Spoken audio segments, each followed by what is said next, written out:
Laughed we last. When laughed we last? Really?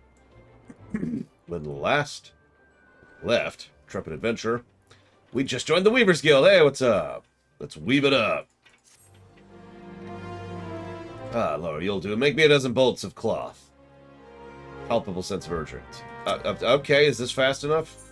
Here you go. Praise Namia for you being here when she did. It wasn't time to explain, but Sunsilk Tapestries has the honor of supplying the immortal flames. Noble patrons, to be sure, but ones who can be rather difficult to predict. On this particular occasion, a detachment of ale-soaked adventurers from the Foreign Brigade thought the Silver Bazaar was an appropriate location for about a fisticuff, resulting in a pressing need for bandages. Ordinarily, we would not accept such a large commission at short notice, but the Foreign Brigade is a favorite of Her Grace. It would not do to let troublemakers suffer, even if they did bring it on themselves. So,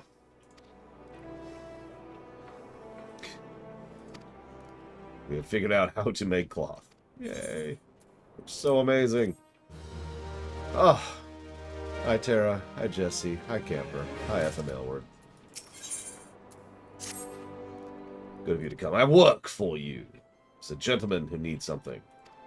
You need to get him some bespoke garments. Oh no, that means I can't craft it in advance. What error shall I do?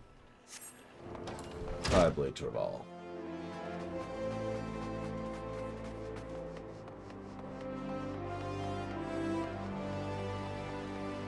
Who are these yahoos? I wouldn't worry about them. They're not relevant. Yet. Hair. Big Rose don't need to trouble himself on my account. All those gloves and scarves are for the guild, not me. I'm something of a quartermaster, you see. So, we go through a lot of stuff. So get over here and get a fitting in. Okay? Let's do a custom fitting for this member of the Miners Guild. Uldanians, am I right?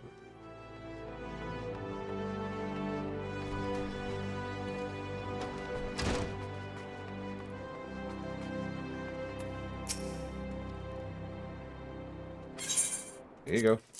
Here's your bespoke gear.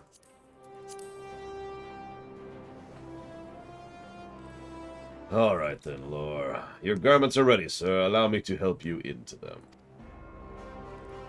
I don't need help. Ah, God! These are nice. Bloody nice. I've had such fine garments before. You're a weaver and a half, you are. Big Rose always did know how to train them.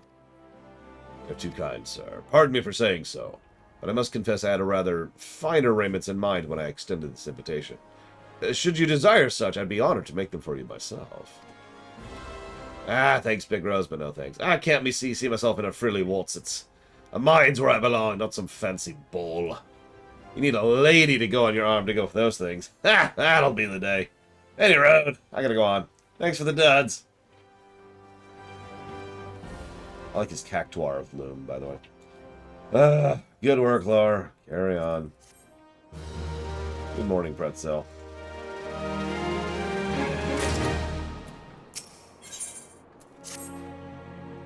Alright, today you work on behalf of Sunsilk Tapestries. Your client is heir to a vast fortune, a rare sort of individual in this city, I know. Like many men of means, ever do they seek new Epicurean delights. I can only imagine what he desires this time. I thought it best for you to go to meet the man yourself, so I've taken the liberty of scheduling an appointment for you at the Sunsilk Tapestries. As I'm sure you're aware, that's on the other side of the city, and they're not fond of waiting. In short, hurry. Let's see. How many... Where's our notes here?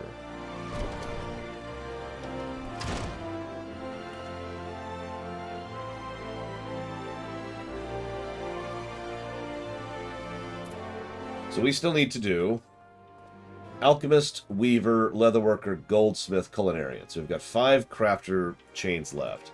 Don't worry, I bought everything off camera, so we don't have to worry about any downtime. And after that, we're going to go right into the Beast Tribes. And my hope is to get all that done before the lunch break. Pretty sure we can manage that. We'll see. I'm going to try to summarize a bit more than I was doing. Unless there's a particularly good section of story. Which, this is ARR, so that's going to be a complete coin flip. Every now and again there's something cool. And the rest of the time it's just there. No, I cannot spare a gill, you disgusting parasite. Really, if your kind put half as much effort into finding a job as sponging... Oh, you're the weaver. Sorry, I've had to fend off beggars. I should warn you, I have very, very, very specific and strict requirements.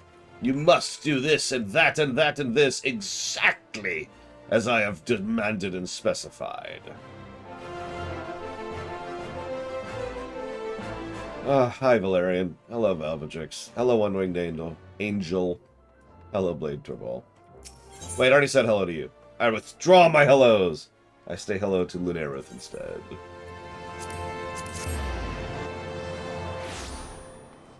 Today I'm fighting off a pressure headache, which is understandable since a storm front is rolling through right now. I'm sure most people in the United States, anywhere, are familiar with the storm front I'm talking about, because it's hitting most of the country. I literally don't know anybody who lives who lives in this country that I am personal friends with that is not being hit by this storm to some extent or another. When did materia-enhancing garments become essential for gladiators, I wonder? Anyways, he didn't say what type of materia, right? Well, let me tell you what materia is. This is materia. Materia, materia, materia. Materia? Materia, Materia, materia. Materia. You know one way that Eorzea is better than real life, despite the fact that most of the world is owned by the 0.1% of the upper wealthy? The possibility exists for upward mobility in Eorzea. Even in Ul'dah. No, really, Robond made his wealth just off being a gladiator. It's weird to think about. Hey, Taquata. Oh, thank you, God, you're here. The entire guild is suddenly dealing with a deluge of orders. I have given an order from the Sultana herself. Right. Okay. Let me go meet with the Sultana's agent. I'm sure this is going to go over well. That's probably faster to just run. Yeah, no, there's just storms right now. There's just storms.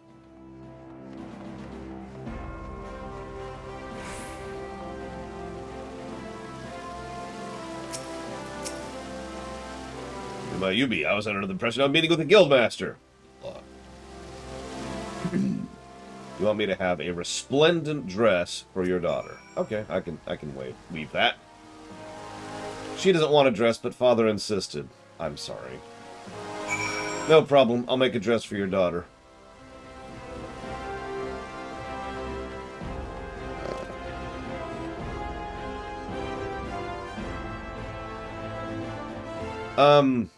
So I have little downtimes where I've been answering QA questions. By the way, the bot is up and running.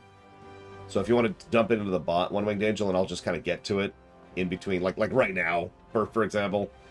Because that's how I've been doing it. I've been kind of eyeballing good moments, good downtime moments to answer questions to the bot. So, admittedly, sometimes the bot gets kind of full in the queue. I'm not going to lie about that, because sometimes we just have huge stretches of content to cover. But I will get to it, I swears.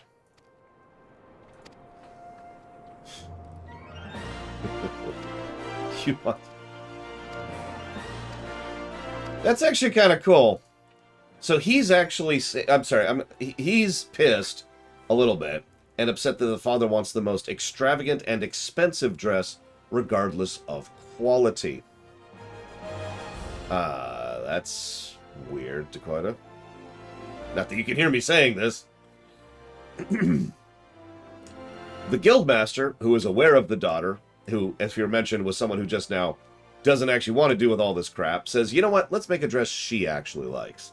So we're going to work with something that is hard to work with, and this is actually true in real life, but more simple, more in her line. So we're getting some velveteen for her.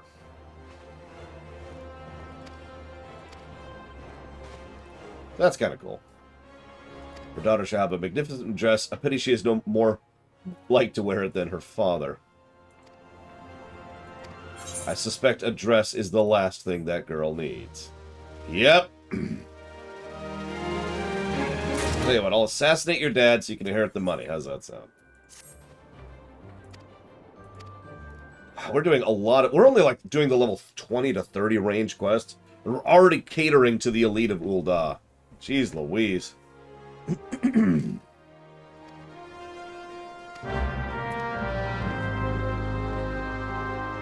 Which is funny, because if you were paying attention for the weaponsmiths, we were mostly dealing with just some random asshole and a couple of gladiators, which are 1.0 holdovers.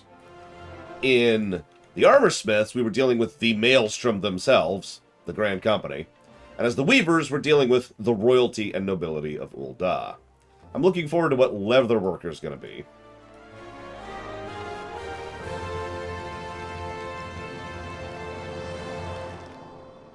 Possibly both, FM Aylward.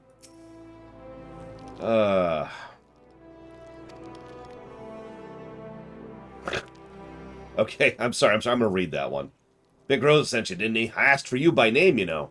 Anyway, don't beat about the bush. I want the best pair of velveteen gaiters you can make. You see, I know. What's a bloke with me gonna do with fancy shoes like that? Well, thing is, there's a girl. Don't make me spell it out. She's from a rich family. Proper rich. As in her servants have servants. You know, that kind of rich. So, I gotta make a good first impression. I'm not gonna have a chance of doing that if I'm dressed up like the Nines, so I can't introduce myself to a lady looking like me. Anyway, I'm counting on you.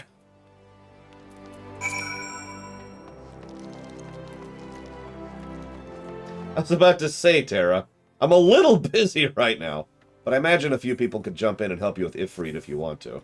If they want to, excuse me.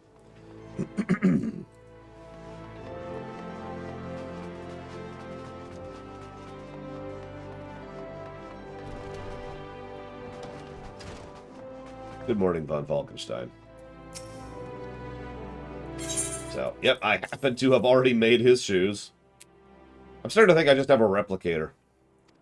So your gaiters are ready. Hi, Loner. How do you feel? Nice. They look good. They feel good. Hell, they make me feel like I look good. And I bloody do. Sir, what is that you're wearing? You like my trousers, huh? My pa, God's rest his soul, wore them when he was first courting my ma. Never fail me, these don't. Look at me, I feel alive. I feel ready. There's no stopping me now. But, sir, I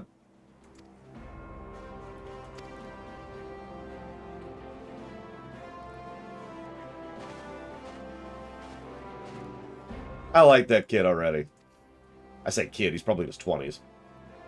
The girl may be stirred by his earnest efforts, and if she's not, she may yet overlook his bizarre appearance and gaze deep into his eyes and see the warm-hearted man within. Or she might run screaming for the nearest brass blade. It's true, Blade Terrell. You can tell a lot about someone from their shoes. I wear Crocs. Exclusively. I have like 3 pairs. He requested your services once more. It seems his previous attempts to woo her met with disastrous results, as I predicted. We're just helping this guy. I mean, I don't mind. I like personal stories, especially when it comes to crafter stories, but that's a good point. What would Liliana think of me with my Crocs and my shaving? You are truly someone who is terrible. You should be killed immediately. Damn it, Liliana. Fine. Let's do this.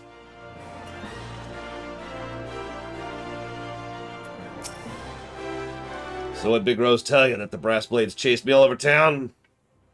Well, it wasn't that bad. But her pa did run me off, called me a disgusting pervert and whatnot. I ain't giving up that easily. No, sir. She's something else, my darling. See, one day I was making a delivery to the shop when these 2 boys start hassling the customers. So I confront them yuggins, and it gets heated, and long story, I have to make them leave. So I'm a little roughed up at this point, as you might expect, and then she comes all grace and splendor, thanking me for what I did. And when our eyes meet, I realize I can't hear a word she's saying, because my heart's pounding harder and fiercer than the hammers. Yeah, that's what we call girl. Girl.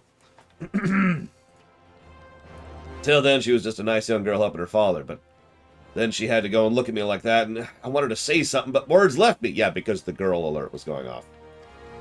After talking with the mates in the bar, I'm thinking a more conservative approach is in order. If I wore a quality linen shirt, you can make me a quality linen shirt, right?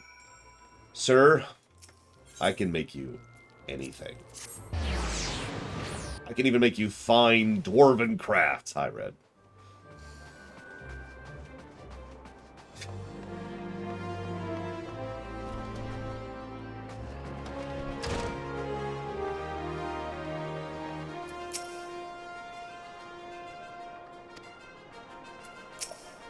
He's got a whole ensemble, except for the shirt we're about to give him. I'm not sure I'm ready for this. Ah, this is far more appropriate than a leather harness. I never knew fancy clothes could be this comfortable. Sir, could you please explain the rest of your garments? Well, the hat belongs to a goldsmith I know. Says it makes me look smarter. And the... Oh my god. I'm on a watch list now. Is this just what's happening? He actually said that trousers are overrated. The gauntlets and boots are the best-selling wares in an armorer's friend's shop. Bit gaudy if you ask me, but everyone else thinks I'm fashionable. Who am I to tell them different? Impressive, ain't it? You don't have to tell me. I can see you think the same. God, I've been such a fool. I would have asked my mates for advice from the start.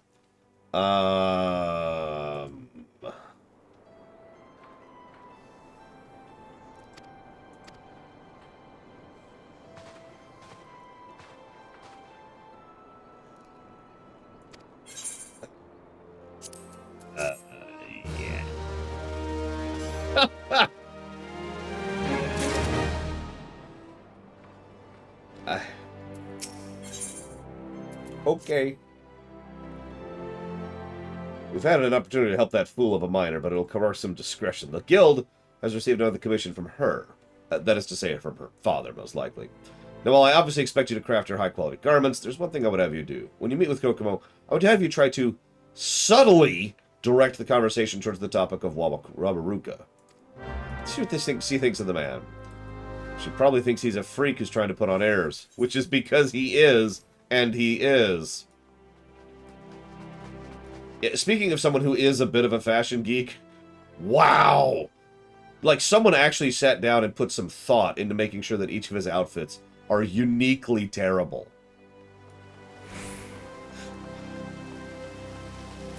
Hi, Kokomo. Bermuda. Jamaica. Oh, I want to take you.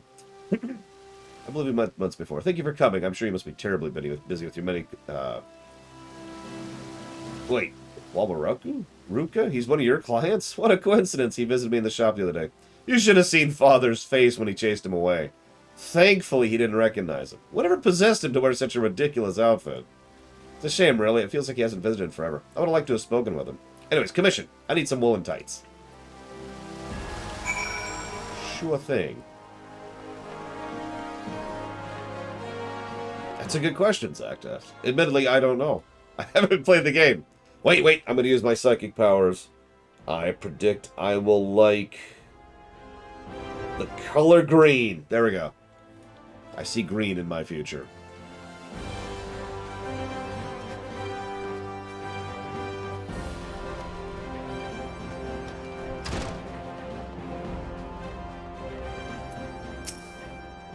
Okay.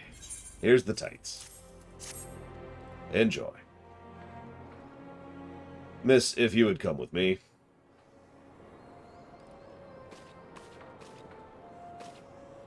They're so soft and warm. I don't think I've ever worn such comfortable tights. This is just what I needed for those evening parties Father makes me attend. The cold is becoming unbearable. Ooh. Night in the desert, for those of you who have experienced it. Ugh. I could wear these tights underneath my gowns and Father would never be the wiser. I realize he expects a great deal of you, but could you not simply refuse to attend? Surely you don't wish to devote your entire life to his business. I appreciate your concern, but it's not possible. He's my father. Oh, great. Takoyada, great. That's... In that case, why not view it as an opportunity? Perhaps some enchanted evening you'll meet a charming young man. Master Rose, don't be absurd. Wabaruka would never attend one of those dreadful parties. I had no idea you already made the acquaintance of one such gentleman.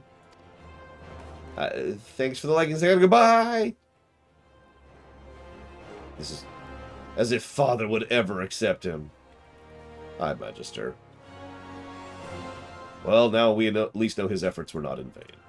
Now, if only I could convince him to wear something relatively normal next time. Do I have to make him a whole suit? Is that where this is at? Do I just need to do this and then be good with it? I can probably do that. That's also simple. I've conceived of a plan to help poor Wawaruka. He came to me again with another ridiculous commission, and I was completely at a loss how to proceed. But then, genius! We just change the order and dress him however we should. Okay. Here's what you ordered. This isn't what I ordered. Shut up. This is what you're getting. Okay. There's a restaurant I've been to. This is in Vegas. I actually think it's shut down now, but the way it would work is you'd come in and you wouldn't order food or drink. You would give your mood. Or you wouldn't even say your mood. The waiter would just come by and gauge your mood or the mood of your party, and they would suggest food for you. Done properly, it's actually kind of a cool idea, and I've totally stolen the idea for a story someday. You know, like for a restaurant where they just decide what you should eat. For obvious reasons, this would probably not work for the most part. I'm a fool when it comes to fashion. Seems I only make things worse. So, sure. Yeah, we actually flat out told him we're changing his order, and he's like, okay. I guess. Oh, wrong way, wrong way. Yeah, the allergies thing would be the main thing. Like, it'd be like, alright, what are you allergic to? So we know what to avoid, you know?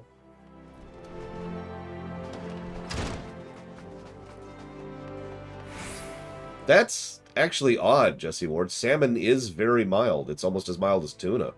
That's a good pick for someone who wants something light on the stomach. If you're allergic to everything, then you're dead because the air you're breathing has killed you. That sounds like a joke, but apparently that's an extremely rare thing. There's also people who have an allergy to water, which is also an extremely rare but real thing. So, I'm rather eager to see how this particular commission turns out. Here you go. This one was like 400,000 gil by itself. I remember this one because this one is expensive as hell. I actually made a couple of these pieces. I think we've outdone ourselves, Lord. Look at him just standing there. The vision of grace and refinement. No, I ain't. Something wrong? They fit you perfectly, but if you desire adjustments... No, the clothes are great, Big Rose. Really, I'm sorry, this was a mistake. What are you saying? You look marvelous. Kokomo would be thrilled to receive such a dashing young caller. Ah, it's too late. On the way here, I started talking with this wealthy-looking fella, just the two of them. Watch them together in their fancy clothes. It looked right, Big Rose, like they were made for each other. I ain't one of them, don't you see? You can dress me in your finest silks, but I still got more dirt under my nails than that girl has in her own bleeding manse. I was a fool to think she could care for me. I'll never be a part of her world. A new fantastic point of view. Leave him be. If he's determined to give up, there's nothing we can do. He would be better served by letting her decide for herself, but we all know how that works out. Okay, yeah, that would do it, Jesse Ward. Pro tip, do not add cheese to salmon. Like, a nice herb-baked salmon? Yeah, no. Get a little ginger on there. Maybe a bit of salt and a little bit of pepper. Alright. How are we going to get these two lovesick lovebirds love together love? I'm not even making fun. I actually like this question. There's something I'd like to discuss with you. It concerns Kokomo and the young man currently courting her. You see, it's none other than... Big Rose, you gotta help me. Ooh, lemon. Yeah, lemon would work well with that. Lemon, ginger, and pepper work really well as complementary additives. Clothes! I need new clothes!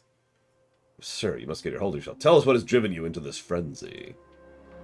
He's gonna propose to Kokomo.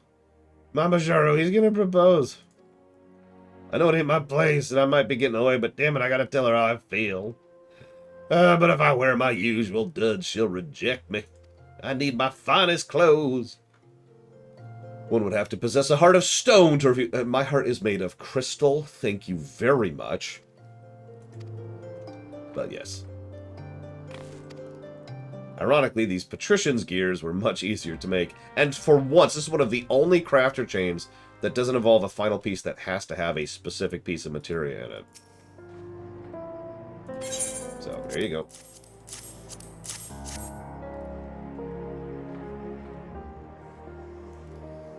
Alright. Yeah, but only for a few seconds at a time, Blade Tribal. Wow, that looks terrible. I mean, hi. I feel like I'm someone else, like a prince at a fancy ball, or I've known princes. You're nothing like them. That's a compliment. About that, I would advise you make haste. I suspect Mama Jaru will make his intentions known ere long. What? I cannot say for certain, but a little bird tells me Mama Jaru and Kokomo are at present at the Golden Court. An ideal location for a romantic proposal, wouldn't you agree? I gotta hurry! Thanks, Big Rose. You know what I love about this chain? So I didn't show you it because I kind of couldn't. But the very first start of this quest, Redolent Rose here, the Guildmaster, comes across as a asshole, just to put it nicely. And I do mean putting it nicely. Like, he comes across as your typical snob. And yet this entire quest chain has been about him helping a friend of his just because he wants to. I kind of like something about that. We only serve the very finest of silks here. Oh, could you help my miner friend out really quick? Sure. You got it. Morning, Umbral Magnus. That... Yeah, no, that sounds legit. I like to call those backseat runs.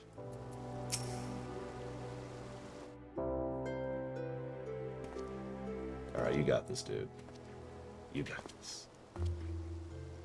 Be yourself.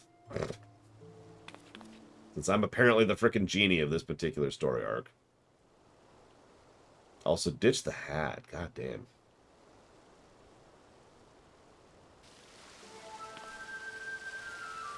And then the idiot had the gall to say I knew nothing of business. To which I replied, of course I don't. Why bother when you know the men who own them? When I speak to you, I expect your full attention. I'll teach you how to behave, woman.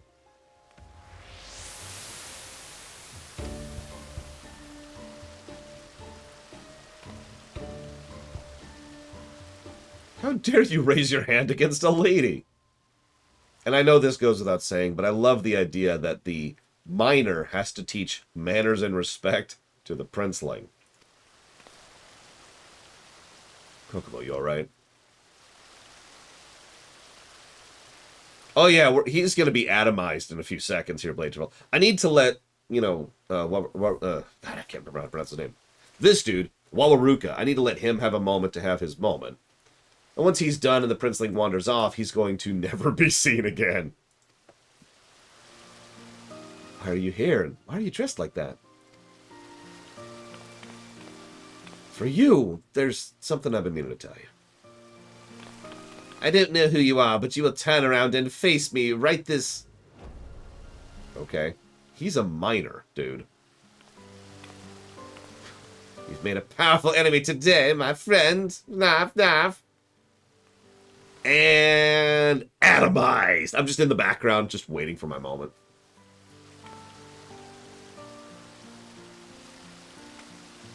You know that really big AoE paladins do? God. I've never seen anyone stand up to Mama Jaro like that. I suppose they lacked proper motivation. I was hoping you'd come visit again, but you kept wearing such strange outfits. Promise you won't do that again? Yeah, well, you know. I mean, you're wearing something weird too, if we're being honest with ourselves, but...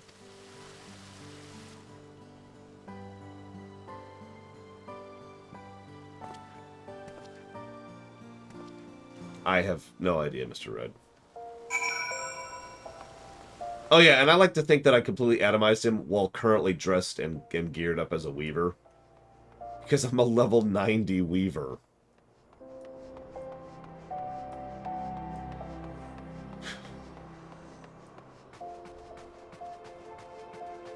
In fact, I'm pretty sure, yep, that is a level 90 loom I've got on me. Flunk.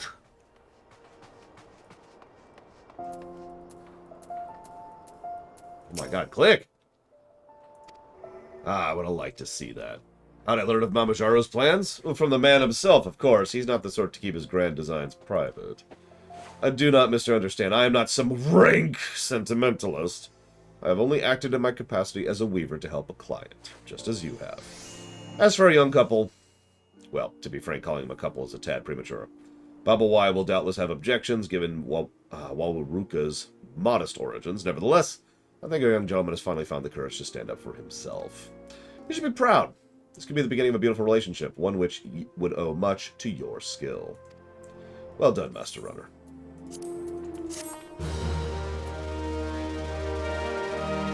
I actually liked that little arc. Plus the story.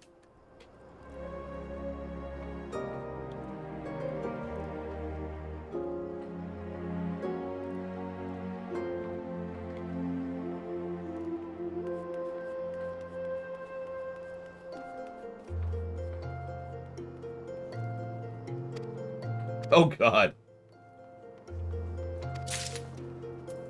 Yeah, don't worry. I'll deal with this proper-like. What are you doing? Sewing your lips shut?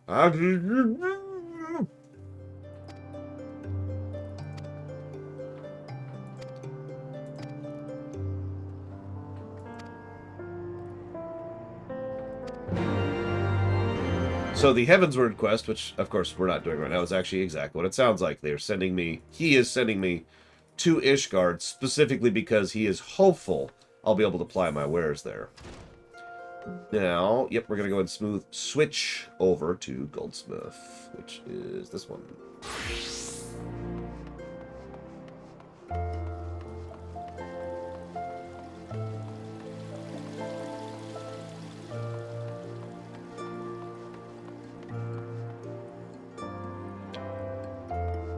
Whoop. So One Winged Angel does ask a good question.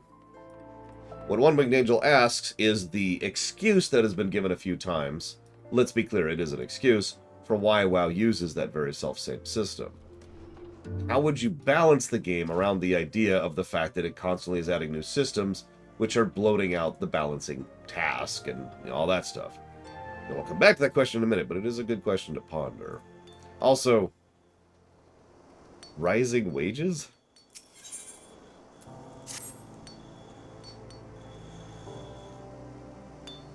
I can't tell if I like that outfit or not. I like the little toolkit she's got, the little tool pouch. She's also got a lot of jewelry on, which I suppose makes sense because these are the goldsmiths. I swear you've done this before with the way you wear a goldsmith on your hip. I am level 90.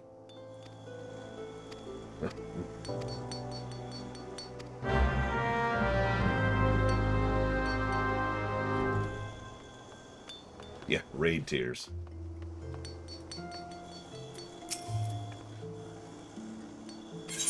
So yeah, here, I have your ingot, ready to go. Yes. They only had high quality ones.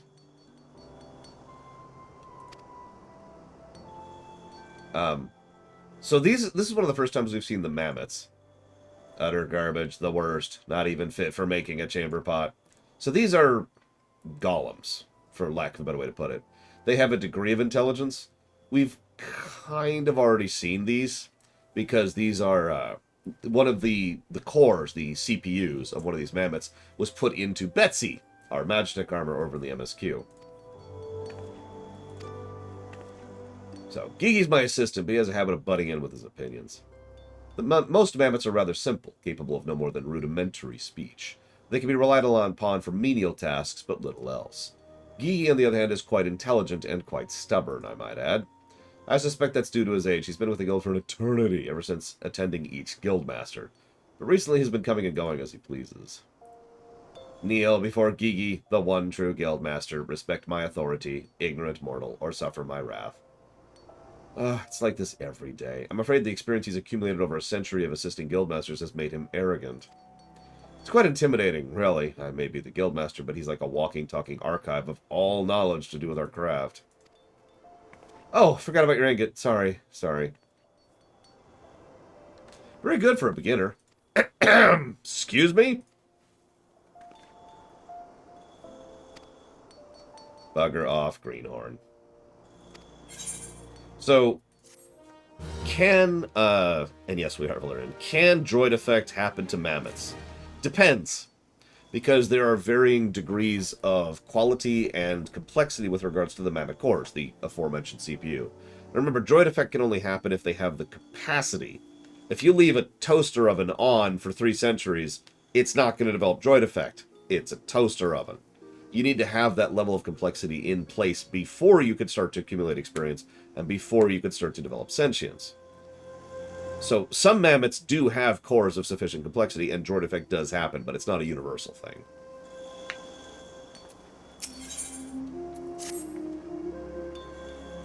I'm honestly surprised to see you. Most newcomers find Gigi's evaluation so harsh we never hear from them again.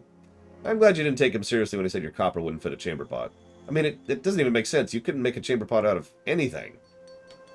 Anyways, whatever. Here's your next task. Make me some gorgets. Gorgets? Whatever. Here you are. I am definitely not someone who just magically has all your stuff ready to go. In my opinion, gorgets are gorgeous, Greenhorn. Oh wait, I mean grotesque, ungodly, an affront to the gods themselves, for shame. Beg pardon, Lore.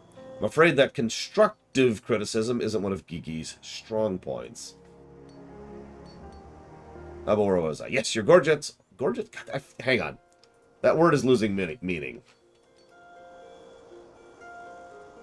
Gorget. Nope, yep, that's how it's pronounced. Your gorgets are well-made, strong, and functional. And that's the least they should be, as they're meant to protect your throat. Still, when it comes to basic pieces, we don't have much creative freedom.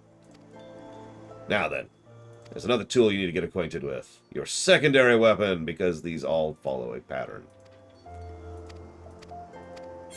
Soon we'll learn about materia. I like to think so too, Blade Traval. I mean, it's actually possible in lore. This is not a joke. Now, nobody can do this, of course, but it is hypothetically possible if you have sufficient advancement and power and reserves of ether to literally just make something out of thin air. It's actually not thin air. You're making it out of the ether from within your own personal reserves, but you get the idea, right? So, like, someone of tremendous and supreme power could just make a copper gorget out of the ether that's within their body, and here you go.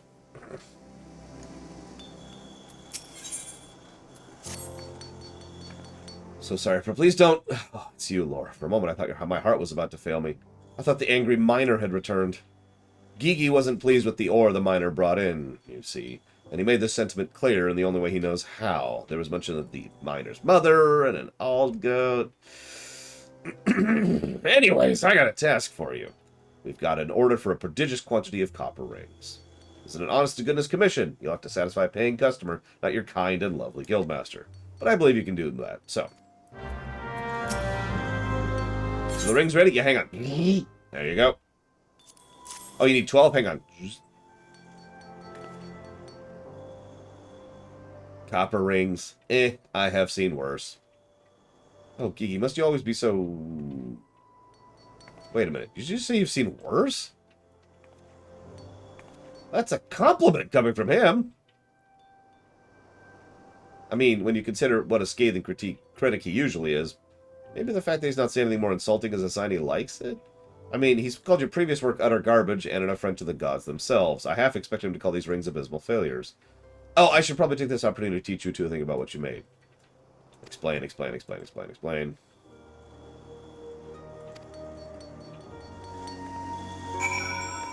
Well, let's go turn in these rings so that they can make some chainmail. Copper armor, that's got to be super useful.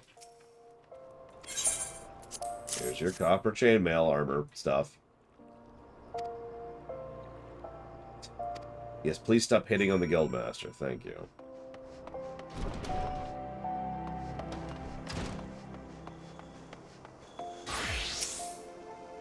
How did it go? What did he say about me? I mean, your work. Okay, never mind. Hit on her all you want. Oh, seeing as how well it's your first commission went, I had high hopes. In fact, why don't you speak with Eustace? Okay. Or, hear me out. You can give me my next quest.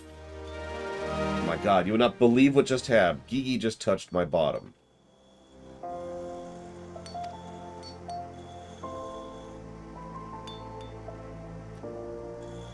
I was assisting one of my goldsmiths when he reached out and grabbed it without warning. Then he had the gall to say that my bottom lacks sufficient shape and tone. Has this suddenly become a Yakuza game? Is that just my life now? I feel so violated and insulted. I'm glad Robert wasn't here. Oh, that reminds me. Robert was back again a minute of the commission. This time he wants a hang of earrings and things, and he specifically requested you. So, I need to make sure that Robert is completely satisfied. Ma'am, I think you have no problems keeping Robert completely satisfied. Despite what Gigi says. Impressive touch. You have an affinity for brass. The fine touches on the earrings in particular. Fangs, brass. This presents a dilemma. I should not like these items, but they feel fresh. Your numerous mistakes when taken together give them an endearing quality. I am reminded of serendipity. Her meager bosom and untoned buttocks are... Gigi! I'll have you know, my bosom is quite ample, and my bottom as firm as can be. I simply don't wear clothing that... Wait, this has nothing to do with anything. And I refuse to be in a debate over my body parts. I'm talking about the earrings and the gorget you made. Both called for brass, which is more useful than you may realize. This is what brass is.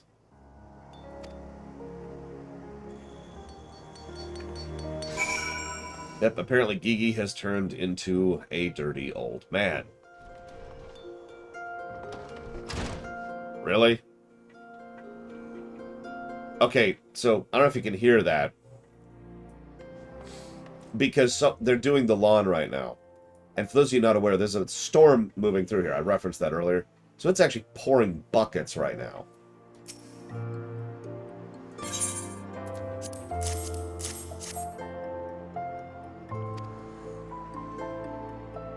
It is of little wonder that Serendipity, by the way, that's the name of the woman, was named Guildmaster at such a young age. She is a woman of incomparable talent and a rare beauty besides. Wait, you crafted these? Oh. I'll have to keep an eye on both you and your lovely Guildmaster. My thanks, Lord. You're welcome.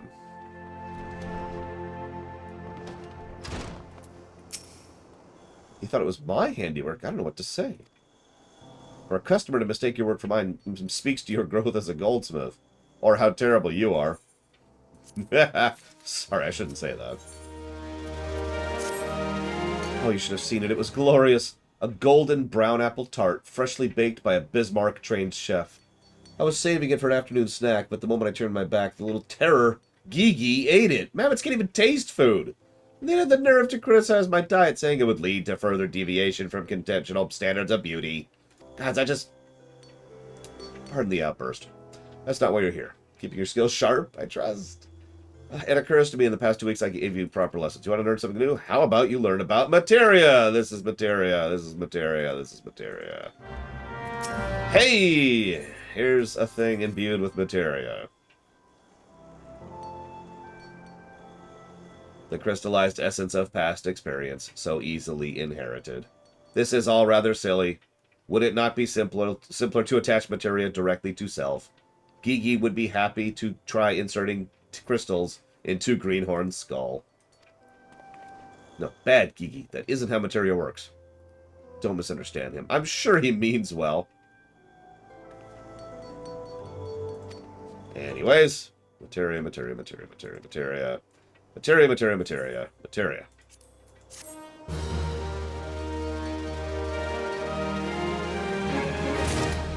You know, there's been a little bit of subtext, innuendo in several of these crafter quests. What happens when it stops being subtext and it just starts being foretext? Like, what? Oh, Laura, I was just hoping you'd come by. You see, something's happened to Gigi. He started acting strangely, even by his usual standards. Anyway, I think I've determined the cause. It's complicated, but to put it simply, he's breaking down. I can handle the repairs, but I need you to count on something. I need a high-quality silver ingot. This is your tutorial on high-quality items. Boop.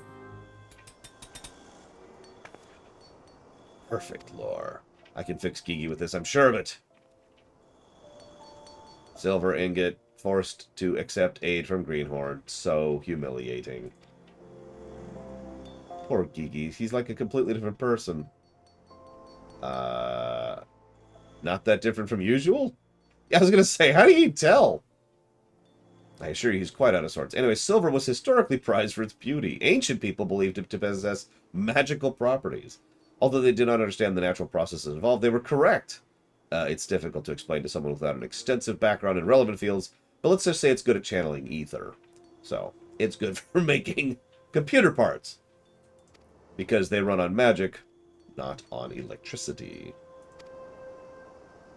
When he was first built over a century ago, he knew nothing, but by assisting guildmaster after guildmaster, he's come to possess more wisdom and experience than any living goldsmith. The knowledge and the gentle soul that carries it are our guild's greatest treasures. I take it you didn't realize how irreplaceable he is. Believe me, it's been a great comfort having him around. And thanks to you, we can continue to rely on his counsel. And pervasions, apparently. Hi, scruffy looking.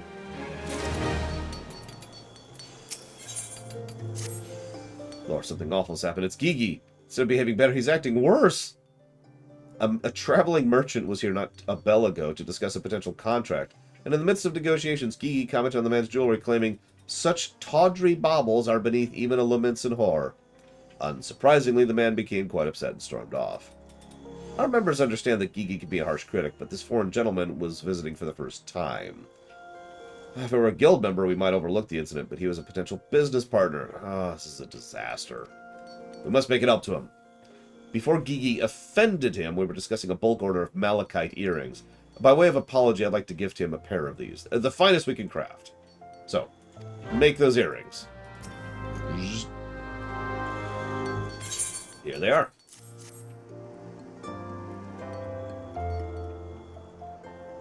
Such vibrant greens. Even I couldn't have done a better job cutting the stones.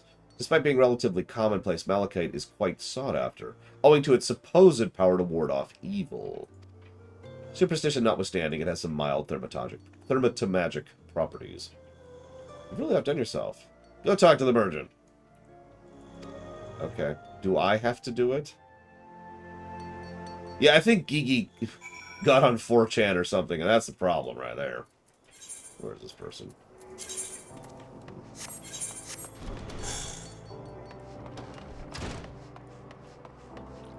It's funny how, despite being a regular presence in the setting, we have only just now started to talk about mammoths in the Goldsmith quest. Nobody goes to 8chan. Well, nobody comes back from 8chan, might be a better way to phrase that.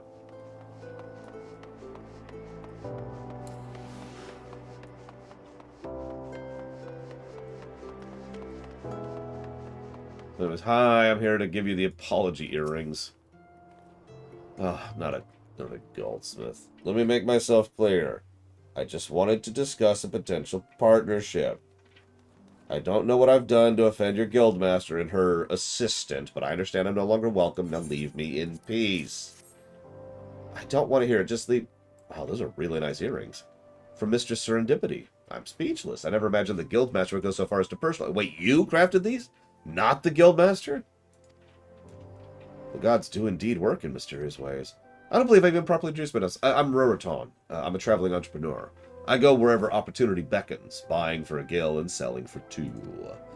Long have I wandered the realm in search of fine accessories, as well as the talented goldsmiths who craft them. And you are precisely the sort of artisan I endeavor to meet. I would be honored if you'd allow me to purchase some of your fine merchandise. Permit me to sell your wares, and we'll both be wealthy in no time. Ah, right. Forgive my impetuousness. You are a guild goldsmith. You must go through the proper channels. Very well. I will meet with the mistress once more. Please give my card to your guildmaster. Inform her I shall contact her soon to resume contract negotiations. While we're walking back, Blade Traval says, which nation has snobbier rich nobles? Ul'dah, or Ishgard? Well, snobbier, I'd say probably Ul'dah. Even though the Ishgardian nobles are arguably worse because they're either religious zealots or hypocritical religious zealots. Take your pick. Has there ever been a precedent for how magic interacts with Magitech? Probably. One of the reasons this is a pseudo-lore run is I'm not actually 100% familiar with the underpinnings of the setting, the bones of how things work. So I'm not sure, for example, if you could attach a materia to yourself, or how magic and Magitech directly intervene. The only thing I know about Magitech in this setting in particular, off the top of my head, is that Magitech is simply a word for using an engine to do magic. Whereas, so the Garleans, this is something we haven't really covered yet, the Garleans can't access ether innately, so they cannot become mages of any type, of any kind. They can't cast anything. So what they have done is they've designed machines to cast for them, and that's their Magitech.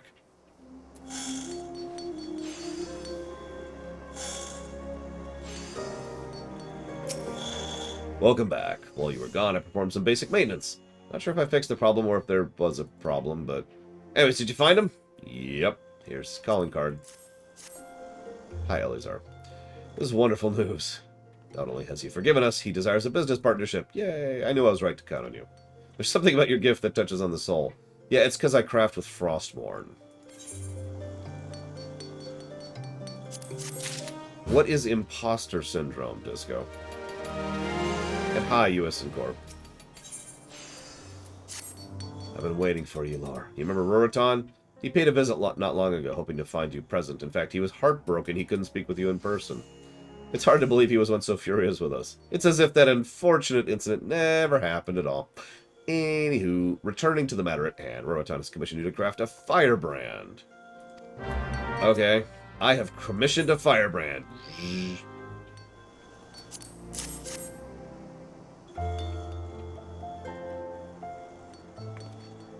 Alright, Gigi. I know this is your first evaluation in a long while. I'm sure you can handle it. Firebrand. Burn, burn. Make it burn them. Gigi is the one true lord of the Inferno. Mwahahahaha. Gigi, no. What did I tell you? No fires. Forgive him, Laura. I must have knocked something loose when I performed maintenance earlier.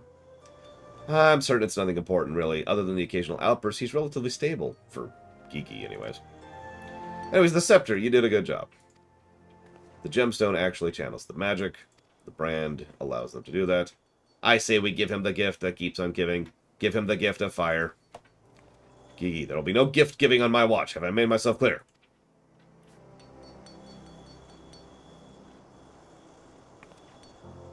You can leave the rest to me, Laura.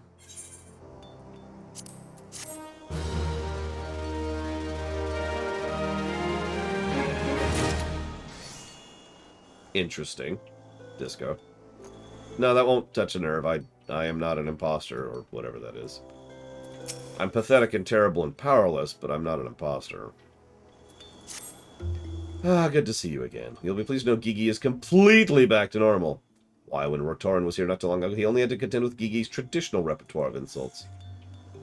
You know what I mean, I'm sure. That Rotoran was a helpless fool, devoid of artistic sensibilities, and he smelt of Roland berries, you know, that sort of thing. Oh, don't get me wrong, it was terribly distressing, but at least there are no more talk of fires. Anyway, he wished to talk about a commission for a horn staff, which... There it is.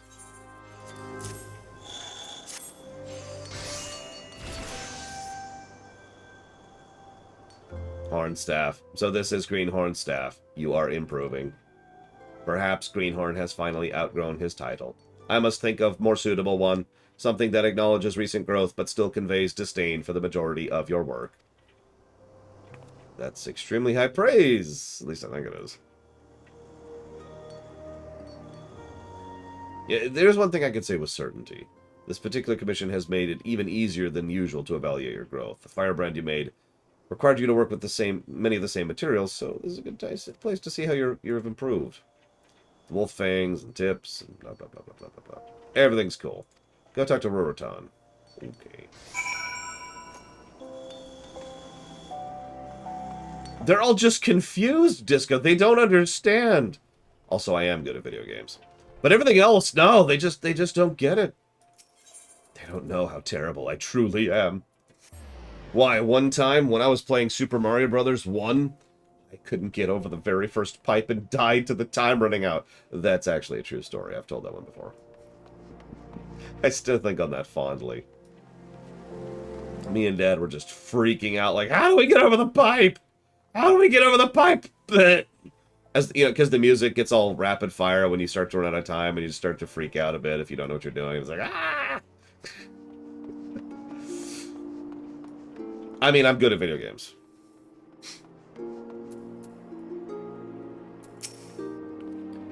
Why, if it isn't Lord, you're a hard man to find. As it happens, I have another commission for you. She has the details. Or would you prefer I tell you? Actually, I already have it right here. Beg pardon, I had no idea. You just made that right in front of me. Yeah. I was dreading the inevitable encounter with that irrepressible mammoth. Don't misunderstand me. It's not that I'm offended. On the contrary, his assessment of my abilities is harsh but fair. He reminds me that I have much more to learn before I can call myself a connoisseur of the fine arts. And in times like these, ignorance can be a fatal failing, especially if the rumors sweeping the markets are to be given credence. Surely you've heard of them as well, the Jade Fox, the legendary thief come to Ul'dah at last. A master of disguise, whose identity is a complete mystery. There's but one thing on everyone can agree, his lust for fine jewelry is insatiable. So, you must understand why a merchant like me would feel ill at ease. There's no greater enemy to the industrious businessman than a dastardly thief who would steal his wares without compunction. You and your fellow goldsmiths should take care. In fact, it would not surprise me in the slightest if the Jade Fox were to turn his attention towards you. And then he'd find a level 90 adventurer waiting for him.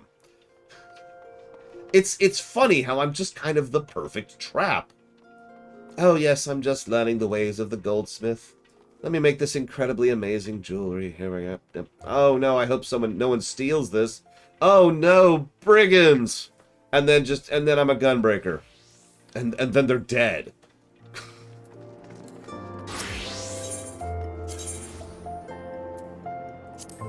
I should write that into a story at some point.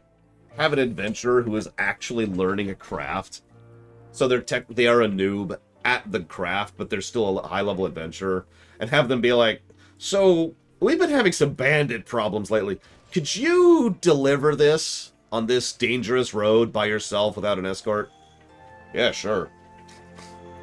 Oh no, bandits! Is that a +5 greatsword? Ah! Welcome back. Congratulations on the job. But before you go, we've been informed there's a dangerous thief. Oh, you've already heard. Well, okay. I'm sorry. What she just said was, I urge you to be cautious when dealing with new customers. A Jade Fox may disguise himself as one in an attempt to defraud you. As for the guild, rest assured, I will personally scrutinize anyone who seeks commission or goldsmith. I am an excellent judge of character. What was that? Did I just hear you snicker? I thought you were respected in your kind and lovely guildmaster. You know.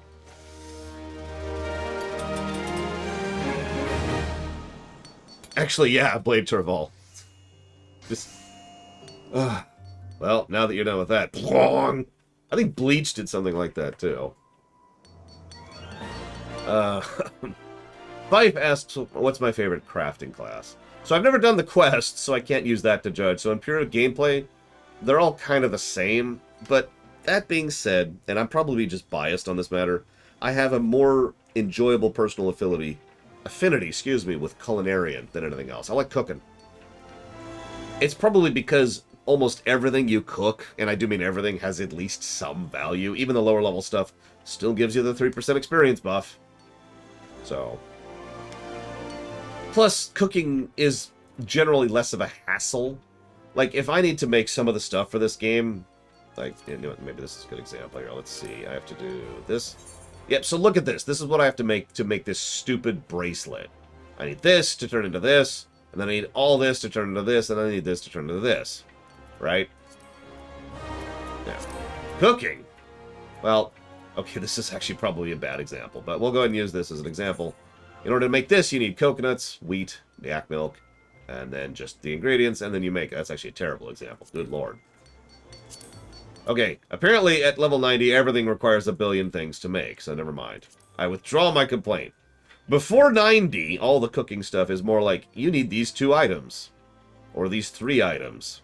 And that's it, you're done. Actually, this is probably a better example. Yep, there. What do you need?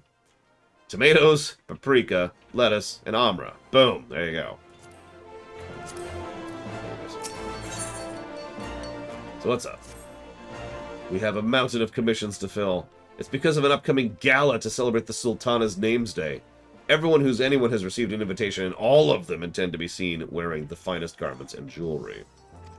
That's true, Culinarian can make pizza. Some of our more popular requests have been for headwear, and that's where I'd like your help, especially.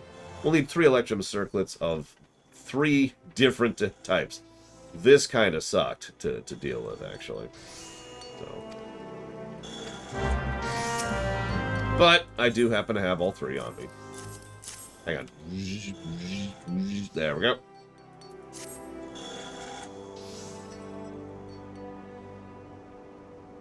Electrum circlets. Humph, I will not bore you with flattery. I will simply state you did well.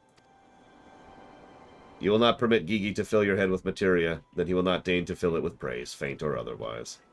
That's awfully petty of you. These circlets deserve more than that.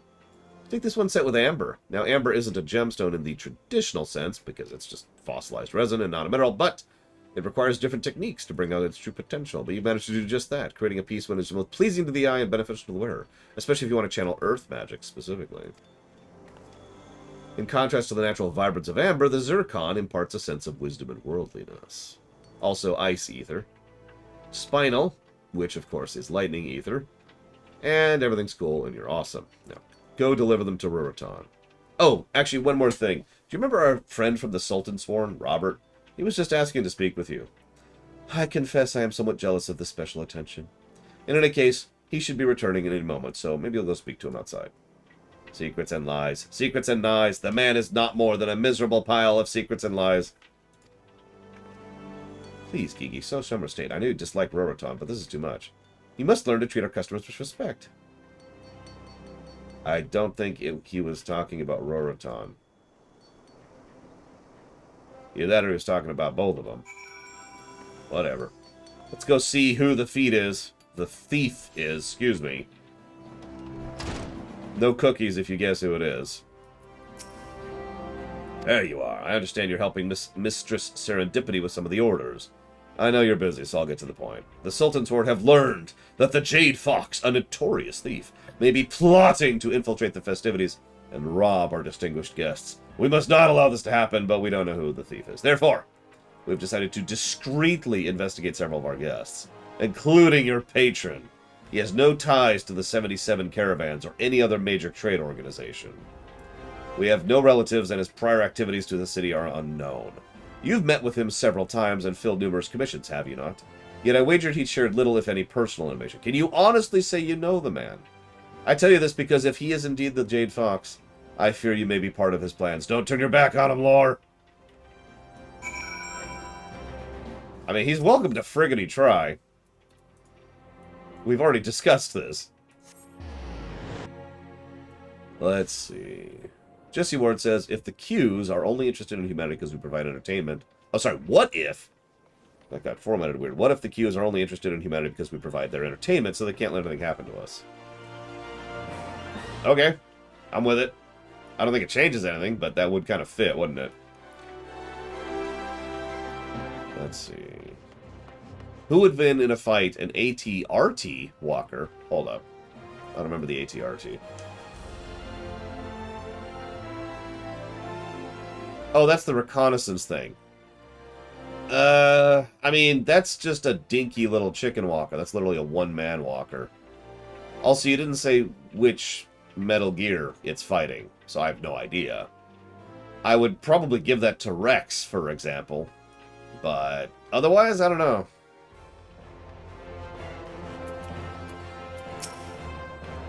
Greetings, Lore. Have you brought the circlets I commissioned? Yeah, here you go. They're spectacular. The women who wear these works of art will be the toast of Ul'dah.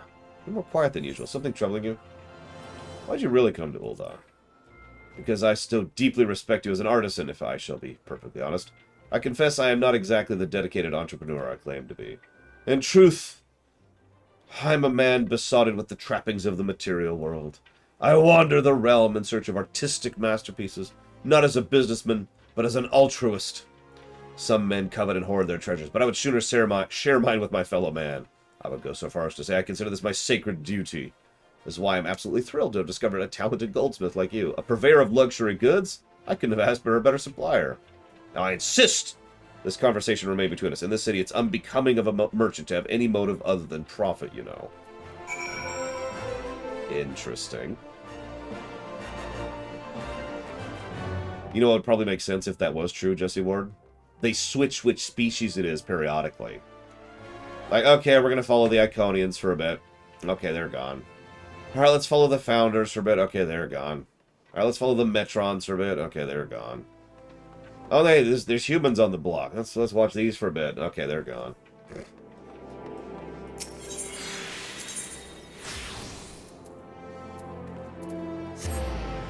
Rex?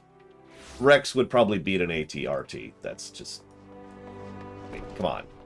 That being said, an ATRT in the hands of Metal Gear... of Snake... Yeah, no, he'd win because, I mean, he beat Rex on his bare feet, you know?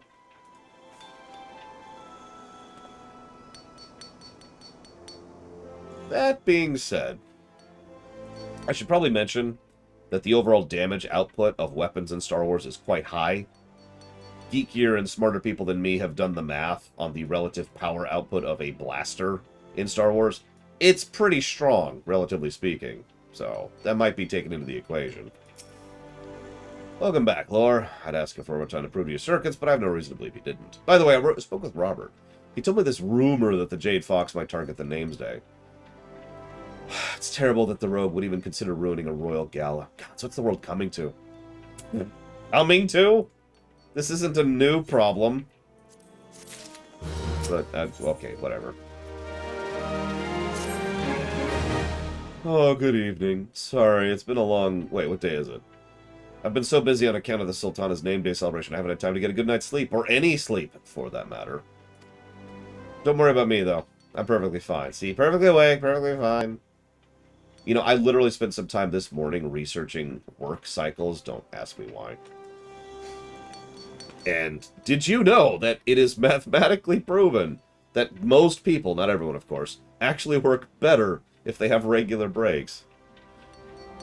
I'm just saying, serendipity. Anyways, but seeing you here reminds me I have a very important commission. A ring for the Sultana herself. You see, at the celebration, all of the Sultana's gifts will be presented to her at once in a grand ceremony. Any guest whose gift receives special recognition is assured great fame and fortune. Well, I don't have either of those things, so it's probably not going to be me. Oh yeah, it needs to be Materia. Yep. Okay, cool. Hey, look, I happen to have that ring with that Materia. Wong. 5 to 12, it's fabulous. I'll let him know at once. But this is it, the big reveal. It's more beautiful than I could ever imagine. The color, the shape, the luster. This is a ring fit for royalty. You're damn right it is. I knew I was right to trust in you, Lord. This ring will surely meet her grace's approval. Stop right there, Roriton. This mummer's farce ends now.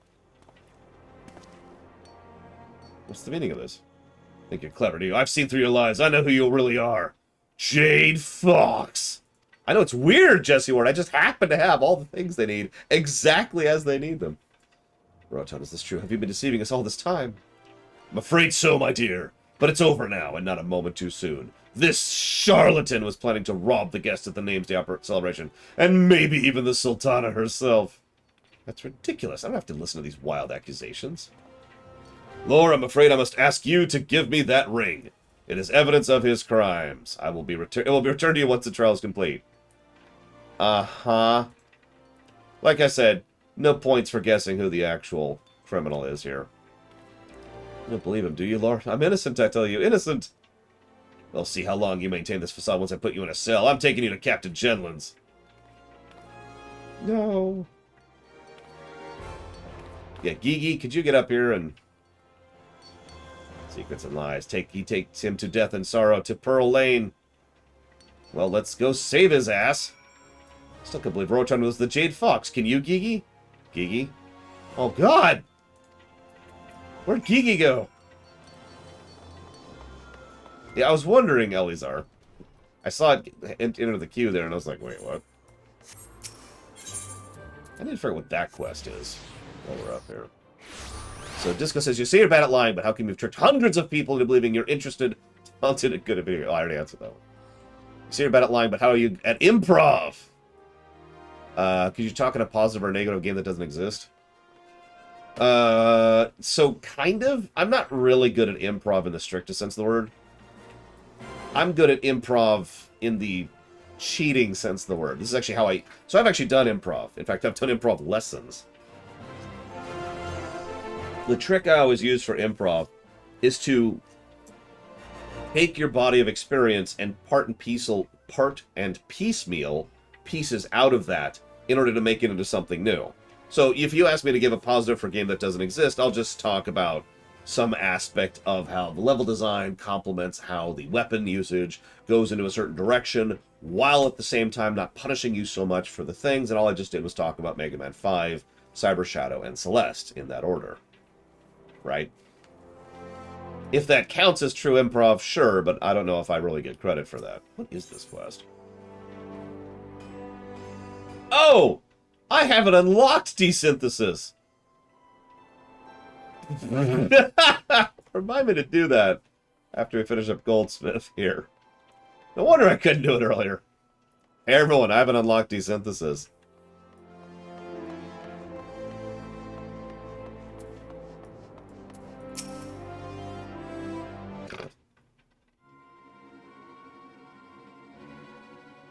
Secrets and lies, secrets and lies. Back away from the Lullafell, you cur.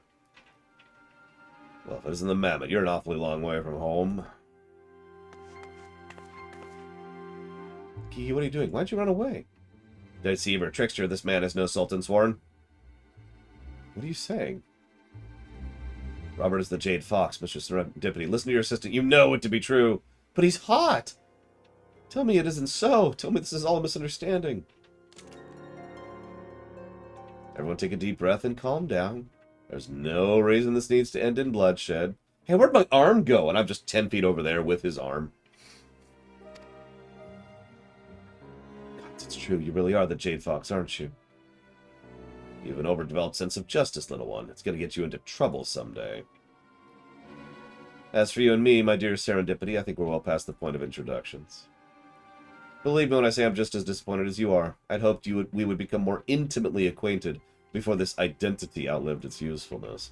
Alas, I could not bear to forsake an opportunity of this magnitude, one that Rorotan here was kind enough to provide. Gigi! No, Gigi! You son of a... Right! In the solar plexus! That's an interesting maneuver, actually. Yeah, meanwhile, I'm just standing watching, like...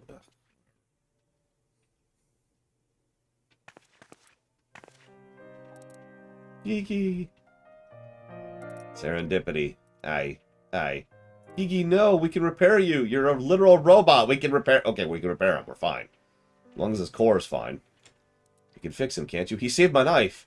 Do you need money for part? I'll pay anything. I'll even sell the ring I commissioned. How aren't you going to do that anyways? It's not a matter of money. I think his core might be irreparably damaged. It was made over 100 years ago with techniques that have long since been forgotten. If that has failed, then he is forever lost to us. I detest that ridiculous hairstyle. You must. Gigi! My hair's not ridiculous. What are you doing with that ring? What? What? You can't be suggesting that. Oh, but I am.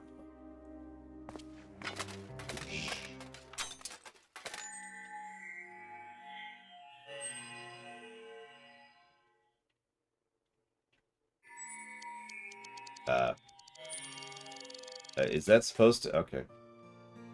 Black Pearl Ring. Gah! This is by far the worst piece Greenhorn has ever crafted. Its very existence offends me. I feel violated. Gigi, you're back. It's a miracle. Please stop hugging me.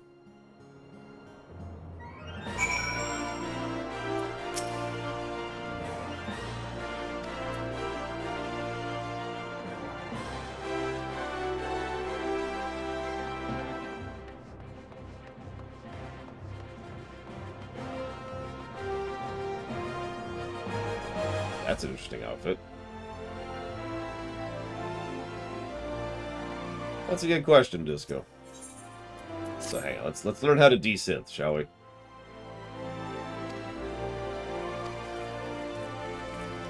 Okay.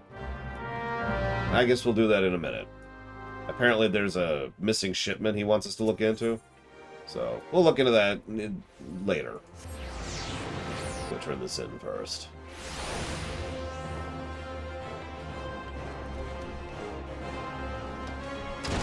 Your hugs are being performed inadequately. I still can't believe what happened. First I thought Roriton was the Jade Fox, then it was Robert. Gigi must have sensed something strange about him. I can't help but thinking in all those times he ranted about secrets and lies. I assumed he was speaking of Roriton, but only now I mean he realized he meant Robert. Oh, if only I listened more closely. Or if he, clarified. That man made a fool out of me with his dashing good looks, his piercing gaze, his broad shoulders. But we got him! He'll never terrorize the good people of Ul'dah. I'm sure you're worried about Gigi. Allow me to put your fears to rest. In spite of your reckless attempt to repair him, there was no permanent damage. Excuse me? When you began fumbling around with his components and attempted to shove the ring inside, I was absolutely terrified. Through sheer strength of will, Gigi overcame his injuries, all thanks to your ring. In Gigi's eyes, your ring was so poorly wrought, it filled him with overwhelming disgust. You reminded him of his purpose by creating focus for his grand disdain. Isn't that wonderful?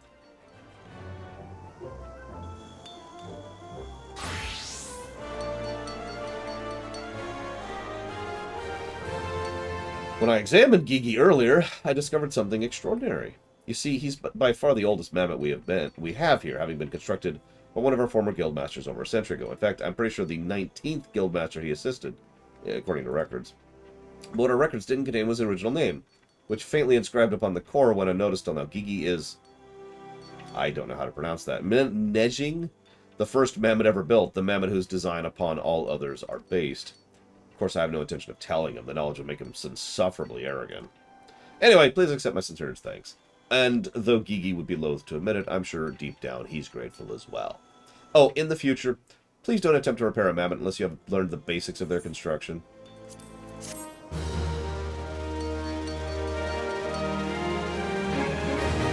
And that was Goldsmith. Lord, just the man I was hoping to see, and I'm not saying that just to be nice. Mind you, I do pride myself being a nice. You recruit more apprentices with honey than vinegar. Where was I? Oh, of course. There's a certain someone I'd like to introduce you to, a special someone. His name is Marcel. The elite of the elite. And as you might imagine, he is in Ishgard.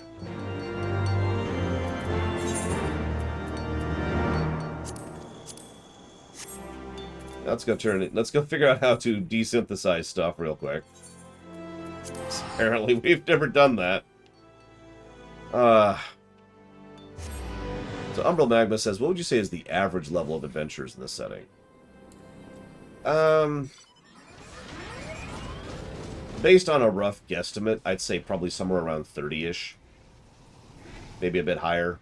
You say average level, so yeah, 30-ish sounds about right.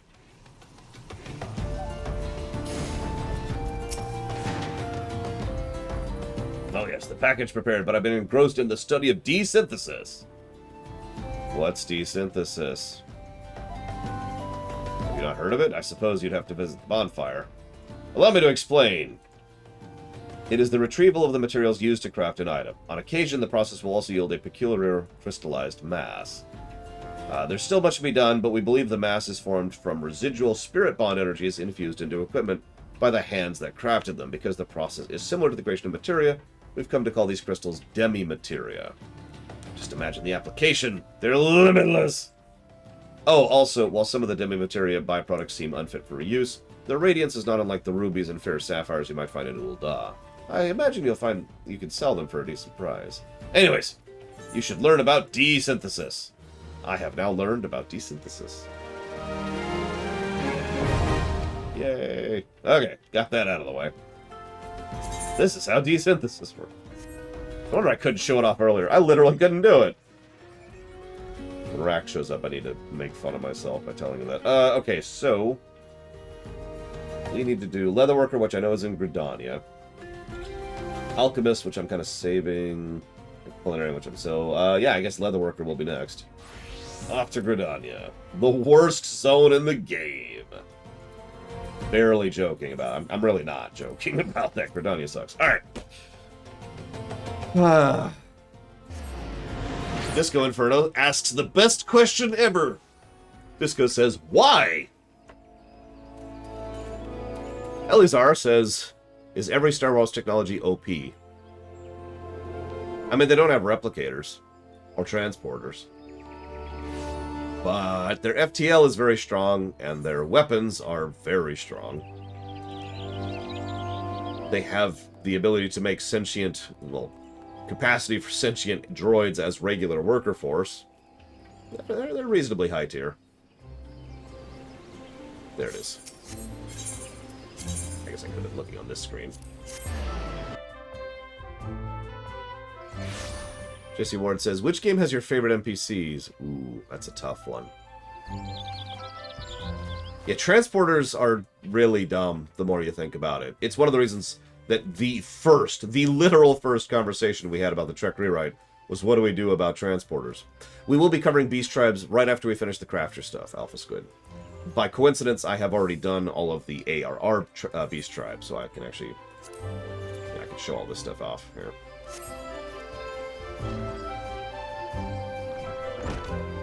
But for now, leatherworking with my... God, that's tiny. Thing? What is this? It's a round knife. Well, yeah, no, that tracks. Oh.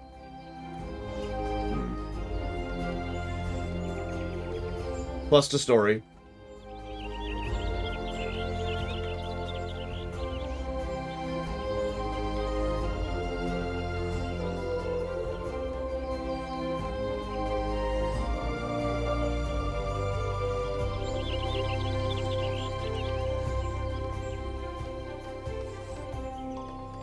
Okay.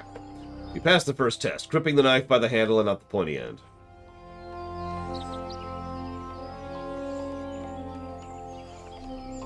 Sorry, Giga Pudding, sorry. It's okay, I've deliberately saved what I have been told are the best 3 crafter quests for last. Culinarian, Alchemist, and Leatherworker. I should poke at Ryan when I get there. She wanted to be here for cooking. Now it's time to see how well you can wield it. Make me a circle of leather. Oh, okay. Okay, yep, yep, tutorial. Hey! Wong! There it is. 1 leather.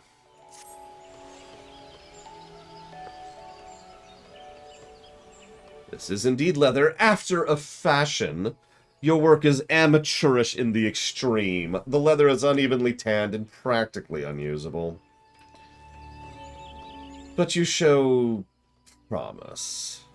As much promise as the leather you haphazardly crafted. Still, it is apparent you paid due respect to the life from which it came. Okay, I bought this leather in the auction house. I have no idea where this came from. Had you performed any worse, I'd have you cast out without a second thought, but you didn't, so I won't. Approach each task in earnest as you did today, and I'll continue to advise you. However, you alone are responsible for your development. This is a business we're running. And neither I nor your seniors have time to hold your hand. This is the Sith Leatherworkers. Thank you very much. Listen, that bunny deserved to die, Giga Pudding. I'm eating my carrots. I was actually about to ask, Disco, because you mentioned you did that. I don't know if I could pick a game with my favorite NPCs. I mean, it's probably one of the really big NPC games, like Witcher 3 or Oblivion, or Red Dead Redemption 2, GTA 5. You know, it's probably one of those, but I don't think I could just pick one off the top of my head.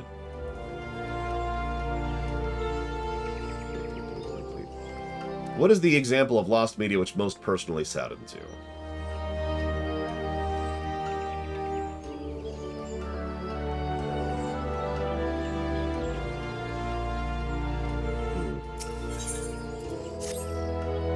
Getting used to that knife I gave you. No, it won't happen very often, but you've chanced to find me unoccupied. How about you show me what you learn? Make me some chokers. But I don't... Okay.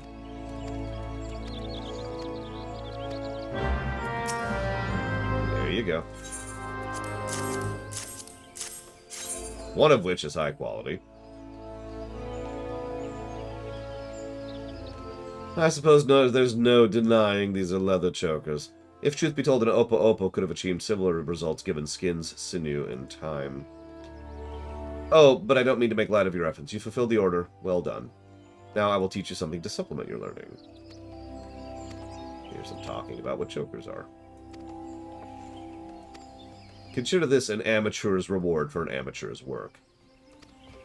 Thanks. Warcraft 3 is actually lost media, yes. It is possible to play Warcraft 3 right now, but the amount of effort and work it takes is, frankly, unacceptable. I might actually go with that. Warcraft 3 might be my answer. I'm not that invested in Doctor Who, even though, like, intellectually, I'm very upset about the loss of Who. But you asked personally, not intellectually. And I don't care that much about Who, personally. So...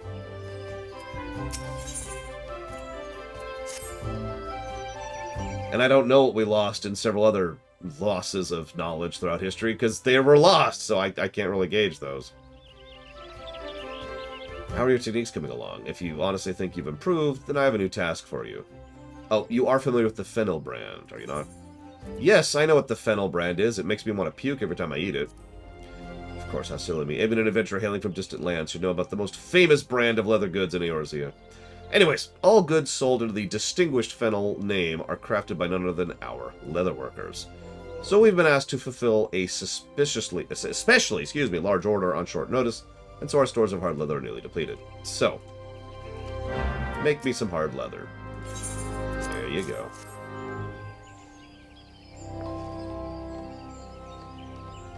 Well, well, these are better than I expected. It's more difficult to boil leather than to tan it, but the process results in a stronger and more durable product. These properties make the hard leather the material of choice for those who prefer stouter armor. The fruits of your labor shall serve the guild well, as training material for new initiates. You seem troubled. Surely you do not imagine your leather will be used in the construction of Fennel goods. Gods, no. Only our elite leatherworkers, handpicked by me, are permitted to make wares that bear the Fennel name. While we had enough hard leather to complete Fennel commission, some of the material being used, despite being of excellent quality, was intended to be distributed as practice materials. As such, the initiate's supply ran dangerously low. Come now, don't be disheartened. Don't you see that in furnishing the beginners, you have proven you are no longer a beginner? You have given them that which they could not make themselves. When you first arrived, I would have never entrusted you with such a task. Make no mistake, you are improving. Why, at this rate, my great-great-grandchildren may commission you to make a soul, or even two. Speaking of which, Alright, how do we kill her? Give me some inventive ways to kill this woman. We could just make leather out of her. I mean, that's on brand.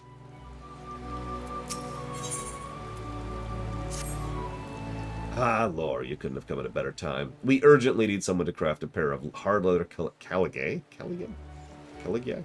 And a hard leather choker. Do you think someone can help both? Oh, I had entrusted the commission to another leatherworker, but found the quality of the work so wholly unacceptable that I had no choice but to demand that he start again. Naturally, I gave the fellow a sound dressing down, reminded him he had dishonored the name of the Fennel, and so off, only for him to run off bawling, leaving a trail of snot and tears. Needless to say, I was more than a little concerned. After all, there was a real possibility I was going to have to keep the customer waiting, but you can put things to right. Okay. What, is it troubled by the crushing weight of expectation? You may cast your fears aside. You've done yourself credit so far. And you've taken all my instructions with nary a complaint and taking my criticism on the chin. I mean, as if your opinion mattered to me.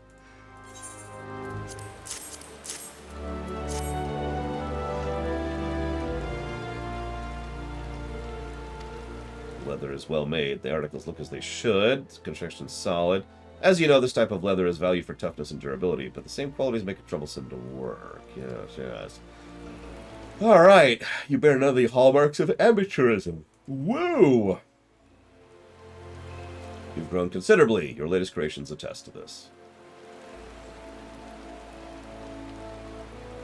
But you still have a way to go. The clasps aren't securely fastened, and the stitching needs to be tighter. In short, you must learn to pay attention to details. These articles aren't fit to be placed in customers' hands, but they can be salvaged. In the meantime, go do something else. You want me to what? In the guild's reception area, you will find an Uldan gentleman named Sosabatai, one of our regular customers. He placed the order. I would have you go and kneel to him in apology.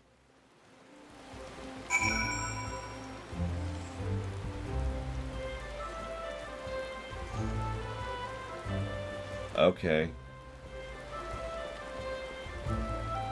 Sir, I'm very sorry for the fact that my guildmaster sucks.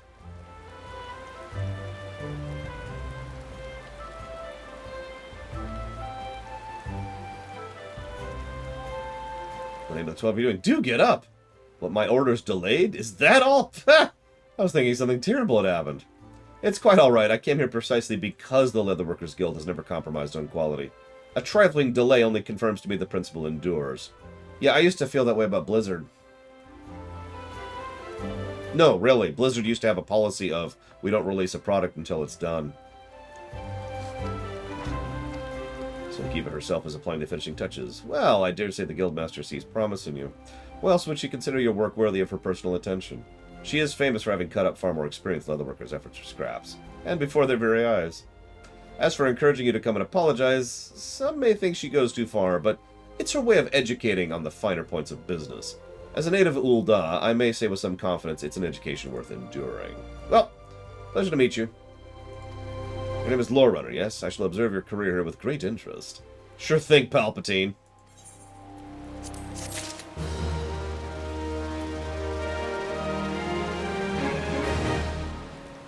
Oh my god, does that make me Darth Vader? Tell me the truth. Am I Darth Vader? Okay, yep, no. That's just my life. Alright, cool, whatever. There you are, Laura. I was hoping you've been working on your techniques, because I have a difficult task for you. Well, okay, maybe not as difficult as I originally intended. I had thought to bid you to prepare 100 circles of Aldgoat leather. But instead, you need to learn about what materia is. Materia, materia, materia. Say it with me. Materia, materia, materia. Oh, materia. Materia, materia. Oh, that what? Goat skin leggings. Yeah, apparently I haven't dumped materia into these yet. That's okay. I've got the materia right there, ready to go for it. Materia! Materia! Materia! Don't worry, we won't have to worry about materia with either the alchemists or the culinarians. So this is our last materia tutorial right here. Behold the materia. Oh my gosh, this is materia. You cannot change class and job anywhere. You cannot do it in dungeons, and you cannot do it in combat. Also, anything that qualifies as a dungeon, so in other words, any duty is what they call it in game terms. So anything you have to sign up for, whether it's a solo quest, or, you know, a dungeon, or a raid, or Boja, or Eureka, or anything like that, anything you queue for in some manner or another, you cannot change class while you are there within. And obviously not Eleazar, because otherwise, if I had, I would have answered it by now. I'm busy, man! Come on, the whole point of the QAQ is to go ahead and share questions and answers when I am not busy. I'm currently busy. So, this is still talking about materia. And she's being kind of a twat. Actually, you cannot queue for a dungeon as a carpenter. It will not let you. However, if you do try to join a dungeon as a dragoon, and you meant to join a dungeon as a samurai, sucks to be you. You're a dragoon now. The only option is to leave the dungeon and incur the penalty. This is something I wish they would change, for the record. I hate to constantly bring WoW up, but over in WoW, you can change specs like that. There's actually a cast time involved, so you can't do it in combat. But the whole point is that if you're in the middle of a dungeon and the tank leaves or disconnects and you happen to be playing your druid, you can just switch over to bear form and finish up the dungeon. In FF14, it sucks to be you. There's no recovery. Oh, his bill pay. I swear by Louis Sua's beard, I'll tear the skin from his... Oh, Lore, it's good that you're here. Listen to this. An Ul'dan merchant has set about blackening the guild's good name. He claims that some toad leather we sold him is, and I quote, of inferior quality. You heard me, inferior! The gall of the man. I swear to you I would be the very soul of contrition if his allegations were true, but they are so utterly unthinkable. He claims the leather was unevenly tanned and still reeking of toad slime.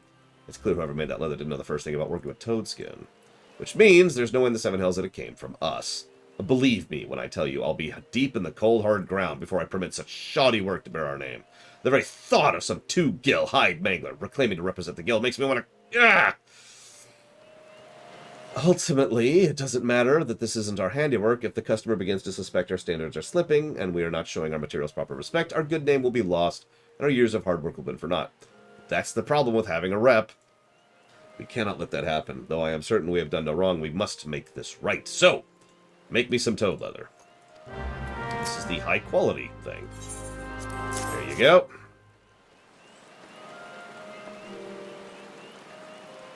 This will do nicely, Laura. You clearly understand the unique properties of toad skin and how to harness them. How do you harness... No. The leather is sturdy, flexible, and completely free of unpleasant odors.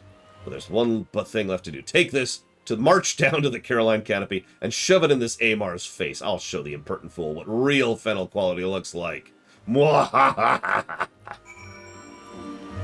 Okay, while I'm down here, let's go back to the QA. Let's see. So Elizar asks, what is FTNL? I have no idea. What is FTNL?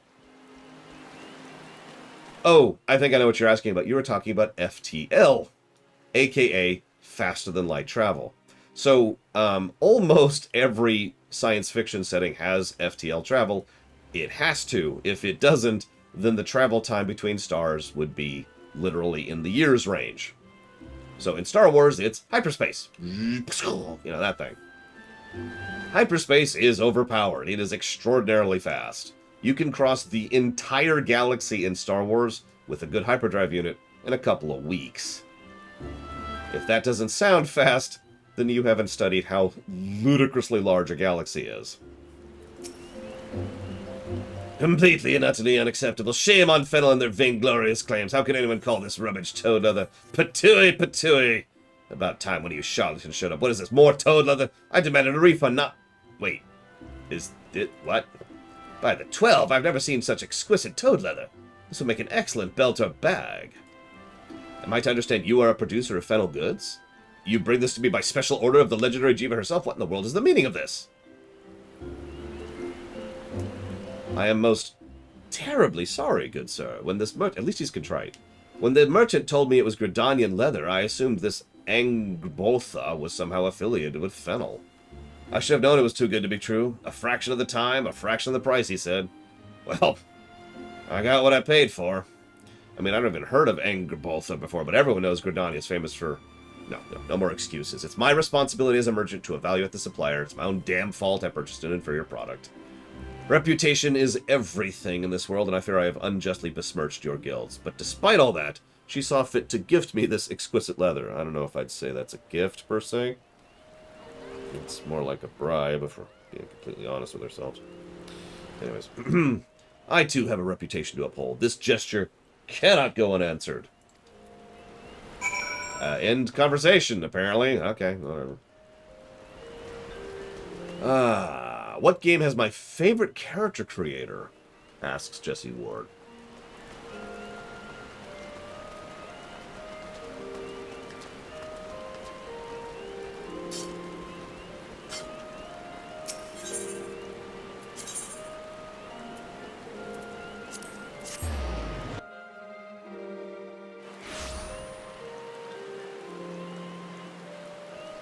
So, I'm just going to go ahead and say that the most technically impressive character creators I've ever seen are Star Wars Galaxies and Black Desert Online. But this is going to sound weird. I don't actually like either character creator. They are objectively better, I just don't enjoy them. They're kind of cumbersome and weird, and it takes a really long time to get it where you want it to be. So, meh.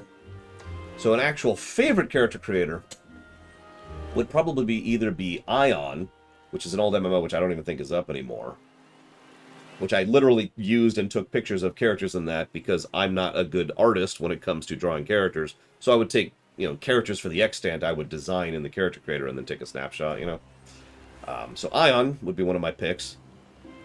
This is a very recent change, but as of Shadowlands, I would also put WoW up there, which I know sounds weird, but as of Shadowlands, WoW's customization options actually got really good. And I love the aesthetics of the game. Wow, is it really One-Winged Angel? That's impressive. That game sucked.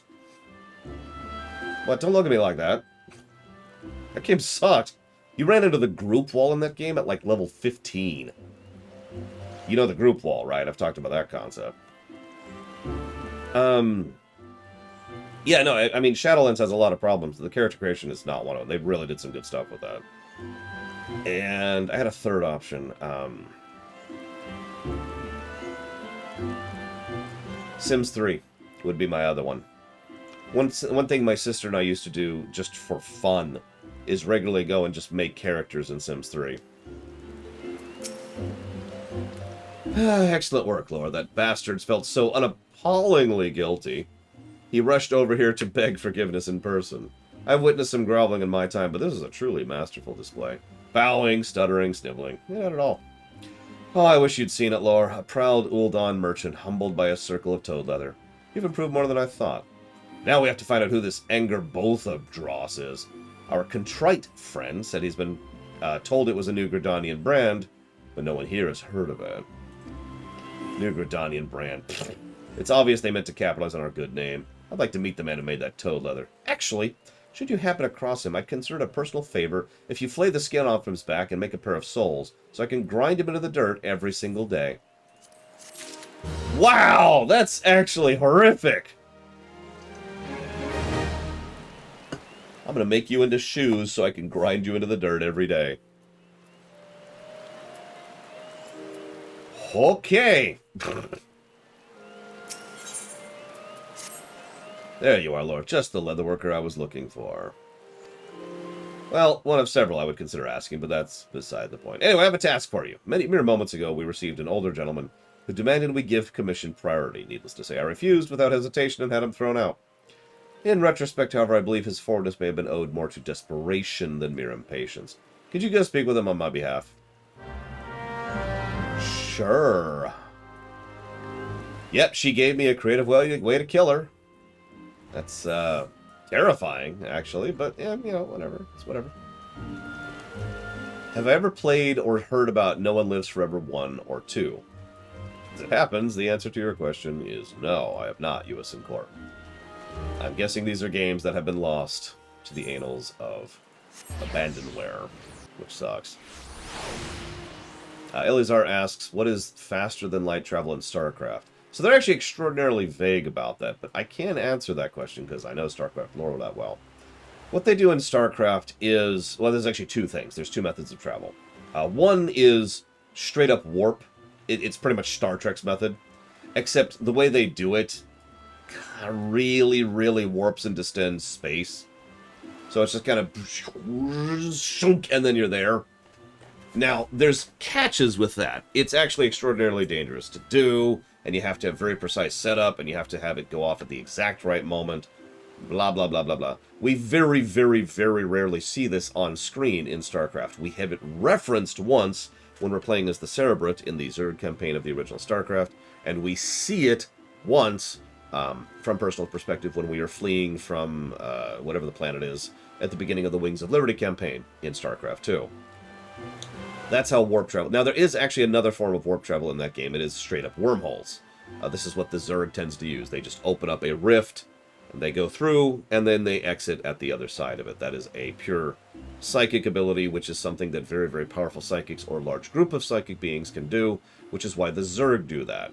Yes, almost all of this is almost assuredly stolen from the warp over in Warhammer 40k. One of the more blatantly stolen things from Warhammer 40k in the StarCraft setting. So, you're a leatherworker? Oh, thank you for coming to see me. I know my behavior was inexcusable. Permit me to start from the beginning. I heard tell of a new brand of leather goods that was cheaper than fennel, but just as well made. Not being a wealthy man, I saw no reason to spend extra gil and purchase some of the Angerboth branded armor for my boy, only to be disappointed. To the untrained eye, it may seem fit for purpose, but I served as a wood whaler for many years. I could tell at a glance that's no match for Ixali weapons. It was made fast and cheap as advertised, but had I known the quality was so awful, I would have found the extra gil gone to the phenol fineries in the first place. I know what I ask is unreasonable, but my boy is about to enlist in the whalers, and I wanted him to have something that would last a lifetime. Something my son can wear when the time came. I swear that Angrboda stuff wouldn't keep him alive long enough to have a son. Please make me a jacket.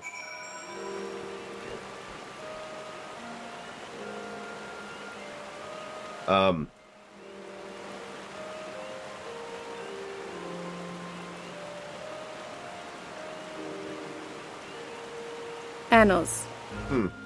Nope, apparently I just stuttered, Alpha Squid, because annals is what I meant to say. And apparently I didn't. I literally have to take your word on that, because in my head I said annals, and I even double-checked the pronunciation just now, just to verify. But that's what annals is said as, so, anyways. That's it. We're caught up with questions, except for One Winged Angel's big Death Doom question, which I've honestly been pondering ever since. The problem is the big Death Doom question One Winged Angel asked actually has no good answer. And that is the problem. That's why I've still been sitting on it.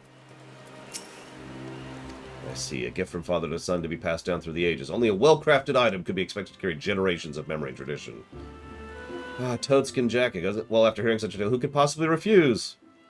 Why are you looking at me like that? It was a rhetorical question. I'm not a monster. You heard his words, so make it. Okay. There you go.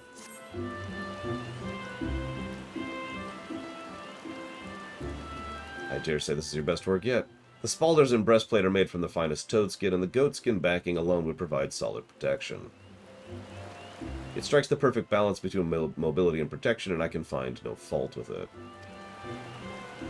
It's a fitting gift for the young whaler to be. I expect you will agree. Take it to him. Okay. So while we're walking back, we'll start to answer One Winged Angel's question. Making a quick stop over to answer Pika's question super quick. I have no feeling about that whatsoever. On the one hand, it's nice that more people can have access to it, but to be perfectly frank, if not for the fact that there's a PS5 shortage right now, and has been since it came out, I'm actually against that kind of a thing. Limiting yourself to a previous generation of console or computer capacity is a nice idea in theory and good for games, for some games, but for other games it actually causes more problems than it solves.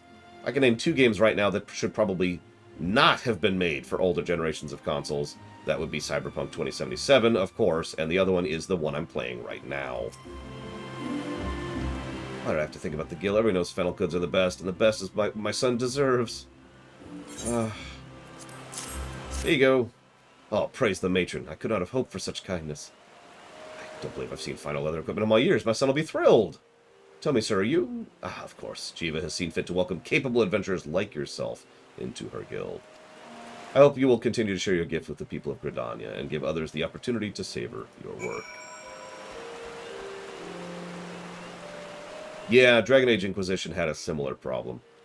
It's understandable why developers do that, but it's almost always, in any large-scale project, it tends to cause problems. Now, if it's a game like Mina the Hollower or Shovel Knight or whatever, those are, for lack of a better way to put it, low-tier, well-optimized games. Those should be on everything because, of course, they should. Adding multiple SKUs for Shovel Knight is not a big deal. Adding multiple SKUs for Cyberpunk is a much bigger problem.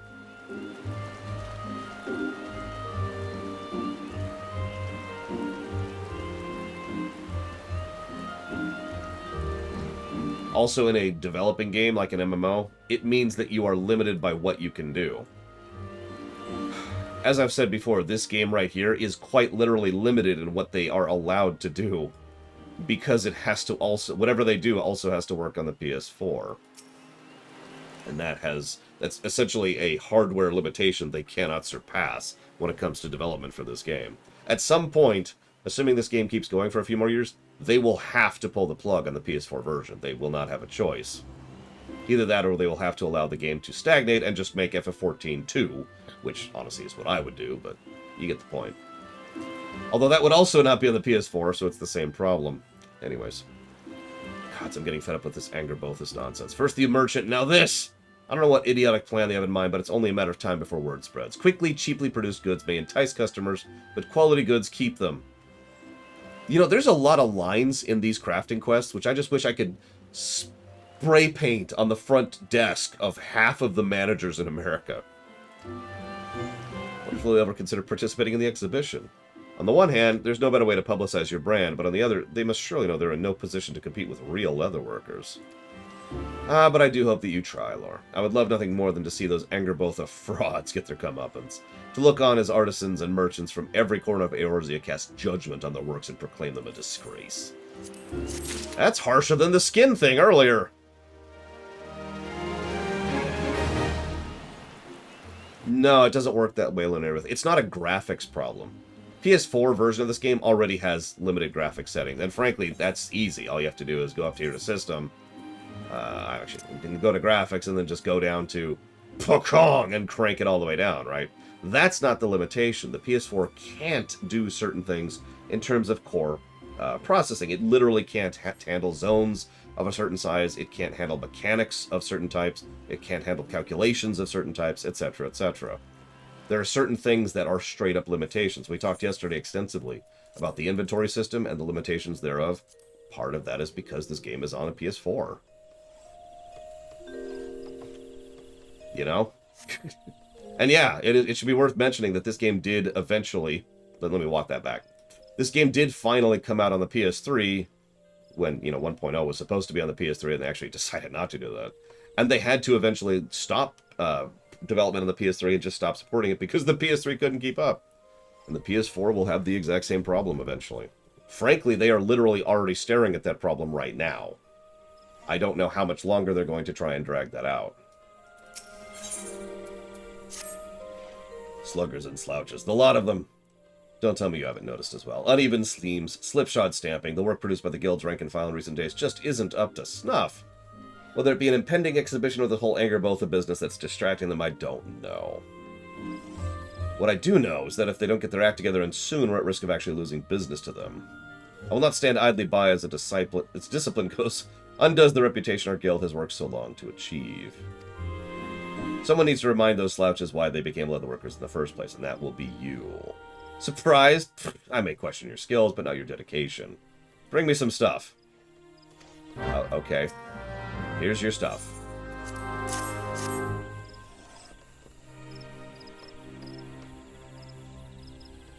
Is that a smudge? One could hardly call this perfect. Fortunately, it is not perfection I sought of you, but pure single-minded devotion to the craft. And from the moment I took this ring band in hand, I knew you would not let me down. Clearly, you possess a keen understanding of the ideal ring band. Boreskin, lights... This is accomplishment of leatherworking, and will serve as a clarion wake-up call to the loafer content that has been churning out substandard work. I'll be honest with you, Laura. When you first came stumbling through our doors... Excuse me, I wasn't drunk, lady. I'd reckoned I'd have an easier time making you into a saddle than a respectable leatherworker. I do have plenty of skin, apparently, since I'm almost twice your friggin' height. How pleased I am to have been proven wrong. You have risen to the challenge and become a model to their guild, which reminds me, I've spoken to you about the Gridanian exhibition, yes? The day of opening draws near, and I must devote myself fully to producing our new line of fashions. And this will afford me a little time to everyday affairs, so you get to do the exhibition. Yay. And yeah, one other thing. I can literally visually show you this. Do you ever notice that these towns are split into 2 zones? It's because the density of how much stuff is in the capital cities needed to be spread out across 2 zones because this was designed for a PS3. This may look like a big zone right here, but if you were to compare it to, I don't know, let's just zoom out a little bit over here. If you were to compare it to this monstrosity, same zoom level, you can kind of see what I mean by how the zone sizes and what they can do with those zones have changed over time. Also, there's another thing which isn't as obvious. They can do more with the areas that you can't actually reach because these zones are now designed with flying in mind. So, that's actually another layer that's not even being shown on the map. That is another addition of what they can do with the better hardware because they could no longer support the PS3. Or no longer had to support the PS3, excuse me. And that's my answer to you, Pika. That's the problem. Rolger, take me of all the times for this order to come in. Here, have a look. An order for a pair of boarskin smithy's gloves. Actually, yes, Luneruth. If WoW had been locked onto a PS3, or actually PS2 when it came out, it would have been, well, it would have had the same problems FF11 did with regards to its zone design and actually having zone lines and instancing and all sorts of other issues. Hell, the big issue this game has with additional instances causing server lag and causing issues which prevents them from doing certain things with instancing as a concept is also a limitation of having to make this game for a lower hardware level. Anyways. An order for a pair of boarskin smithy's gloves made by the guildmaster herself using famous Jiva patterns to be delivered post-haste. I bet a month's earnings this oaf couldn't tell my handiwork from a Gabu's arse, but that doesn't stop him from filling such a tactless order when I'm up to my ears in work. Apparently not. Post-haste. I'll deliver a slap upside the haste post-haste. Head post-haste, if it wouldn't have negative repercussions. Fortunately, my new assistant has arrived. Oh, yay, that's me. I did mention I'd be delegating work to you while I focus on the expedition. What about the customer's conditions? Ah! He'll get a pair of gloves made by the famous Lore himself. He'll be fine. Okay, here's the famous Lore gloves, apparently. A smithy's gloves must be sturdy enough to protect the hand from the fires, but pliant enough to not hinder the precise movements to work the steel. Excuse me. I'm happy to sign off on it. You may deliver it without delay. What, the Jiva patterns? Don't worry yourself about such foolishness. Have I not told you he will not know better? At any rate, off with you. Even a fool of a client is still a client. I don't know if I agree with that sentence, but let's go and talk to this person, shall we?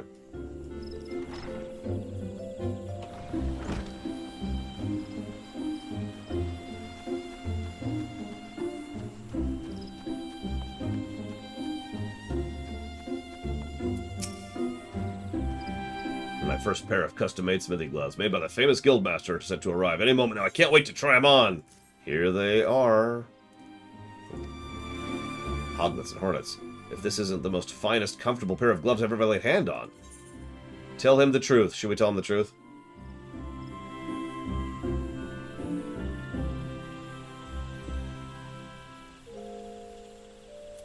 I like how this is an option. Yeah, no, I made those. These gloves are not the work of Jiva? I could give two craps about that. Friend, I don't know a damn thing about you leatherworkers and your patterns. A fellow smith assured me Jiva's gloves were of peerless quality, and that was enough for me. I placed my order the same day, sight unseen. I'm glad I did, for you've brought me the most comfortable pair of smithy gloves I've ever had the pleasure to own. You and your guildmaster have my utmost gratitude. You're welcome, I guess.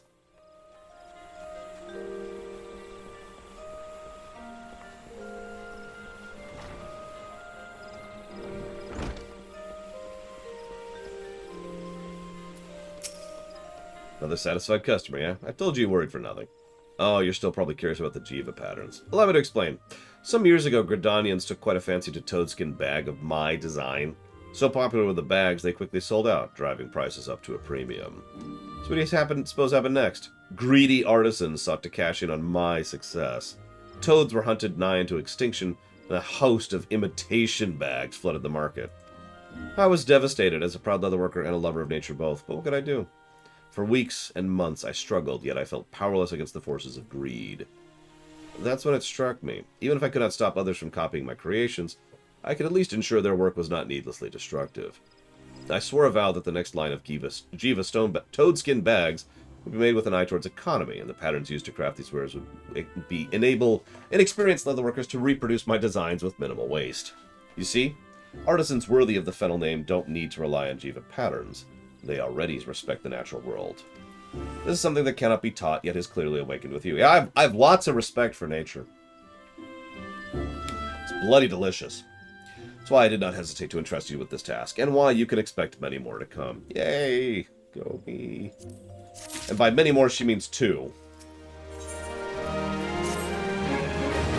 You have the look of a leatherworker who could do the work for 3 men. It seems my reputation precedes me. Thank the 12 for that, because 3 of your good-for-nothing colleagues just walked out the door, leaving 3 commissions of the highest priority unfilled. A pair of gloves, a targe, and a choker. I need them on the double. The promised delivery dates yesterday, last week, and 4 fortnights ago. In that order. To make amends for the delays, I've personally assured each of the clients they're absolutely of peerless quality. Yeah, sure, hang on. There we go. Time is of the essence. Here you go. Yeah, I suppose these'll do.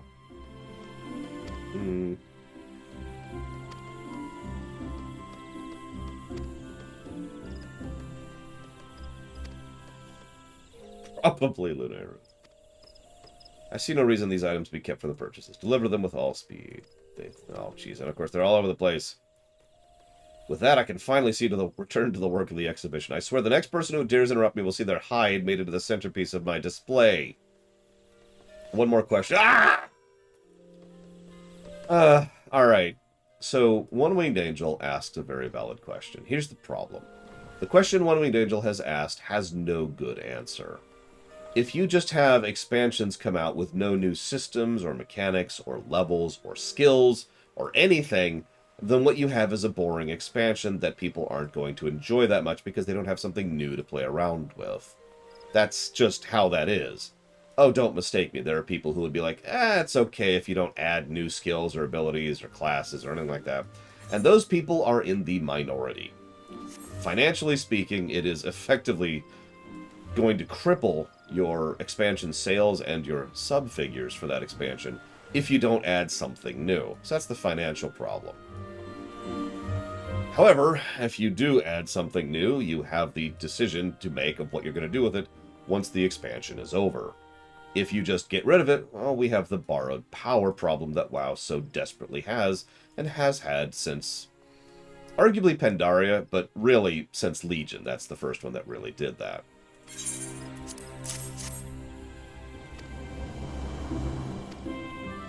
You're welcome. It's always nice to just get a simple thank you in these games, you know? Anywho, that's the first problem. But if you keep adding stuff, well, you either have to get rid of it at the end of expansion, which is obviously the WoW problem, or you need to keep it and deal with an ever-increasing bloat problem. Even if you ignore the balancing issue, which it is possible to balance around new abilities and new skills every expansion, it's a thing that happens. That is an escalating problem. Each new expansion becomes substantially harder to balance, and, well, you face the ability bloat problem. Look at my bar here. Look at all these abilities. Now, granted, some of these have since gone away. I can actually pull a few off my bar here. But you see how many freaking abilities I have on my bar here? This is what we call ability bloat. And this is a very real problem. It's one of the reasons why so many... let's do...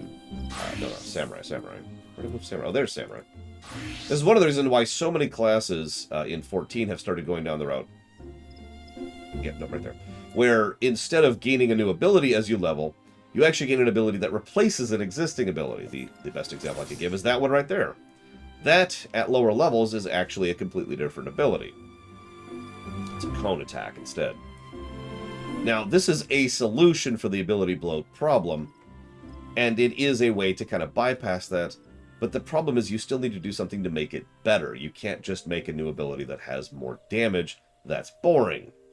You need something that's cooler. Now, in this case, they did actually make this ability much better. It is a straight AoE as opposed to a cone, so that works. But you see how every time you add new abilities or change existing abilities, you face this exact same problem over and over and over again. It's a non-stop escalating issue. So you have to do new stuff. But you can't just get rid of it every time, because then we have the WoW problem, which has now proven, mathematically and economically proven to not be a good format to do the borrowed power method. But you need to decide to keep doing something with it each expansion, otherwise it's going to plateau and dull out. So how do you deal with that? That's the core issue. Now, I do actually have an answer to that, believe it or not. The answer is kill everyone! But yeah, a pure story expansion historically does not work. There's basically been no story-only expansion for any MMO going all the way back to the EverQuest era, which has actually worked. And each one has been a detriment there, too. To use more modern examples, look at WoW and Warlords, for example.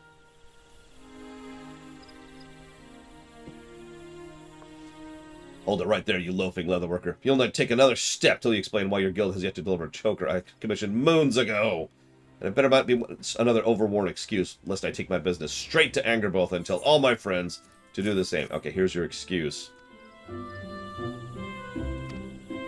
You brazenly neglect your clients in favor of designing frivolous fashions for a ridiculous exhibition, and then expect pay for shoddy work delivered behind schedule. The arrogance of you self-styled artisans know no bounds. I hear even your guild's own have had enough and of Guildmaster Jiva and her nonsense. Mark my words! The Leatherworkers Guild is finished. Customers these days want speed and value, and your lot offers neither. And there we go. Broker neck. Alright, moving on. Where's this other person? Of course.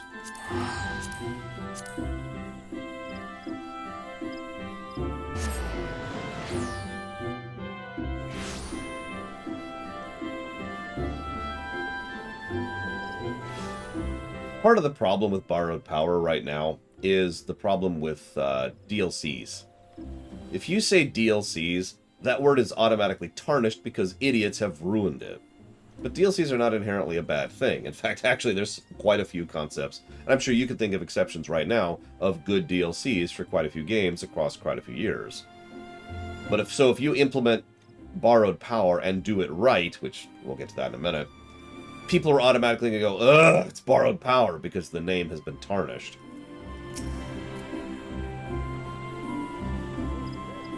Yep, here's your thing. Sorry for making you wait a week. Which is why these rumors of mass resignations are so distressing. What could have possessed good, honest leatherworkers to abandon their craft? It's a good question, actually. I'm so curious what this robe is. Looks very samurai. Probably because it is. I mean, exactly, Loner. Horse armor is a DLC. Blood and wine is a DLC.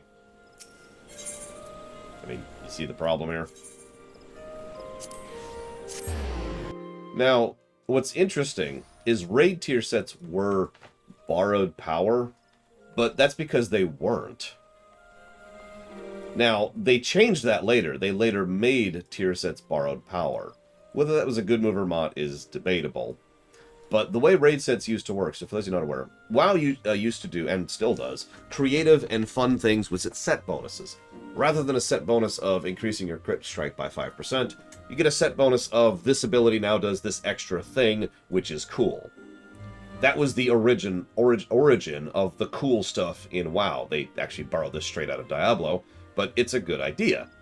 So they borrowed it and they said, here, and there was just cool stuff. Now, the reason it wasn't quite borrowed power is because it's not like the moment that BC came out, all your Noxoramus gear just fell off of you and went away. You still had it. You had it for as long as you cared to use it. And Noxoramus gear was actually quite viable up to 70, speaking from experience here. So you could keep those suits and keep using them and keep having that cool stuff until just straight up stats started overwhelming it with regards to, the actual gear that was in BC. And by the time it's overwhelmed, guess what?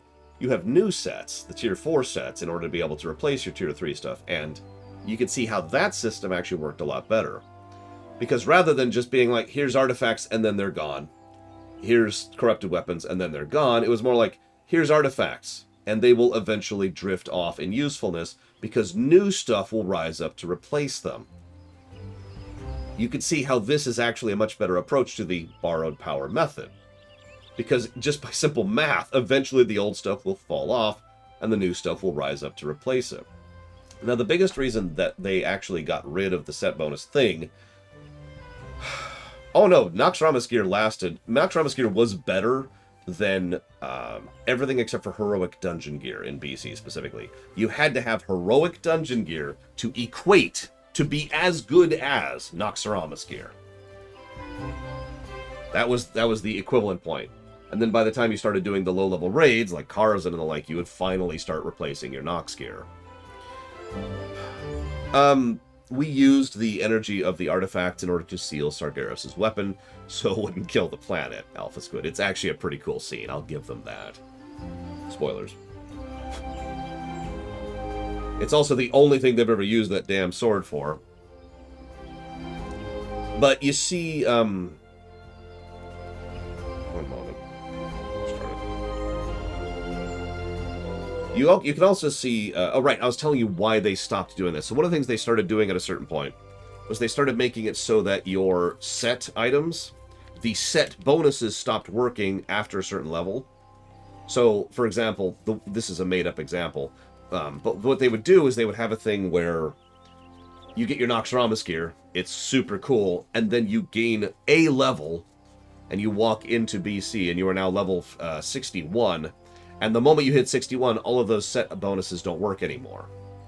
Now, nobody liked that, so they changed it to make it even worse. In Warlords specifically, I remember this because everyone was pissed about this. In Warlords, they added a new thing, where the moment the expansion hit, all of that cool stuff just stopped working immediately. So it's not even you leveling, it's just a switch is hit and the abilities stop working. This was the prototype for the borrowed power method that they've been using ever since. It sucked. And you could see why it sucked so easily. Even though it is in many ways practically accomplishing the same thing, encouraging Cleaver to go into the new content and get new stuff, the core problem here is rather than this leading into this, it's more like this and there's just a cliff and you just lose your cool stuff and then you go and then you start to get cool stuff at the end and then there's another cliff. And anybody with a functioning brain can tell you why this system doesn't work. Doesn't feel good for the player, literally in addition to psychologically. There's also the fact that in a purely objective, pragmatic perspective, just suddenly making some of your stuff turn into garbage while you have it equipped is not a particularly good method to encourage players to bother, because why bother? There's already a very strong and powerful psychological drive to not be on the gear treadmill that quite a few players have already fallen into and have since vanilla. Well, eventually, you know, the gear's going to be replaced, or eventually the expansion's going to come out and greens are going to replace my raid gear, so why bother? The only real encouraging method that they had was to allow your gear to keep being good into the new expansion, like they did in the olden days. So that basically, the pool of people who were willing to bother with gearing up at the endgame was about here. And then they made this change in Warlords, and that pool shrank because all of a sudden it's even less useful to bother doing all of this. Now, they did have one valid reason for doing all this. It's a stupid reason. You ready for it? You ready for it? This is great. I'm gonna love this. Everyone in chat's gonna know exactly what I'm gonna say the moment I say it. PvP. The biggest reason that they did this, the biggest practical reason, excuse me, that they did these changes was because PvP was getting completely unwieldy and insane to balance around these abilities. If you don't understand why this is so stupid, then you haven't been listening to me talk about the giant dividing line that needs to be between PvP and PvE in every MMO ever.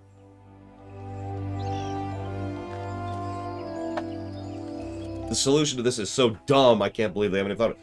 FF14 has a better approach to PvP than WoW does. And WoW has a lot more PvP support to it. Dozens of battlegrounds, the arena system, entire servers dedicated toward the act. And FF14 still does it better.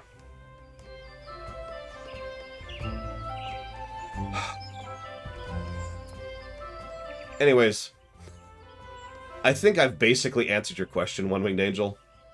Doing this is probably the only real viable solution to the borrowed power problem. You need to have new stuff. Make it last longer. Make it gradually die out in usefulness, rather than, you know, just pulling the plug on it. And maybe make a system where the new system is different. In different ways, it's more useful, or more interesting, or more fun. That's not hard to do. Classes change every expansion. So the new stuff you're designing is designed for the new classes. Let me use a practical example real quick. Sorry for going off on this topic, but this is a big topic. Let me use a practical example of this. Let's say that you kept your artifacts after Legion, but you could no longer empower them. So you had all the abilities on them, but you couldn't do anything with them. So your artifact was locked at the item level it was at the end of Legion, and we would never gain any new mutators or talent points or anything like that on the artifact. And that just kind of starts to drift off as you level through BFA. Meanwhile, in BFA, rather than starting with that stupid Azurite system, which was dumb from the beginning, you start off with the Corruption Gear system, which was brilliant and extremely well designed. Within probably about 5 or 6 levels, most people are probably going to start thinking about getting Corruption Gear instead of keeping a hold of their artifact, because the Corruption Gear is going to start pulling up in terms of overall usefulness to overtake the downward curve of the artifacts. So they can hold on to their artifacts however long they feel like. That's up to them. And they could start using the Corrupted Gear whenever they feel like. That's up to them. We take that into Shadowlands. What did Shadowlands add? Well, what's funny is Shadowlands, the best thing Shadowlands added was Torghast. Now, hear me out for a second. Because Torghast obviously is unfeasible in terms of balancing for, overworld dungeons and raids. But Torghast did everything exactly right. It just did it in a glass bottle, and that was the problem. So imagine as you go into Shadowlands, you don't just get your one ability that you get per faction, which is boring and not very well designed, to be blunt. Instead, you get your one ability, and then you get the abilities to kind of mutate it a bit as you go. The Torghast system spread out throughout the entire expansion. Now, in order to limit this and balance this, we would probably gain the ability to slot things in and out of your Torghast system. So for those of you not aware of how Shadowlands works, as you level, you have a talent tree, which is for your companion, right? And your companion is per your faction. There's 4 factions, okay?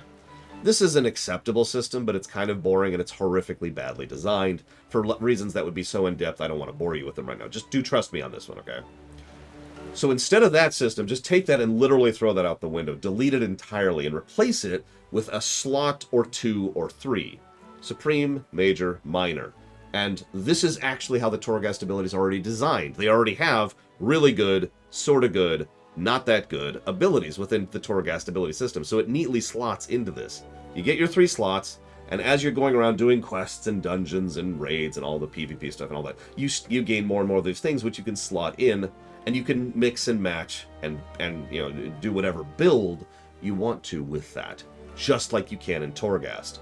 Bam. The corruption system slowly falls off because you're not getting any new corruption gear, and you can't increase your corruption resistance. So the corruption gear slowly tapers off as you get into Shadowlands, and as you're going into Shadowlands, you gain more and more of this new thing, this new hotness, where you can actually slot in and out your Torghast abilities, which change how you play your class. Boom! Fixed! This is all stuff that's already in WoW. Nothing that I just said is something I made up. All I did is manage it properly.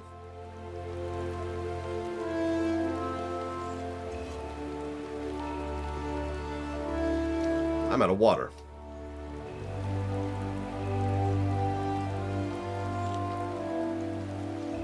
I did, Jesse Ward. Ion, which was an old MMO, which is still around, apparently. I don't remember. What was the other one I gave? Can't remember now. I gave some other answers to that. God, I actually can't remember now.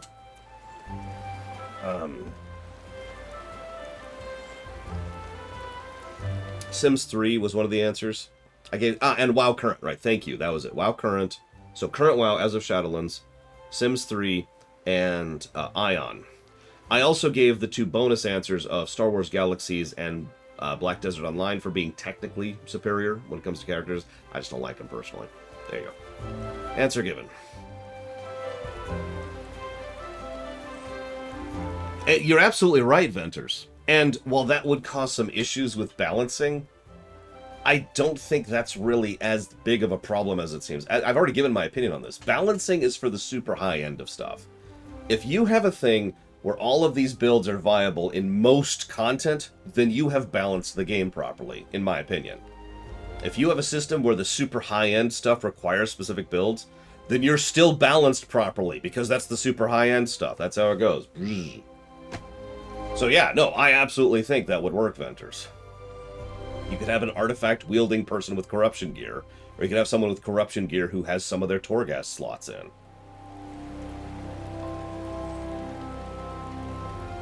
Anyways, I hope you find that as an acceptable answer, One-Winged Angel. Sorry. I have given a generic response, and I've given an exact, precise, specific response of what you could do in WoW's case with the last 3 expansions.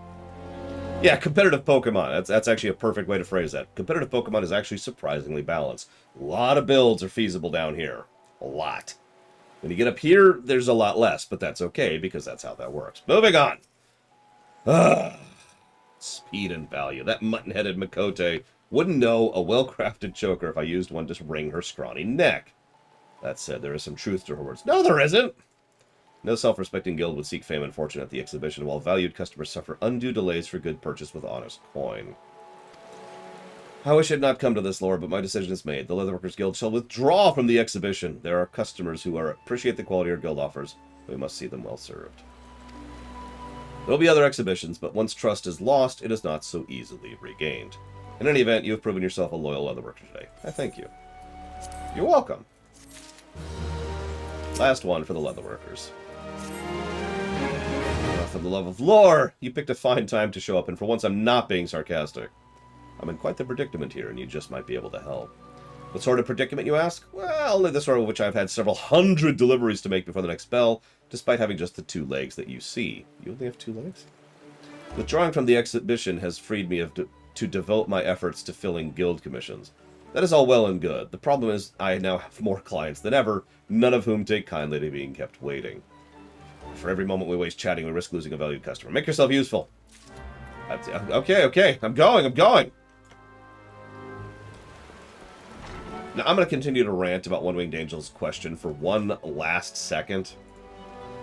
Do keep in mind that the solution I have proffered is still borrowed power. But just like Heart of Stone is a great DLC, I don't think the borrowed power concept itself is the problem. I think it is the implementation thereof. To reverse that, let's go back to that corruption system. I know I've said this before, but it really deserves to be reiterated. The corruption gear, which was a great system, was only live for one single patch, and then the plug was pulled. By the way, for those of you who are playing Shadowlands, you know that they've already got another system, I don't remember the name of it right now, don't ask me, which they've already pulled the plug on. It was a patch 9.1 system they added, which is now gone as of 9.2. So don't do that, because that's dumb. That is basically taking all of the bad elements of borrowed power, all of the negativity of it, and all of the bad psychological rating, and all of the bad mentality, and everything, and just making it all worse. Oh, dude, I don't know, Alpha Squid. And I know WoW inside and out. This is obvious, because I'm talking about in-depth mechanics off of the top of my head. I still don't know why they would do something like that. God. For all the times FF14 has irritated me, it's never pulled that. Yes, I've come to deliver your choker, which I do happen to have on me. The time and effort put into this piece is painfully evident in the overwrought nature of its design. We've only just met, but you strike me as a smart man. Hence my offer. Why don't you bid farewell to your fruitless life as Jiva's lapdog and come work for me? Who am I? I am none other than the founder and proprietor of Angerbotha Apparel and Accoutrements. Gridania's premier producer of leather goods. As a clever man like you has doubtless surmised, many of your more ambitious colleagues have already abandoned the Leatherworkers Guild to bring their prodigious talents to Angerbotha. And why wouldn't they? Who wants to waste precious hours learning how to stitch the perfect seam when a serviceable one will suffice? Oh, so you're McDonald's! Angerbotha products are just as durable as Jiva's overrated rubbish. No, they're not. Crafted in half the time for a fraction of the cost. Again, McDonald's. Should you have your doubts, I invite you to come by the exhibition and judge for yourself. Such a shame the Leatherworkers Guild will be absent from the competition. I was looking forward to defeating dear Jiva this year. Oh well. For all her faults, clear the woman has a sense to see that she was fighting a lost cause. Ta-ta! Now let me go ahead and share a little bit of economic truth that most people don't really understand. There is such a thing as paying for quality. Sometimes it costs more to get a better product. There's actually another layer of that. This is the niggle most people don't understand. Because most people either assume that paying better is always good, or paying better is never good because they look at something like, say, Alienware, which is not a good brand of laptops. It's not a terrible brand, but it's not a good brand of laptops. And you pay a lot of tax for Alienware. You pay more for Alienware just because it's got the Alienware brand. So you're not paying for quality there. But you can pay for quality. And in fact, if you want quality, you are going to have to pay it. If you pull up Amazon and you're looking for a certain thing, I'll actually use a specific example because this is a recent problem for me. Let's say you look up humidifiers. You're like, all right, I need a new humidifier. Here we go, perfect. And you see a humidifier right now. This is a live example for, there's actually one I'm looking for in specific. There it is, 18 bucks. That's probably a crap humidifier because it's $18.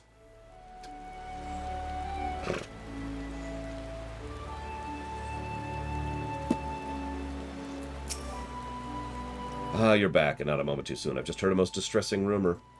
Word about town is the renowned leatherworkers from across the realm are withdrawing from the exhibition at an alarming rate. Should this continue, Angrboda will have a clear course to win top honors. Gah. It pains me enough I cannot represent our guild in the contest, but the thought of those talentless hacks could claim the prize that is rightfully ours. What's this? Dawid? God, I don't know how to pronounce that. Dumbass of Angrboda was the client? Well, if I'd have known, I would have delivered in person and taken the payment out of his hide! Oh, yes, the two of us still go back quite a ways. He was an adventurer and aspiring leatherworker, not unlike yourself. We had a bit of a falling out, though. I remember it like yesterday. He strolled through the door wearing a shite-eating grin and holding a jerkin that looked like it had come through the wrong end of an alt-goat.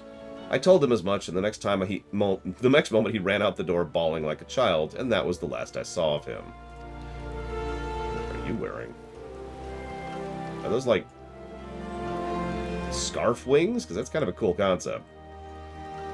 His sorry efforts weren't worth the hide they were made from, and now he fancies himself a fashion magnate.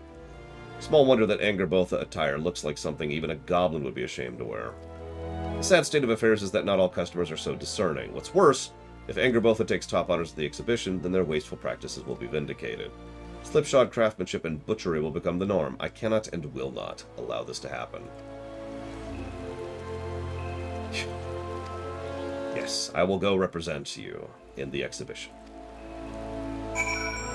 And yeah, S.A. Ross is correct. A perfect example I like to use for that is the difference between generic cereal and name brand cereal, and the difference between generic soda and name brand soda. So there's this one generic, Magic Circles is a good example of a generic Fruit Loops. It is just as good as Fruit Loops. Fruit Loops are more expensive. However, there's also generic cereal, which is, to put it as nicely as I can, Drek. In fact, specifically the, I forget what it's called, but it's the Frosted Flakes, which are not good.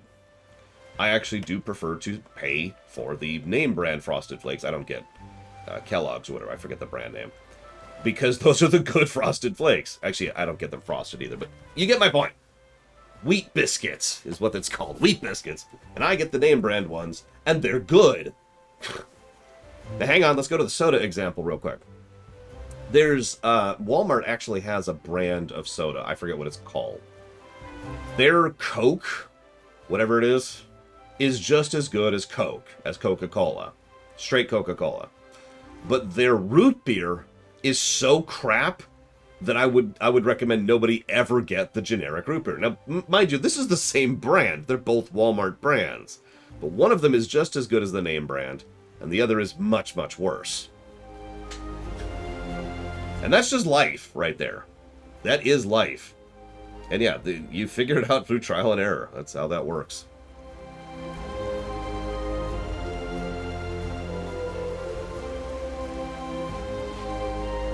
Oop, there we go. What's that you say? You want to submit one of your works for the exhibition? Well, I do happen to have this very high-tier thing with materia in it. Consider yourself fortunate. Had you come a bell later, the contest would have already been over. I must say I'm relieved. There are far fewer entrants in this year's exhibition compared to past ones. And when I heard the Leatherworkers Guild would not be participating... then you'll be happy to hear our plans have changed. Chiba, do tell me you've decided to compete after all. Our guild will be represented, yes, but by lore here. Could you do me a favor and put that in the queue, Jesse Ward, so I can get back to it? What an unexpected turn of events, but I must hurry. The exhibition's about to begin. Let's friggin' go, then.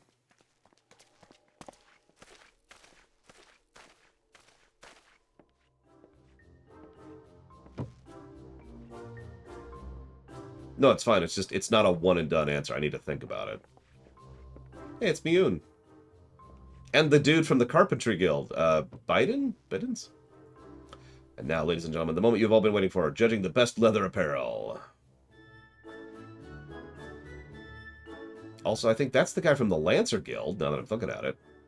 It would seem an unprecedented number of last-minute withdrawals have left us with precious few candidates worthy of top honors. Nevertheless, we will proceed as planned.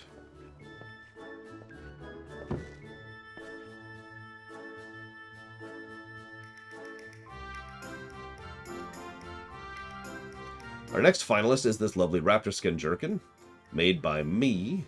Oh, no, hang on. No, made by the Angerbotha people.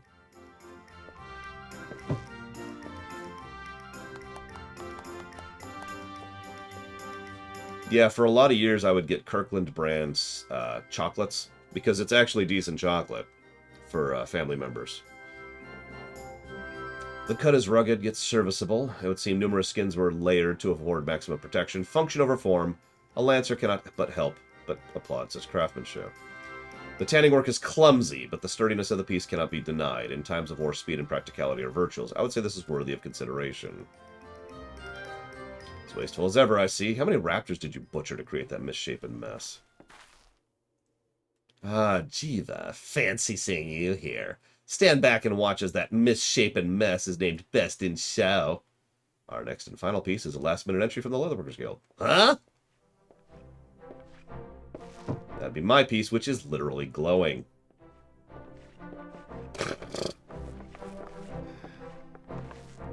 You look pale. What's the matter? I take you weren't expecting actual competition. Why, this is positively stunning. One can almost feel the raptor's very life force. By the way, she's the woman from the Botanist Guild, the guild master. We've actually already talked about her. I think that's either the summoner kid or the scholar, or not the scholar, excuse me, the conjurer kid. I forget which, but all of these people are major quest NPCs from the other guilds and the other classes. Not a single seam out of place, not a single cut of hide wasted. This piece was clearly crafted with a profound respect for the beast whose life was taken to create it. And of course, Fufu-cha would care about that. And there's the Archer Guild lady. It offers superior protection to the Angerbotha piece, while at the same time allowing for greater freedom of movement. This jerkin would be a proud addition to any archer's armory chest. In my line of work, and of course Mother Meow, the Adventurers Guild leader, I have seen an adventurer come and go. Rare is the one who possesses the aptitude and diligence demonstrated by the creator of this piece.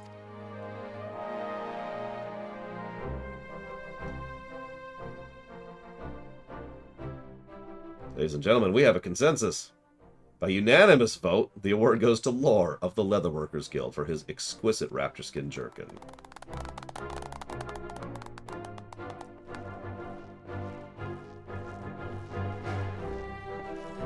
Dowd of Angerbotha Apparel, I presume.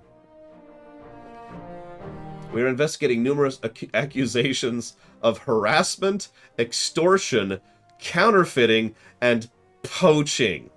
If you'd be so kind as to come with us so we could discuss these allegations in private. Okay, that timing is ridiculous, but I love it. After all, they knew he'd be here.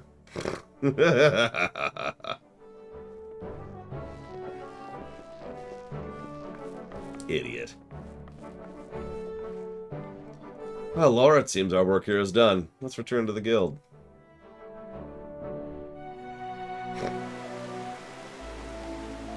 I mean, it's not like there isn't a place for cheap goods, as long as they're advertised as cheap goods. As much as we made fun of it, one of the things I liked in Outer Worlds was, it's not the best choice. It's Spacer's choice. That was their freaking marketing stint.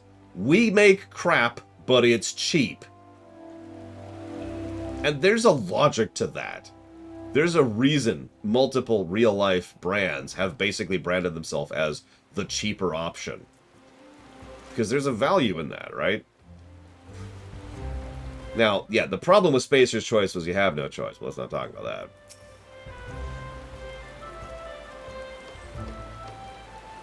I must confess, until I saw your jerk with my own eyes, I was not entirely convinced you had it in you. But you did. Yeah, you ever go to a bakery? There's a reason they put old bread that's going bad on sale. People will buy it. As for me, I can finally return to work free of the headaches and distractions. Although, as luck would have it, we have a veritable legion of erstwhile anger both of defectors knocking at our door. Yeah, it's almost like they just lost their jobs. They think their false tears and trite words of remorse will earn them my pity. Ha! I'll send them straight on their way and lop a square off of their hindquarters for good measure. A whole square. Or maybe I might have done that, but who among us has not erred? Even I have been known to make mistakes, albeit rarely. And so I will give these turncoats a second chance. But mark my words, anyone who thinks of crossing me again can look forward to new life as a subligar. The life of a guildmaster is fraught with frustration. But 1,000 happinesses. Unflagging dedication to your craft, deep respect for the lives you must take to perform it. Remember the values of the Fennel, and I have no doubt you will do us proud. In Ishgard.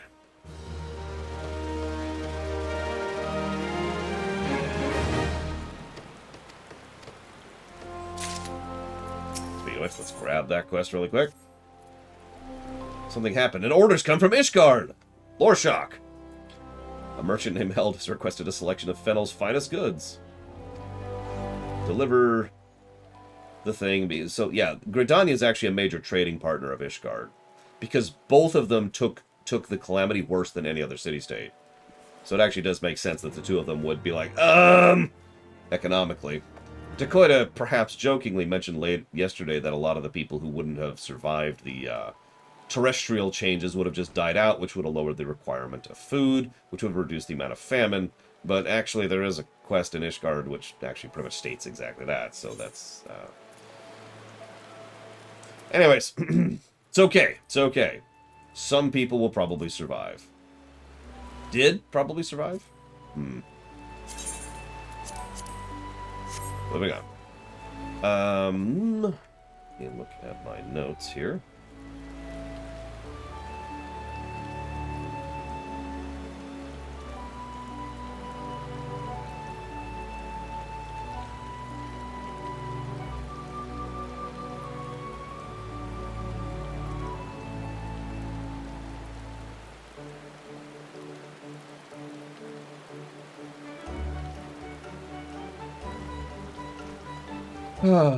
Alright. So to answer your question, although it looks like Von Falkenstein got there before me, because yes, I would say about $700-ish is probably about what you'd be expected to cost. Now, it should probably be worth mentioning that right now is one of the worst times in the last 20 years to buy a gaming rig. I'm not actually exaggerating about that. The good news is that that's getting better. The bad news is it's also getting worse at the same time in a different direction. So cheaper gaming components are getting easier to come by because the people who are snagging up all that crap aren't going for it. But the bad news is they're still snagging up crap, and the higher end stuff is getting picked up even worse. So that sucks on pretty much every level. Fresh reminder, crypto miners can go to hell. Just straight to hell. Do not pass go. Do not collect $200. Get a spray of feathers. That's actually, or whatever those were. Alchemist. Where the heck is Alchemist? Where's the Alchemist Guild? Banalin. Okay.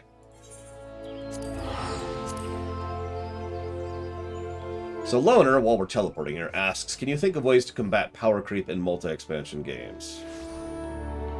I mean, balancing passes? Or accepting power creep? And just acknowledging that it's a thing? Are the two most obvious answers there. There it is. Where's the stupid thing? I will never go to Ulsa, Giga Pudding! You can't make me!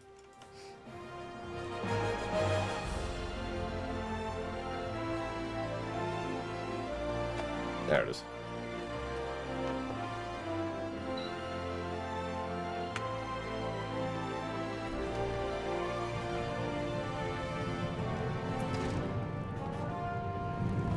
So, alchemy.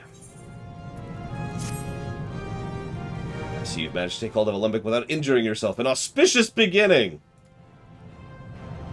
I know, right, Mike? Come on. Let us see if we can continue this trend of unexpected success. For your first lesson, make me a distilled water, the end result of purifying a murkier sample of life's most vital element. Okay. If I fail him, he's gonna have to find a new assistant. But I didn't, because I had it right here. I've had it all morning. Ah, yes.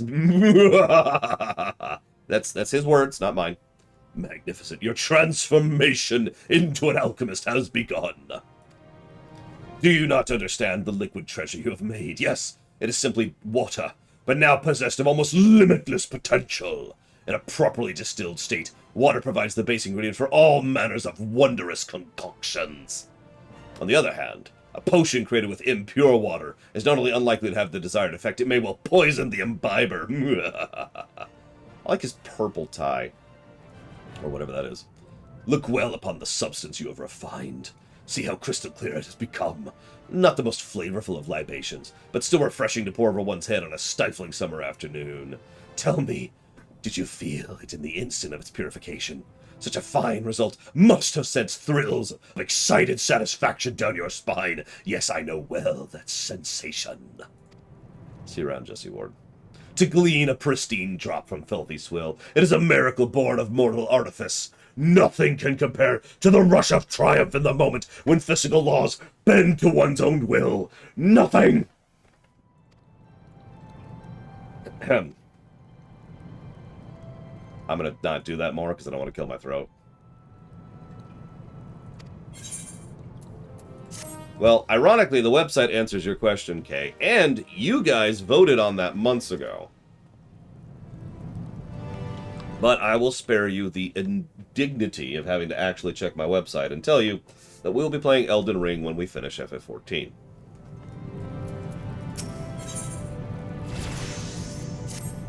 What now? Guild for the poor?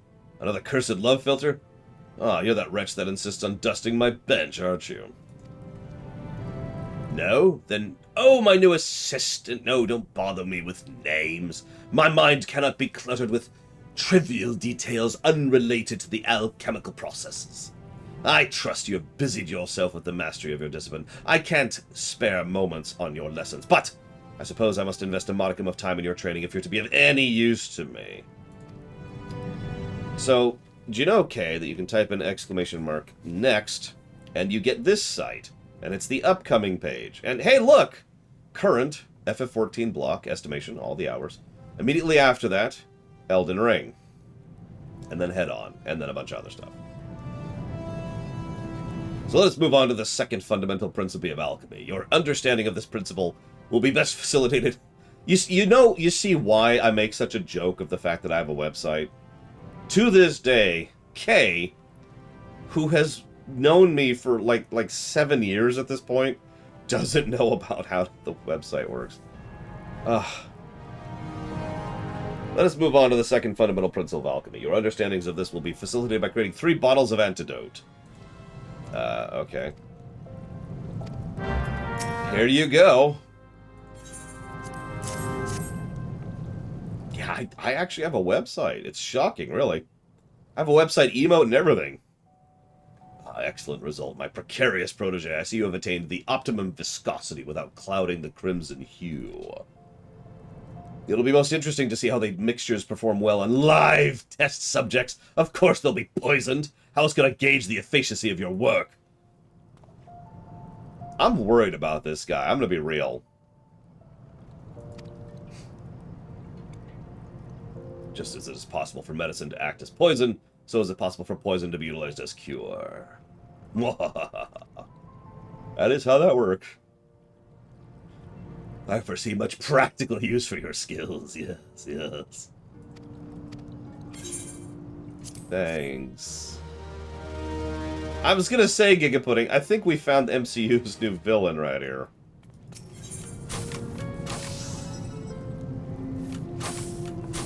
Ah, you're on a phone, aren't you, Kay? I don't have a solution for that. Designing the website so it looks good on phone and browser is actually a problem. So I just kind of accept the way it is, and the fact that it actually works on phone and on website, or on website, on computer. So, yeah, that's true. If you do pull my website up on the phone, you do have to scroll down past the videos to see all the buttons.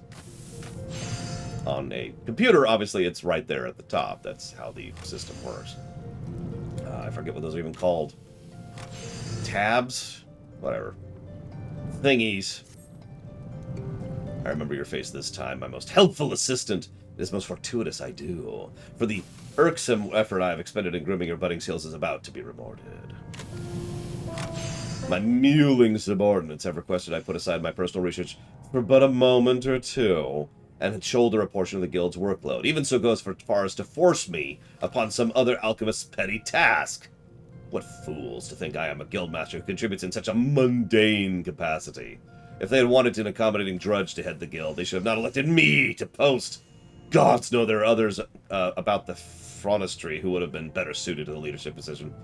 It's times like these I curse my blood ties to the Syndicate. I would personally be content to eschew such tedious duties in favor of mine own work. Which, of course, brings us to this moment. Bring me some beeswax. What browser do you use, Kay?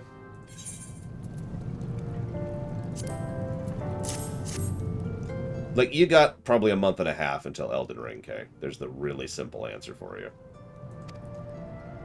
But I would rather figure out why your website is wrong, or rather you're showing that my website is wrong, because there's absolutely no reason why that shouldn't be on the upper left like it is.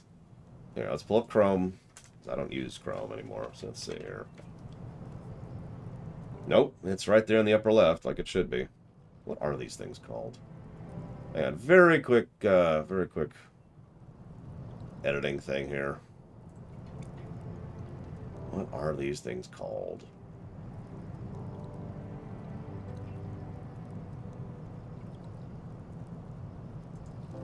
Apparently they're called sidebars. I use Firefox for most of my stuff. Chrome for a couple of things. And that's actually kind of it. I suppose I use Safari, but that's very rare. It's fine, Kay. I don't blame you. I just don't believe you. I think you're lying horribly to me. I was actually praising you just last Sunday, too.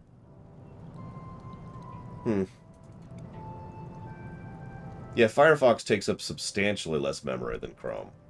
I only use Chrome if I have to, which I do every now and again.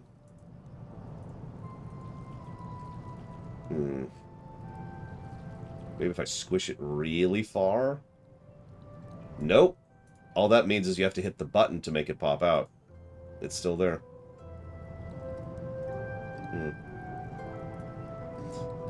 So, give me a moment. I'll actually tell you in full, okay? Not that you care. I figure you don't mind being praised. So this is indeed... His name is Severine, by the way. Or Severian. Perhaps I should pass on to you the mantle of Guildmaster in its vexatious entirety. Now, the beeswax you've brought me, you must surely realize is yeah, I know what beeswax is, thank you. I thought I'd be more content with more than a convenient lackey, but mayhap with further training. Yes, yes. Go do levies. Okay. I think it's the only one who's actually flat out said levies.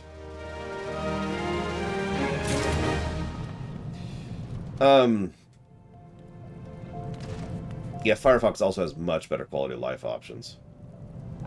So, during our Sunday meeting about the Trek rewrite, just this last Sunday, Lore Reloaded and I were talking about animations. And what we were talking about is hiring someone to do the animations for the Trek rewrite. Now, the problem is, I flat out said I don't know anybody who works in animation, so I can't contribute to that. We're probably going to have to look around someone else. And he actually knows people in the industry, so he's going to be trying to find people. But he interrupted and said, well, what about the guy who did your intros? And I was like, well, yes, but that's not what we need.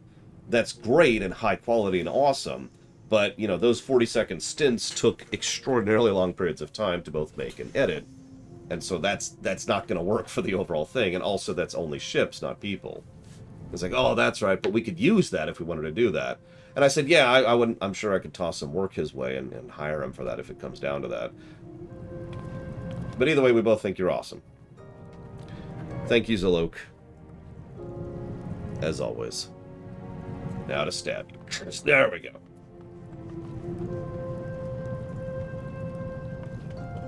Speaking of which, I missed one earlier. Thank you, FM Aylward. I did see it. And you said, not sure if you saw the second choice for accepting Carbuncle Mount donation request, or I missed the response, but just put it to STO. Playing it right now, there are a lot of negatives there. Yeah. But I'm not getting the Carbuncle Mount. I refuse. I have my mount. Thank you very much. It also feels really wasteful to buy a mount I'll only use for the stream. It just feels like such a waste of everyone's money, you know?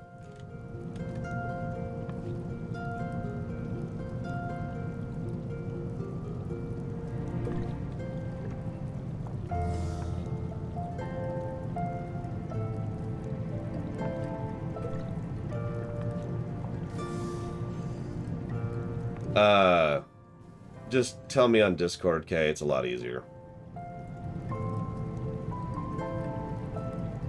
Sorry, I gotta adjust something here. And Zalok, do you know where you'd like that to go? Well, Carbuncle is pure evil. I think that Carbuncle is actually... You know how we distill things as the alchemists? So Carbuncle is the purest distillation of horrific evil. And I just don't like it that much, that's all.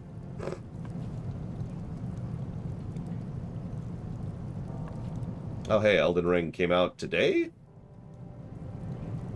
I mean, not that I care for a few months. Put this up here while I wait for Kay to message me. Marlboros. No, those are cigarettes. Too volatile. Oh, it's you. Have you not learned to concoct potions in your sleep? Admittedly, the results are not always what you dreamed they would be. Now, might I deduce from your unrequested presence you deem your skills sufficiently sharpened and seek further instruction, or do you simply derive some perverted sense of enjoyment from my irritable reaction? Well, you know... I didn't see it, Zalok. It's possible I just missed it. Quest for rethink block. I'm at a critical juncture, so I shall dispense with lengthy explanations. Go make stuff. Wait, you've already made it? Yeah.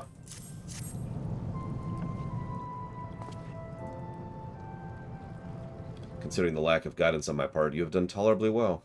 As you have discovered, the main catalyst of a potion of intelligence is the primal essence of life, such that as found in the blood of beastkin, Kurils and wolves and the like. The effect is diminished should the blood be cloud to clot, but you have avoided this novice mistake. Excellent, excellent. So, Kay, I'm not trying to disparage you, quite the contrary, both of us were praising you. I want you to seriously consider animating a 6 to 12-minute episode every week. With characters and monsters and a different terrain every week, and on the ships for ship battles and the like, and moving through the ship. Basically making a Star Trek episode every week.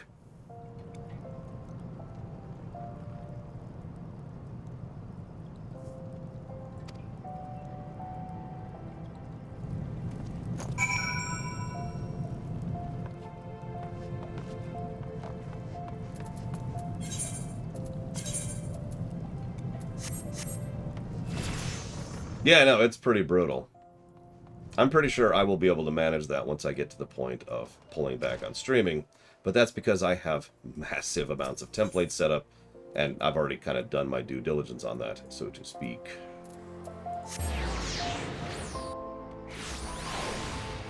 Now, the good news is we've already decided what we're going to do is we're going to push those out in blocks, just like actual TV shows do.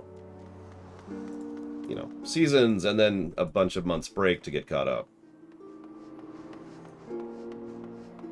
Yeah, that's another thing, Kay, and I mean absolutely no offense by this, but we don't have the money to pay you what you're worth for that. Both of us combined don't have your wages. So, here's your potions. Are these the ones I asked for? I don't know, I just thought the vials would be more ornate. Well, I must do something to pretty them up before presenting them to Franz the Fair. I suppose I should be glad it was you in charge of my quest, not the Guildmaster. I mean, one hears stories about the heads of the Alchemists Guild. To be honest, I was half expecting the potions to hold some foul liquid, if they held anything at all. They say Severian, goddamn, has powerful connections and more guild than he can count, but he wasted away at his workbench performing experiments. What kind of research could be possibly so important he would spend every moment chained to his alchemical devices? But listen to me gossiping away. I do hope my beloved Franz will be impressed. Yeah, I'm sure he will.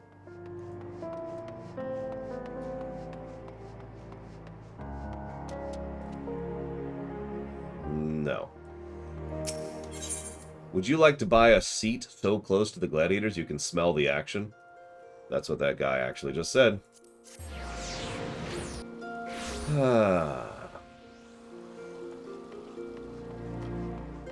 Venters asks an interesting question. Due to the borrowed power concept, when did WoW reach their height of their power? Oh, you mean the main characters? Legion. No question. We defeat a Titan in Legion. Spoilers. It's the only time we ever actually fight a Titan. Not a Titan's avatar. Not a Titan's agent. Not a Titan's construct. A Titan. Legion is when we topped. Although we're fighting the Jailer, which is supposed to be at the level of a Titan. Sure. Wake up! The task is done. I'm sure I made not the slightest mention of any task, but now that you mention it, I do recall dropping some niggling irritation into your capable hands. More concerned with the vessel than the contents, was she? Humph. I don't expect much more from those who are not intimately acquainted with alchemy's true beauty. Of course, I'm finding I can no longer count you among that rabble. Should you continue down this path of mastery, you may join me in the quest for alchemy's ultimate... I almost forgot the matter of payment. Now we both best be returning from work.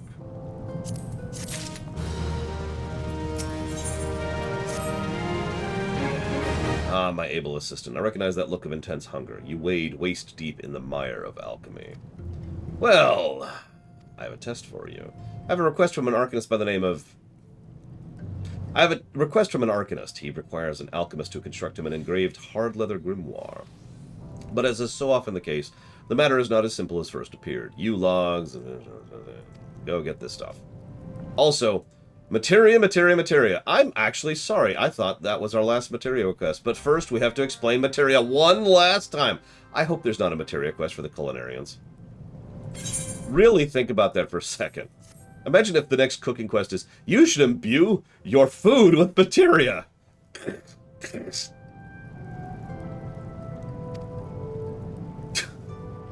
God. Oh, it's because we're making a book, that's why. Bound with Materia, just as I asked, of course. Now, before you depart, might you do the favor of your creator to... explanation of nature. Yeah, okay, blah, blah, blah, blah. Yes, of course. An arcanist must... Well, okay, this is actually good lore, so I'll share this. For an arcanist to weave the spells, this is black magery, he must conjure in his mind the... Oh no, arcanist is actually scholar summoners, my bad. He must conjure in his mind the images of distinct mystical diagrams known as arcane geometries. These geometries are inscribed upon the pages of the grimoire, such as the one you constructed at my request. The most important aspect of any grimoire is the quality of the ink used to illustrate its pages. Geometries drawn with ink that is more conductive to the flow of ether allow the arcanist to more effectively channel his magical strength. Thus, when one is in need of a new grimoire, one must take turn to an expert in the making of liquid gold and an alchemist. Thereby, Theliac be praised, I was blessed with the attentions of a true artist. Should I ever wish to enhance my tome, I know to whom I shall turn. Thank you, Master Alchemist. And that is the in-lore explanation for why better books improve your attack power as a scholar or as a summoner. It is literally better ink, which you are effectively drawing your magic through in order to create the patterns of your spells. I think that's kind of cool, and that's why I wanted to share that little tidbit. Meanwhile, Materia. Yeah, that's also why alchemists craft books, while we're on the subject. Ah, you disturbed me at a most delicate stage. Your timing is... actually really good. So, my incorrigible colleagues have foisted upon me a most unstimulating assignment. You can imagine my consternation at this continued effrontery, but when I consider the ease with which you performed your task, well, the solution to this onerous situation becomes glaringly obvious. Stuff rolls downhill. So I need to get some high-quality stuff. This is what high-quality stuff is. Here's your high-quality tutorial. Here you go. Let us inspect the fruits. Yes, the substance is indeed natron, with a pinch of powdery magnificence. With this level of quality, it'll perform wonders. Yes, yes. Lest you think I jest, I would have you realize the sheer range of practical use for this. It is found in the manufacturing of glass, treatment of wool, and mixing of culinarians. Although alchemy is required to produce natron, the substance is of far greater value to other disciplines. God, I'm stuttering bad today. I'm just gonna start reading at my pace. Blah, blah, blah, blah, blah. Meanwhile, he keeps talking about the pinnacle of alchemy. Which is whatever he's working on. Okay, let's do it. The pinnacle of alchemy. The time is ripe to once more gauge the degree of mastery you've thus far attained. So, as if by divine providence, a task suited to such a purpose has but recently landed on my workbench. The client requests the creation of 3 high-quality flasks of weak blinding potion. A toxin. Do not flinch from the mention of poison. If one means to learn the art of preserving life, one must also become intimate with death and destruction. Yes, but a spoonful of a chosen concoction, alchemy can restore health or cause grievous harm. Mwahahaha! This is the perfect initiation to the... He said that right there. This is the perfect initiation into the deeper secrets of our discipline. Do not tarry a moment longer. Well, I mean, okay. If you ask me to.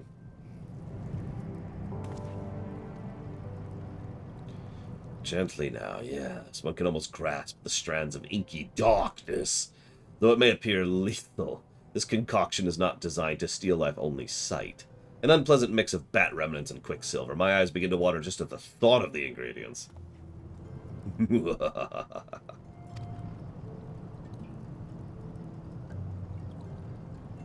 No, I have not forgotten her name. She apparently did not give one when she left the order. She is apparently affiliated with the resident bandits.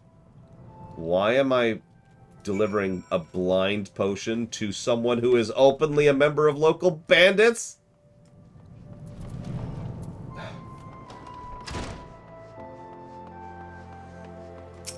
Okay, sure. Cool. There. Lunaruth says, I know you don't know how long it would take, but do you think FF14 will take weeks or months? Probably months total. Would you rather have this guy or Snape as your teacher? This guy. Snape's an asshole. And a bit of a bigot, but mostly a dick. I don't care how good he is. He's a dick. I see Severian did nothing to put a stop to this. He should know full well the consequences of handing over a dangerous substance to a criminal organization. Confused? I am Wabulia, of the Sultan Sworn. Whoops. I infiltrated the notorious robber gang, the Velvet Hands, after learning of their plans to attempt a bloodless heist at the palace. An attempt I can only assume is meant to emulate Mistbeard and his legendary act of larceny. These blinding potions were meant to be a key element in their scheme. There's a second question there. Oh, how long do you have left to audition? About another week. You have until next Sunday. Ish. Then I'm probably going to start actually handing out roles. Wondering how your guildmaster would handle a request from such unsavory elements, I insinuated myself into a position to receive the delivery. His lack of restraint is disappointing, but not entirely unexpected. He is not the man he once was. Oh, certainly he always had a passion for his work, but ever since the tragic events of the Calamity has become an all-consuming obsession. Your superior may as well have upended one of these flasks over his own head for all the little he sees the world that flows unnoticed around him. Would you take a message back to the guild for me? I want you to tell Severian to cease this insane quest of his. At first I thought the distraction of his research might prove beneficial, but he has lost all sense of self-control. No, my sister would never countenance this destructive behavior, and I will have Wanaja return to me. Jeez, okay.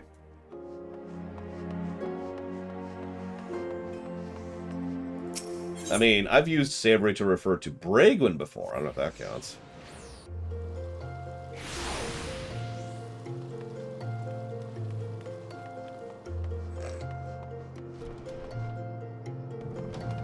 Well, we're almost done with the crafting stuff. We're going to smash this out, and then we're going to finish Culinarian, and then we're going to show off the Beast Tribes, and it looks like we'll have time to do that before the lunch break, which is great. Means we're a little ahead of schedule. Just a little. Is saying in chat we think Endwalker is good or bad considered a spoiler? I would honestly prefer you not, if that's okay. Obviously, just saying it's good or bad is not a spoiler, but as One Winged Angel so aptly puts, that prompts discussion. And I would rather not have a discussion, even said in vague terms. I am very good at figuring out what people mean, and I'm rather unpleasanted by people who just decide to randomly spoil things. As a further addendum, I do prefer the concept of no mentioning, aka no men, which is the idea that I don't want you to even talk about it, right? I don't want you to talk about how there's this big, cool, awesome fight that's super cool. I know that's not a spoiler, but that is a mention, and that is the kind of thing I would like to avoid if possible. So far, y'all have been cool. Please continue to be cool. She demanded I return Winaja? Oh, I see you met the cold-hearted and conniving Wabulia. I have not the slightest intention of giving up on Winaja now. I must remain focused on the successful culmination. Is this a Locke story from FF6? On the successful culmination of my greatest experiment, so that she might finally... So I might tell her... These matters have no place in our discussion. Once again, you have spared me the bothersome interruption and proven your alchemical expertise in doing so. Well, I guess I'm going to have to re-roll One Winged Angel. Or use a thing I've never used to change my appearance. God, I can't remember what it's called. Eagerly I have awaited your return, my able assistant. Does your chest not ache with the intake of every excited breath? Do you not tremble in joyous anticipation as your hand reaches forth, seeking to nudge open the door to the realm of alchemy's most sought-after in secrets?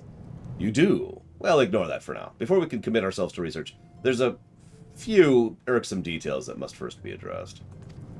As ever, I speak of the unending orders from the guild. Brew this potion, concoct this elixir. Ugh. Surely you grow as weary as I of these constant demands of our precious time. We must be allowed to concentrate. I have an idea to end these nibbling distractions, and it involves you. March over to the desk and petition for complete cessation of interruptions.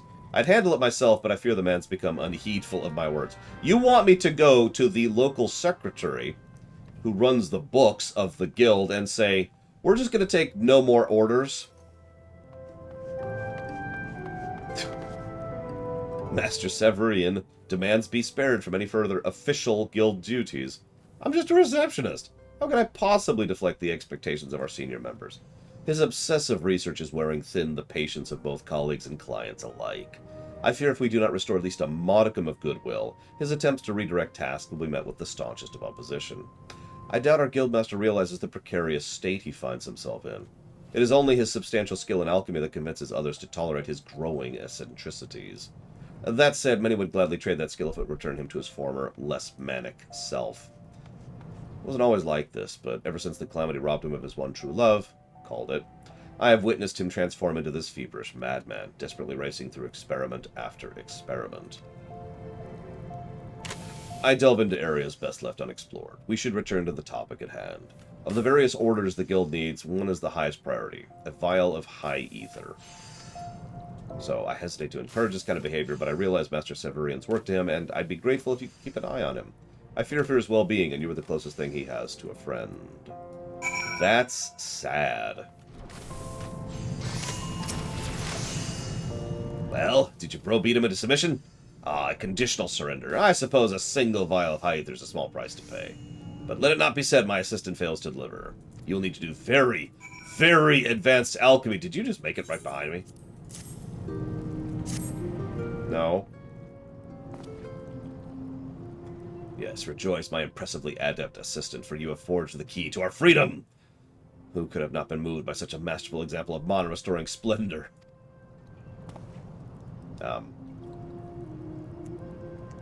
You would, I suspect, need to purchase coffers that might overflow with coin.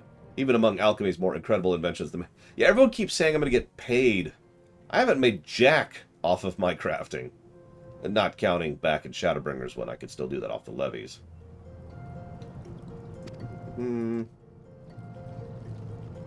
Was I lecturing again? It's so difficult to contain my passion for alchemy. You have accomplished a minor miracle today. Go forth.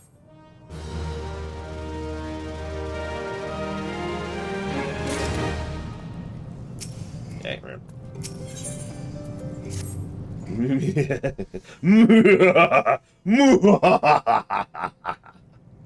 Again, that's there on the screen. I'm not making that up. Where have you been, my tardy assistant? I feared I would have to begin applauding myself. Did you bring wine to toast this momentous occasion? No? Oh, no matter. Let us not waste time with such extraneous celebrations. The ecstatic rush of triumph within my chest has me sufficiently intoxicated, for I have at long last unlocked the secrets of the ultimate expression of alchemy. After countless hours of research and experiments too numerous to mention, I finally hold in my hands the exact recipe required to effect my heart's desire. Come, my astute apprentice. Together we shall swing wide the gates of alchemical history. You will aid me by making this random thing. Okay. Here you go.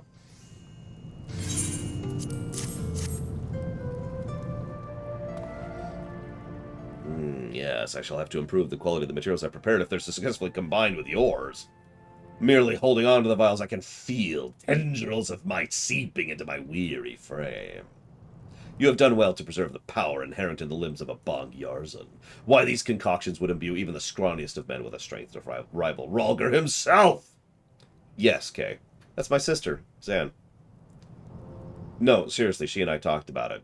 And since I am so much taller than her and we have a running gag of me, like in fiction, I would be the tall, big person and she'd be the one sitting on my shoulder, well, that's her. But I failed to mention what this most ambitious of alchemical processes was intended to achieve. Well, rather than inconvenience us both with a lengthy and technical explanation, it may be faster to simply exhibit the results. After all, this is the culmination of years of dedication and sacrifice. It may well be that my efforts will end in misery, but one must at least make the attempt or suffer the endless guilt of inaction. Time for talk is at end! From this moment onwards, I must have the most unbroken concentration and solitude. Your devoted assistance has been most appreciated. Aside from myself, you shall be the first to discover what the ultimate alchemical technique has achieved. And yet we have 2 quests left, so we know where this is going. So do we think it's going to be a brains kind of a situation? See, she's just kind of hanging out on my shoulder up there.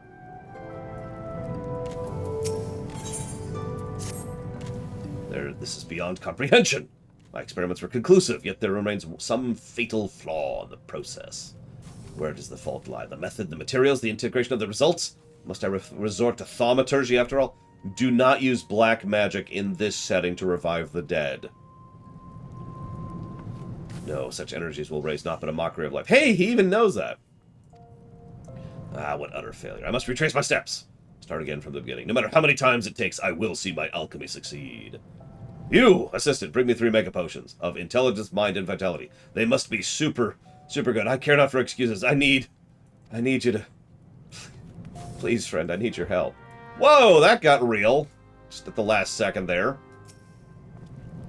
Well, fortunately for you, I had all this stuff prepped, so here you go.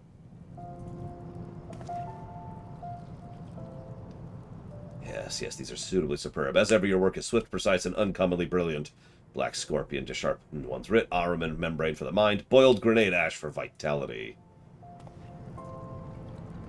All are necessary components in the alchemical process I attempted earlier. The selfsame one that ended so abominably. On that matter, I offer my apologies. I was so unwaveringly confident of success, my failure put me in a frenzy to gather a new batch of reagents post-haste, and to manage such a feat quickly meant I could not do it alone. I was able, however, to prepare another incomparable mega potion of strength while you were at work on these potions. Properly combined, these 4 of the primary attributes, strength, vitality, intelligence, and mind, can effect mortal resurrection. And now, my dear assistant, you understand what I hope to achieve with this highest of alchemy. Does this revelation shock you? Did you think the dead beyond our reach? No, I've done the Palace of the Dead. And Tamtara hard. I believe alchemy's unlimited potential. It was the cause of my regret, and it shall be the source of my salvation. I have spent too long on this path to veer from it now. He does look a lot like Cypher. I mean, he's even got the coat. Do you recall the time we spoke of Winaja? She was the elder sister of Wabulia, the Makote of whom you deliver these potions of blindness. Winaja is my one and only love. She was taken from me during the calamity. But I will see her live again. I will not rest until the day I can tell her the one thing she must know.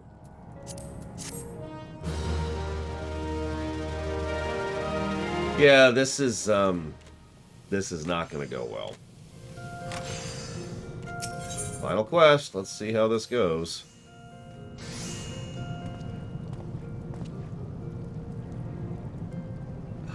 Is that, yeah, you, my loyal assistant?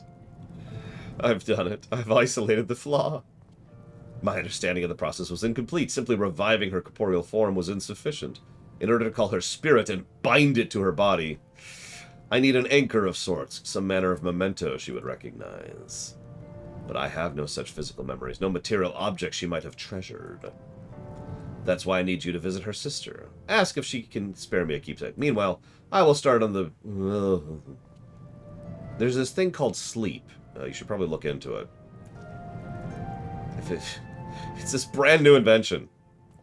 Would not be the first time, but if all goes according to plan, such extremes should not be necessary.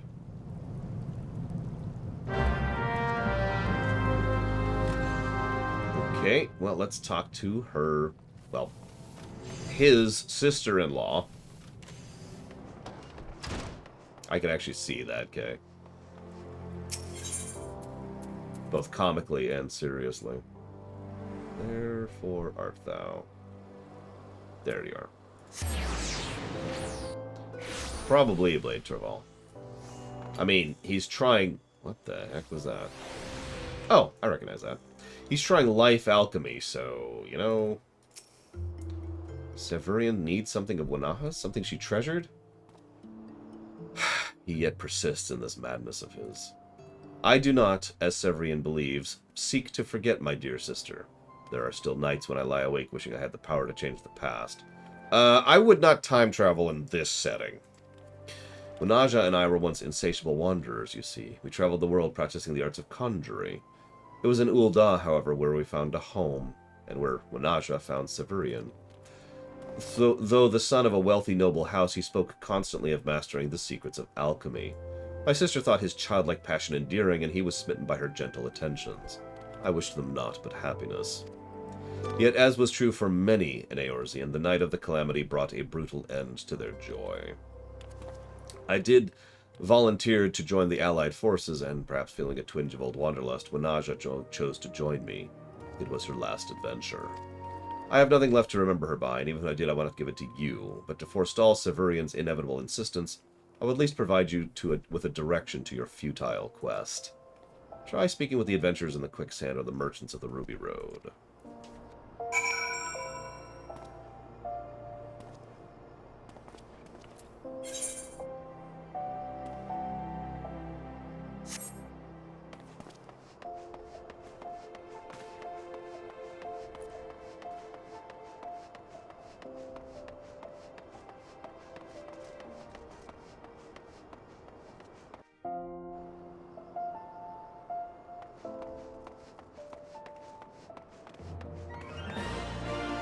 I was just about to comment on how the night music works for this quest, and then it becomes daytime. Did I know Winaja? Well, it's been some time since I heard that name. Winaja and Wabulia, famous conjurer sisters. I thought myself quite the fortunate fellow to have run on them in my travels. I heard the elder did not survive the calamity. I would have liked to see her wield that wand of hers one more time. A wand, eh? Interesting. Yes, yes. It's even a magical implement. Even better. And, of course, soul binding is a thing in lore in this setting, by the way. Winaja? Oh, I knew her. I always envied her effortless talent. If I'd actually tried to use the wand of which she was so fond, I would have taken it. And it had some quick tongue materia, too. Hey. What do you know? Well, it depends on the time. As you can see, we just skipped over to... I have mail. Skipped over to 6 a.m., which is when the day cycle starts. I forget the exact timing for in-game time to real-life time. I'll look at that later. Ooh, Ah, the elder of the Conjurer sister. Spoke with her once or twice. I was interested in the wand she carried. She cut a stunning figure in that robe. Yes, I get it. She's super hot. Got it. I need to make a budding rosewood wand melded with quick-tongue materia. I don't think that's going to work. Like, does anyone else feel like that's a terrible idea? I once used this one specific item. Why don't you make a separate item? That's not that item, but it's kind of similar, and that way we could totally bring her back with that. This is a really dumb idea.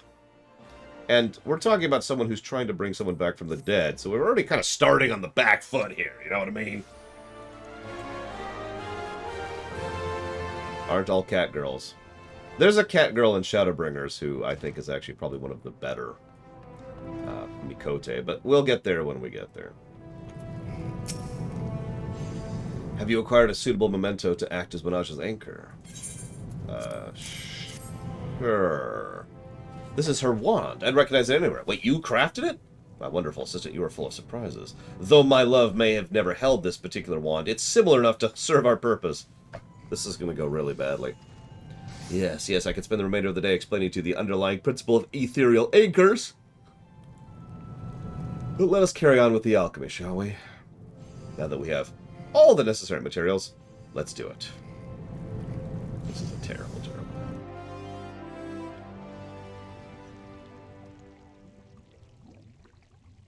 I'm not even going to ask how her corpse has been preserved for 5 years. He is an alchemist, after all.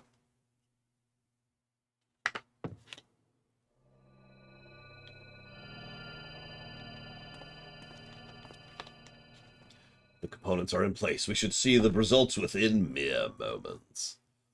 It will not be the result you desire. No! Be gone!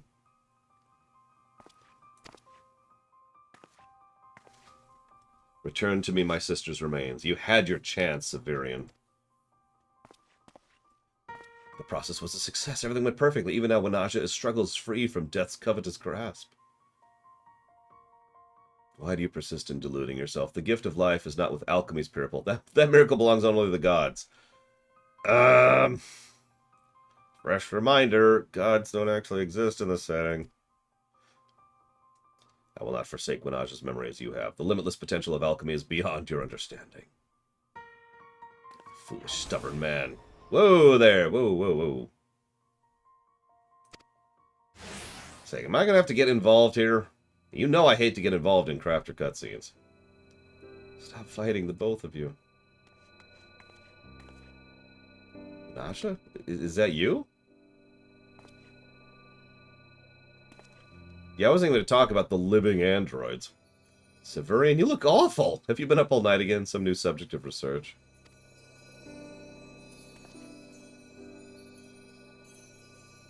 Nasha, You've got seconds. Tell her what you wanted to tell her. I was working on something important, terribly important, but I'm done with that now. I need to tell you how sorry I am.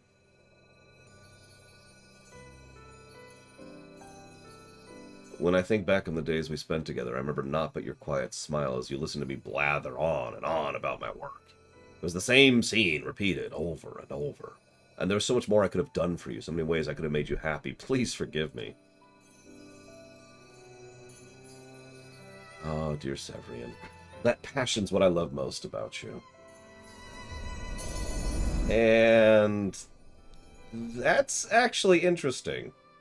So, as a fresh reminder, everything in this setting is made of ether. And there is a form of a life stream within this setting. It's not quite like FF7, it's just similar. So, if you die in a peaceful manner or in a concluded manner, then what happens is all that makes up you dissolves back into the etheric currents, and you go back into the life stream. So he successfully brought her back to life sufficient to die peacefully, which is actually kind of poetic in its own way, but also really horrible.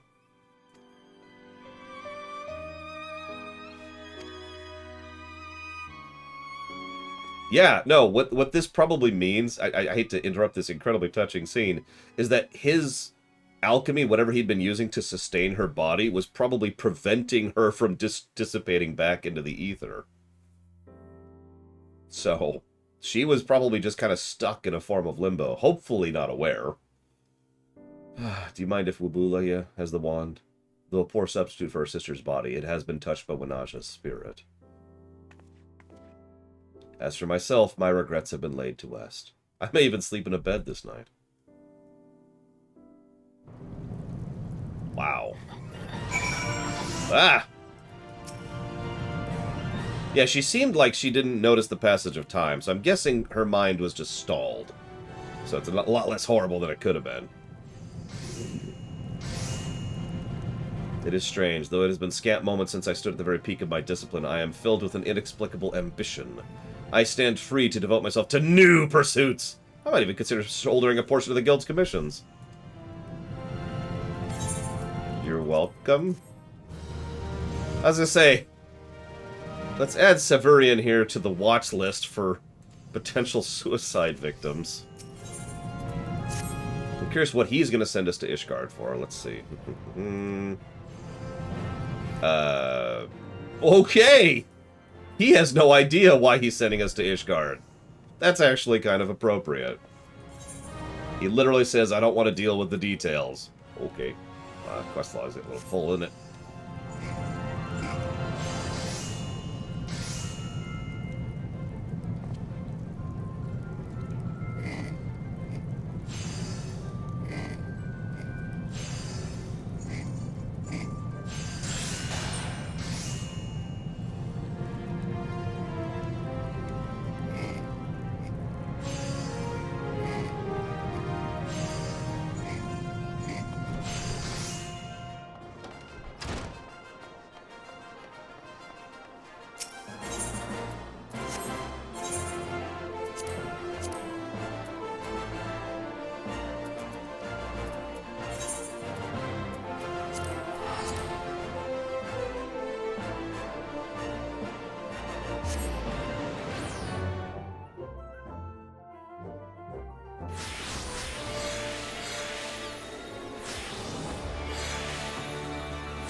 Apparently I've been muted this whole time. When did I mute myself?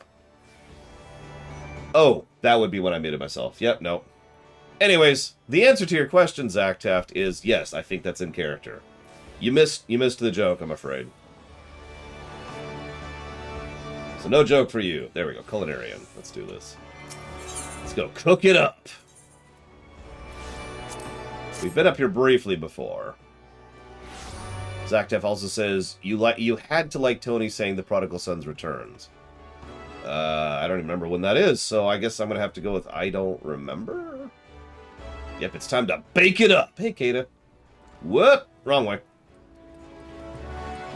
Ross says you must eject one of these from your life forever. Fried chicken, steak, ribs, or bacon. Fried chicken. I don't like fried chicken. We will bring up the live stream later, by the way. I don't want to discuss it in full right now, because, like I said, the live stream will actually be a part of a major plot point later on, so... We will get there, I swear, but I'm going to go ahead and admit that I'm not super versed at the difference between the Etheric Sea and the live stream. I think they're different things, but I'm not actually 100% on that, especially given something I can't talk about right now. You've come at a good time, Lord. Just so happens I need your help with something. One of our chefs buggered up an order and he's been down in the dumps. Ingham is his name. Joined the guild a few months ago. Determined lad. Doesn't take failure so well. So, like, go help him out. Okay. Princess Trout. Okay, I can do that. As it happens. I have a plate ready to go. How long has it been in your bag? Don't ask questions.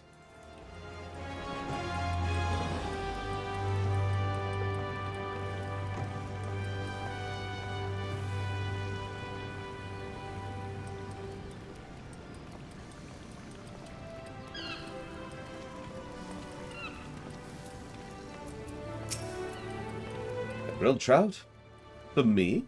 Well, yes, I am rather fond of the dish. What have I done to deserve it? Smack! Smack him over the head with the trout. The guildmaster thought it would cheer me up, you say? Huh. Well, meaning though he may be, food is not the solution to every woe. I disagree with that, sir! But come, let us see your handiwork. It is my duty as your senior to give you counsel, after all.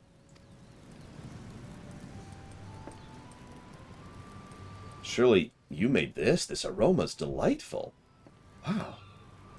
And the skin is ever so slightly charred, and just as it should be. 12 saved me the thought of sinking my teeth. Beg pardons. As I was saying, that's quite impressive. In fact, I doubt the guildmaster would even be able to fault it. Trust me, I know. I don't understand it. You've been here scarcely long enough to learn syrup making, and you're capable of this? Fresh reminder, level 90. Do you know how long it took me to achieve the same? 6 bleeding moons. Gods, am I so utterly devoid of talent? No. No. I will not be outdone by a mere novice. I refuse to be outdone. My apologies. I thank you for the trout, and would have you accept this knife from me. Do not mistake it for a gift. It's payment for the trout, nothing more. That's why I shoved it into your neck. Now, what's really funny is in lore, I'm pretty sure a knife being shoved in our jugular would just kind of go and maybe get stuck in there. And we just looked at him like, really, dude? Little 0 pops up.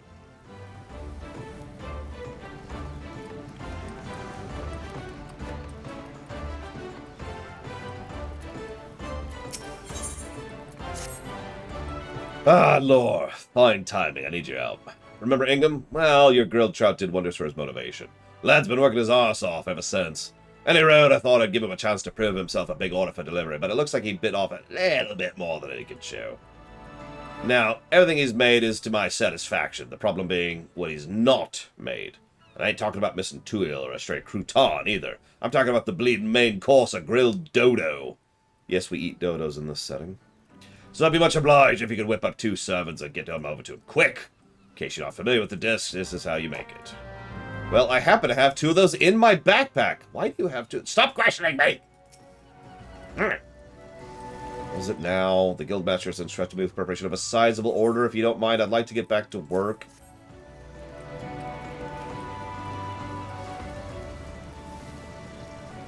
You brought me 2 servings of grilled dodo? And what precisely do you propose I do with... the main course? Oh, how can I have forgotten the main bloody course? And it's too late to start preparing now. Damn it, your grilled dodo will have to do. I'll hope the quality of the other course and accompanies compensates for... By the 12, you cooked these? The golden brown hue, tantalizing the eyes. I'm getting hungry. From betwixt a perfect diamond pattern of griddle lines. Hang on. Don't mind me, I'm not looking up anything food related right now. Don't mind me here. Just, looking something up here real quick. Yep. I want all the boigas. Just boigas. No, actually, I did plan to order out today, since I'm still kind of locked away from something. Let's see if Burger King has finally updated their menu with the new stuff that I actually like.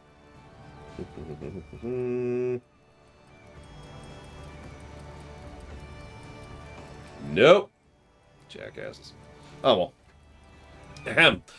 The golden brown hue, tantalizing the eyes from betwixt a perfect diamond of griddle lines. Already said that line. The surface is seared to perfection, a hot fire to seal in the juices, just as the guildmaster teaches. And with this irresistible aroma, just enough garlic to balance the dodo's gamey richness, but not so much to overwhelm the palate. Beg pardons. As I was saying, this is impressive. Grilled dodo may be a simple dish, but therein lies the rub. If one thing goes wrong, everything goes wrong. I cannot have produced anything near this standard. God damn it, I practiced day and night to improve my skills, only to botch my largest order ever, and you come along and save the day. You, of all bloody people. Ugh, what have I done to deserve this? Suffice it to say, I am not pleased with how things have turned out. But you've done me a kindness, and I always repay my debts. Listen well. You know what guild levies are, right? Well, here's your guild levy tutorial. Now go level your guild stuff for a bit. Okay, if I have to. Hey, Stellar Tactics is on sale. I don't even remember what that game is, but I was watching it for some reason.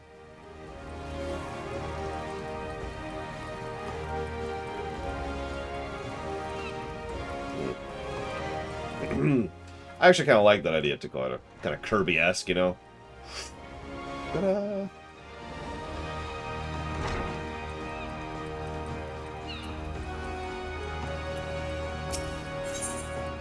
That's a good idea. He could become a gourmet for a magazine.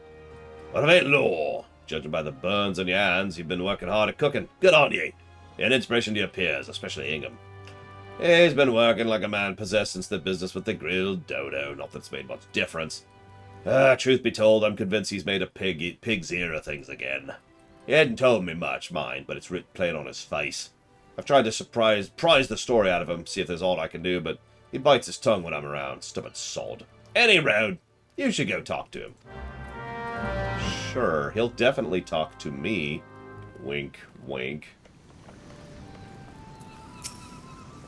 You again? What have you come for this time? Oh, I see. The Guildmaster's been spying on me. He thinks I'm incompetent and can't be trusted to do my own work. Who am I fooling? If Master Lingseth thinks I'm incompetent, it's because I am.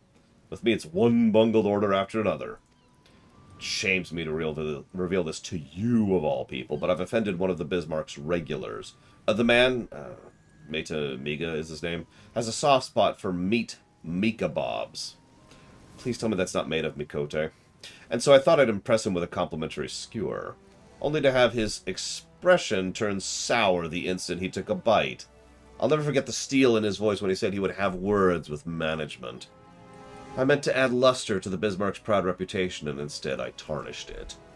I want to set things right, but I don't know how. Mateamiga's still out on the terrace, but I can't face him again. Gods, what do I do? As it happens, I have those in my backpack right now. I love the idea that I've got all this fresh food just in my pack, and I'm just pulling it out like, yep, here, hang on. Nope, I got just the thing for that. Yep, here you go. Like, I've been doing that the entire time, but it's funnier with food. Because I'm just pulling out like a plate of fish. Here you go. Fully cooked, still steaming. Let me guess, you've come to apologize on behalf of this sorry excuse of a chef who made that god's awful meat Mika Bob. I'm afraid the damage has been done. I've been served second-rate food at the Bismarck. It's only right the man responsible be dismissed, and I mean to see that he is. Do not mistake my intention. I do this solely to preserve the Bismarck's good name. Were it once known that Lingseth was employing the services of inferior chefs, this once fine establishment would soon fall into disrepute. You have yet to speak a word. That's kind of a shtick, but I take it you are not pleased with the evaluation. Very well. If you would have me believe this incident was an aberration and not, in fact, indicative of a general decline in standards, I suggest you convince me with your cooking. I will not have it said I am an unreasonable man. Make me another meat Mika Bob, one fit for consumption this time, and I shall reconsider my stance. Pull it out of my bag. There you go. Yeah, whatever. Probably Von Falkenstein. Here it is. Finally. Unless you have any objections, I shall sample it in your kitchen. That way I can treat Lingseth to my opinion with the flavor fresh upon my palate. By all frickety means. Well, it seems you made amends for your fellowship's failures. This is as moist and flavorsome as a Mika Bob I've ever tasted. And I've tasted more than I can count. You've tasted 3 of these things? As a matter of fact, I consider myself something of a connoisseur of the dish and know more than a little about its preparation. Would you like me to tell you what I think your colleague did wrong? First of all, in his eagerness to seal in the meat's moisture, he left it searing for far too long, producing something akin to charcoal. Not so with your dodo. Its surface is charged just enough to be aromatic while the middle is still moist. Second, your friend grilled all the ingredients together, even though the tomato and paprika requires far less time over the fire than the meat. To your credit, you did not fall into this trap. Last but not least, your friend was too heavy on the salt. Those with underdeveloped palates may beg to differ, but it is the harmony of the sweet and the sour and the salty that makes a Mika Bob, and yours, friends, struck the perfect balance. Which brings me to my conclusion. I was wrong to assume the quality of your colleague's dish was indicative of the general decline in standards. It would seem the Bismarck is in no immediate danger. Thus reassured, I shall forget about this incident. Master Lingseth has done well to train such a capable culinarian. I pray you continue honing your skills under his tutelage.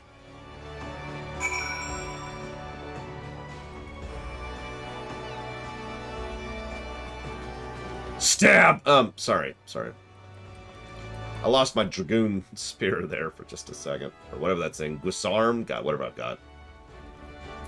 Where's this stupid thing? Ah, I lost it. There, this thing. Whatever this thing is. It's just impaled in that guy over there.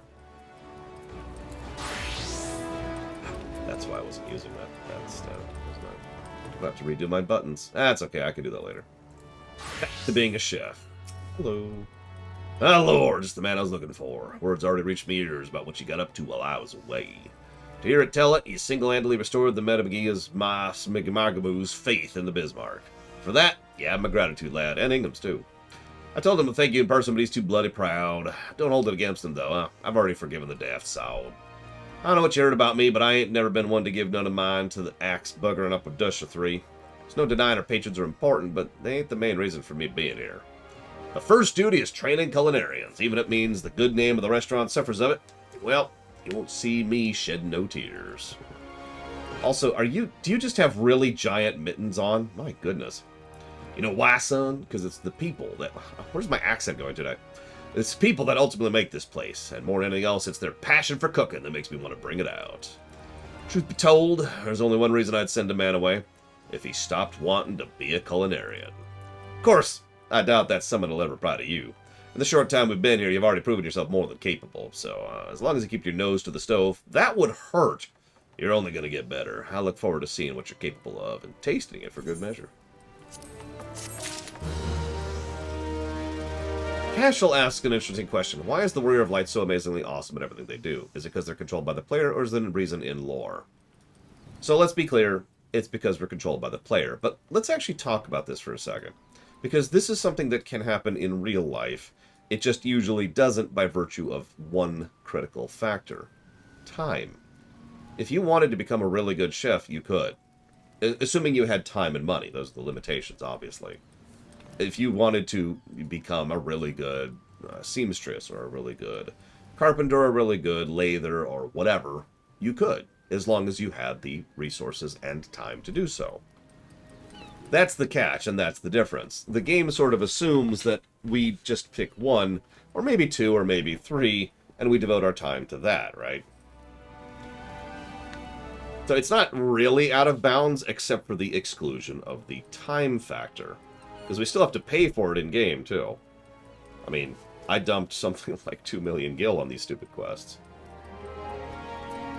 Yeah, Groundhog Day. It's a terrible but awesome example of what I'm talking about. In Groundhog Day, the reason he got so good at so many things was because he just spent the time on it. And he just got better and better and better and better. Howdy do, Law. But taking care of yourself, son. Remember, if you ain't got your health, you ain't got nothing. Speaking of health, one of our lot ain't been troubling herself lately. Diving Dove's her name, and she's been having trouble letting go, judging by the grimace she's been wearing. I told the poor woman she should take care of herself, but she barely leave the kitchen for anything, which is probably how the problem came about, now that I think about it. Any road, if it ain't sorted soon, she'll burst. Do you know what pixie plum is? 'Tis a fruit what's native to Curthus, and just as the thing to help solve Diving Dove's problem. Trouble is, the bitterest sin while fresh. Which is why plenty of chefs don't cook with the things. Of course, what they don't know is you can get rid of the bitterness by drying them. Better still, doing so brings out their natural sweetness without affecting their other properties. So it's given rise to the noble treat that is dried plums. Raisins? Now, I would have made these myself, but we ain't got no plums at the moment. And I can't leave my post to go get them, so I need you to go to the procuring in my stead. Go get some plums. Okay.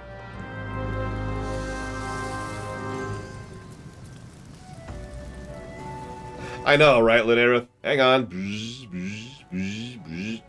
Okay, you're back. How long did it take you? 3 years! Oh, I bet you're pretty good at the piano now. Yeah, here. I got you some dried plums. Actually, these were literally a quest reward from an earlier quest. It's one of the only things I didn't have to buy for this section. Hell, my dodo won't need turning for a little while, so I suppose I can spare a moment. Let's go to the upper floor. Oh, these are lovely. What kind of fruit did you say they were? Dried plums. Pixie plums? Well, I never. There isn't a hint of bitterness about them. The drying process rids them of that, you say? I had no idea. In truth, the only thing I did know about pixie plums is they're a traditional remedy for... Now, look here! We've barely exchanged 2 words since you joined this guild, and here you are being presumptuous!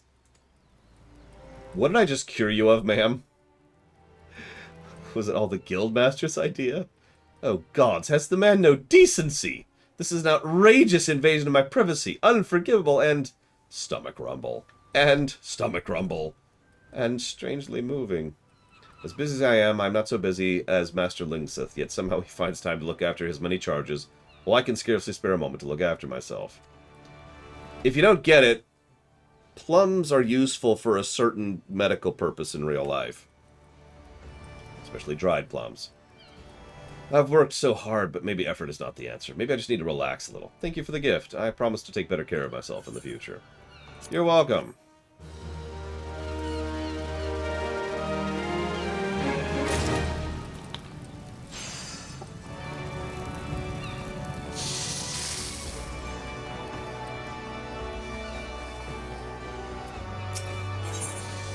I actually do love plums, just because I like fruit, but I like dried fruit, too. Dried watermelon is one of the most sweetest candy-like substances you've ever had. Diamond Dove's looking a lot less tense thanks to your dried prunes, but she's still a bit on the pale side for my liking. Woman needs some red meat in her, if you ask me, and I want you to cook it. You want me to put red meat in her? Is it just me? A nice big Aldgoat steak should put some color back in her cheeks. Thing is, Diamond Dove don't care for the meat.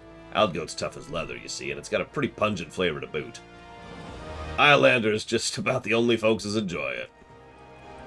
Safe to say you need to do something about the texture if you want a Diamond Dove to eat your Aldgoat steak. Got that all? Good. Now run along. Here you go. You like my opinion on a dish? What do you have for me? An Aldgoat steak.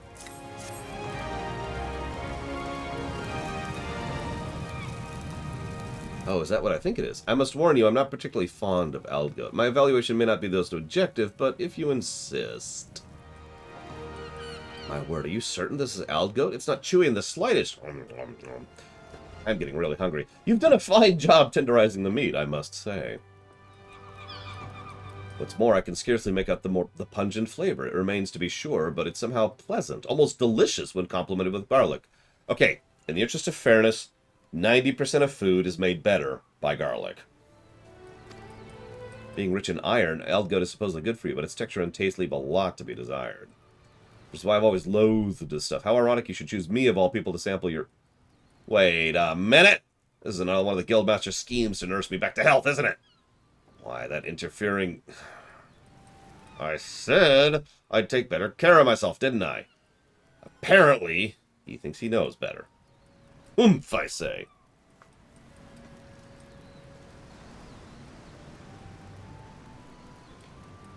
And thank you very, very much, Penka. Always. I have been enjoying FF14. I hope everyone else has been, too. And I will put that towards XCOM, too. At any rate, it does nothing to detract from your achievement. You've made me change my mind about Aldgoat, and that's no small coup. No chef in my native Ul'dah would have gone to such lengths to make the meat appealing. They would have dismissed it as lowly fare, unworthy of their time. Ul'dah cuisine is the true product of the life of the Sultanate, you see, rife with pomp and pretense. I began my career there, but soon grew wary of the charlatans masquerading as gourmands. To hear them speak, one would assume the gold leaf was an essential part of every meal. That's why I came to Limsa Laminsa. Yeah, because we have cooks here. And thank the gods that I did. Here the people's love of cuisine is simple and pure. And it shows in the dedication of our guild members. Not a day goes by I don't count myself fortunate to have been given the opportunity to work alongside fine culinarians like you. I'll take that as a compliment. Alright. going to eat everything in this entire area. Alright, so. Bollocks! Me and... how the hell am I going to cook with one bloody hand? Of all the goddamn times I could have heard it. Why'd it have to be now? Oh, forgive my language, son. Don't worry, it ain't serious. Well, okay, it's a bit serious. I've gone and knackered me and trying to fall a crate, you see. It'll seal all, but it hurts like a bastard. Can't so much as scratch me arse with it, never mind an old holder skeleton. Wouldn't be so bad, but we got ourselves a bigwig coming in tonight. One of the most powerful men in Ul'dah. Why is it always rich and powerful Uldanians in all of these crafting quests? Now, I've been in the business for decades. I ain't no stranger to coddled dignitaries but whine about the colour of their bloody crockery and how there's too much parsley garnish on top of their soup. But this ain't no ordinary coddled dignitary we're dealing with. This one fancies himself a food critic. He's always out to find a fault, real or not. Oh my god, it's turning into Ratatouille.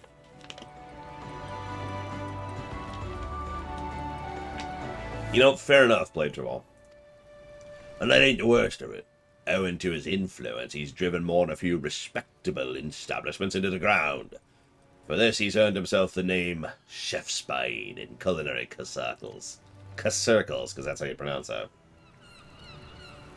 Every time that man's dined at the Bismarck, I've personally done the cooking so as to avert disaster. Don't get me wrong, I've got complete trust in all my chefs, but if the Bismarck goes under, the guild goes with it, and that ain't a burden I can put on just anyone's shoulders. But this time it's going to be someone else, and that's going to be you, Law. Me? Yes, I've seen your Law Derv's videos. They're pretty good. Alright. Go talk to Diamond Dove. She knows something about... Oh, God. It's Lola Rito? It's Lola Rito? Seriously? I am aware of the situation, but don't panic. Though the Guildmaster is indisposed, all is not yet lost.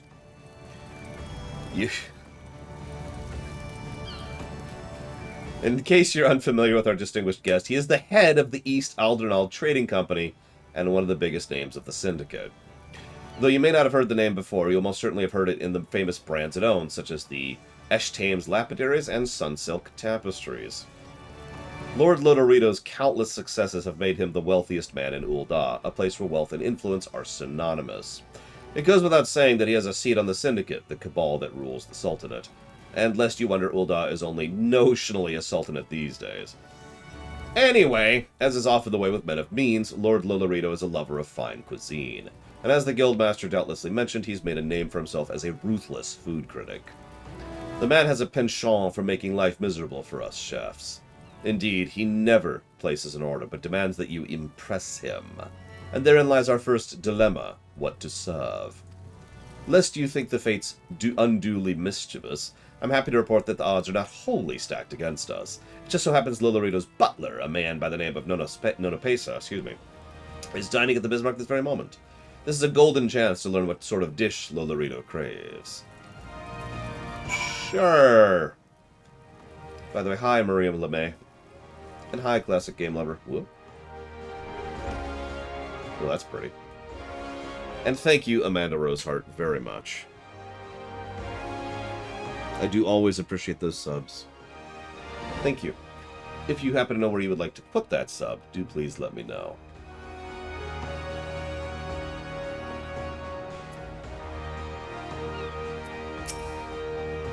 Sorry?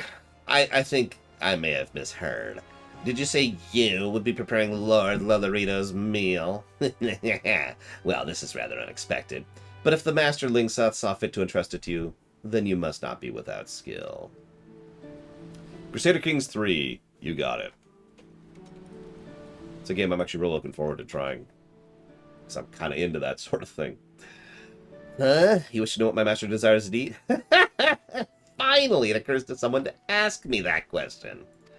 It is my duty to see that my lord never wants for comfort, and naught pleases me more than to see him in high spirits. As such, I would be glad to share with you what I know.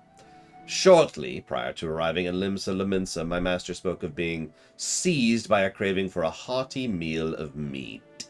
Although he did not mention a specific dish, I happen to know that smoked raptor is a favorite of his. Nevertheless, a man of such refined taste would expect no less than the finest sample. I think this is our high-quality quest. This one's more involved than most of these have been. Lord Lolorito is due to conclude his business negotiations presently. and will desire to take his meal thereafter. Once the smoked raptor is ready, pray bring it to me. I will deliver it to my master. Yep, this is the high-quality quest. Wow. Remember, it'll be nothing less than the best. Well, you're in luck, buddy. Let me just pull this out of my backpack here, plonk. Ah, good. I trust you won't object to an inspection. Lest you worry about your handiwork being defaced, my years serving Lolorito have taught me how to taste with sight and smell alone. Oh, gotta do this thing. By the gods! This raptor's sublime! Oh, the marriage of cracked pepper and sun lemon, ooh, that sounds good, begets an irresistible fragrance that perfectly complements the aroma of the meat. The flavors rounded out with the mellow fruitiness of olive oil, which also lends the shank a lustrous sheen that tantalizes the eye. I have presided over Lord Lolorito's dining table for many years, and I can say without reservation this is the most delectable smoked raptor I've ever had the pleasure of not eating. It is of little wonder that Master Ligsath deemed you fit to cook in his stead. I doubt that even he could deliver a better rendition of my master's favorite dish. You, sir, are quite a culinarian. But I sense you are more relieved than flattered. Hardly surprising, I suppose. Much and more is said of my lord's uncompromising approach to cuisine. Well, I will not refute the rumors. You may rest assured the Bismarck has no cause for worry. Now then, if you'll excuse me, I must see my lord's meal to turn to him. You may look forward to hearing his judgment anon, and entirely without trepidation if my senses do not fail me. Pray send Master Ligsath my compliments. Okay. Surprisingly nice guy for someone who works for Lolorito.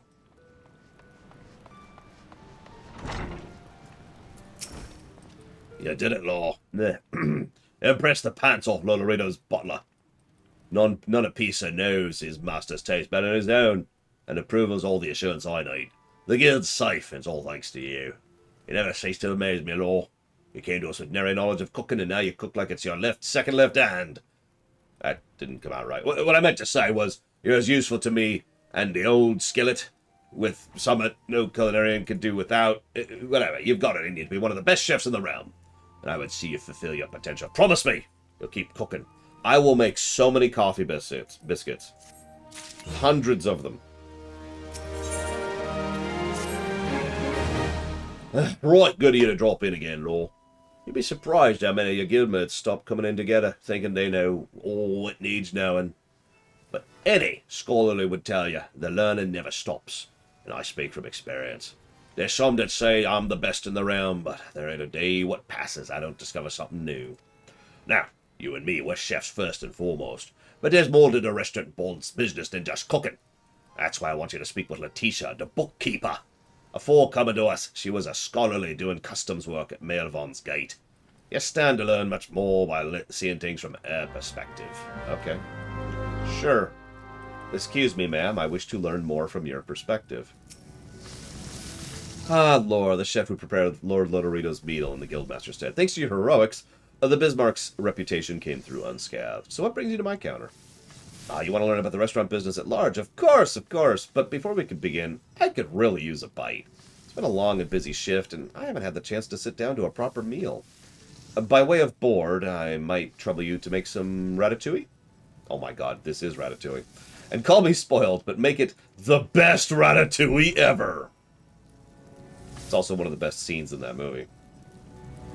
Zoom into the eye. I don't mean to rush you, but if the ratatouille takes much longer, I'm gonna pass out from exhaustion. Okay.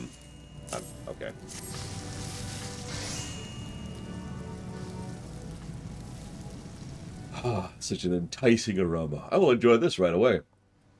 Up here for some reason, instead of just there.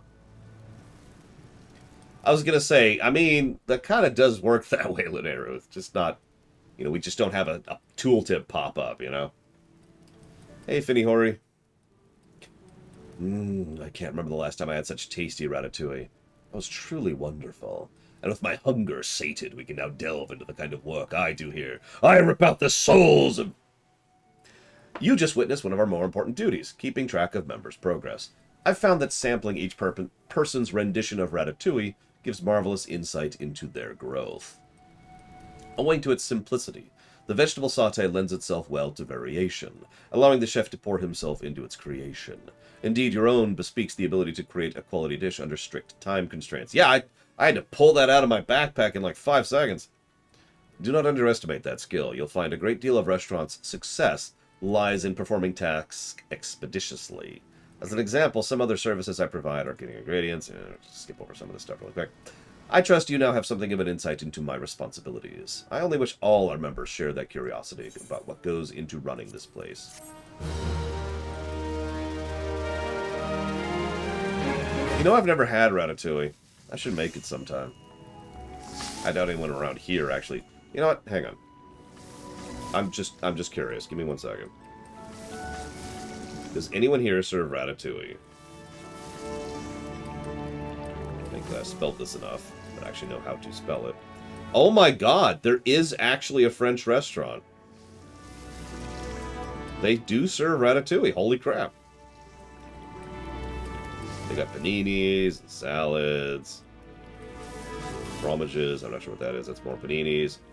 Tartines? I'm not sure what that is. Le Crocs? I'm not sure what that is either. I know what quiches are. I've made quiches. Crepe? Oh, that's dessert. Okay. So say what? I don't remember if I played Civ 4 or not. Which I know sounds like a weird answer. But Civ 4 and Civ 3 blur a lot for me, and I played one of them, and I don't remember which one it is. I didn't play the other one. That was during the I didn't have money or livelihood to play games period of my life. So I didn't really come back to the Civ series until 5. I've played 5. I played 6 on camera. Oi, no, it's just the lad I was looking for. Which is to say, you're the lad what Letitia's looking for. She is in need of some practiced hands, and you're the only one she'll trust. Well, besides mine, of course, but I got my own manners. Take fair warning, though. The better you get, the more others will turn to ye. Which is a fine feeling, being relied upon, but it can be a right pain to the arse, too. Any road, enough of me prattling. Go find out what Letitia wants. Alright. I don't know, 5 with all DLCs is an excellent game. I think I played 3, the more I think about it. I think I skipped over 4. So we're finishing up this, and immediately after this we're going to do the Beast Tribes. And then we start doing the class quests, which I've already organized how we're doing that. We probably won't finish the class quests today. We might, I don't know. And then we'll smash through the MSQ, and that'll be all that's left for ARR. Thanks for agreeing to help, Laura. Now, I will tell you the details of your task, but I must ask you keep it of the utmost confidence. The Admiral is scheduled to host... Oh, God, I've served for Lolorito and the Admiral at this point. Is hosting an afternoon tea for visiting dignitaries, and the Bismarck has been called upon to provide the repast and refreshments. Actually, that makes sense. It's a really high-class restaurant, so... I've been charged with conceiving the menu and require help making a few sample dishes. So, make some chamomile tea, a pastry fish, and a blood currant tart. As a woman of the sea, the Admiral drinks liquor like most folk drink water, but the same cannot be said of her guests, hence the afternoon tea as opposed to a dinner banquet. Alas, we know little and less of their tastes beside that, so I'm forced to consider a wide variety of options. It has proved quite a task. But with your help, I am confident we can make a menu to please. Did you just pull those out of your backpack? Maybe.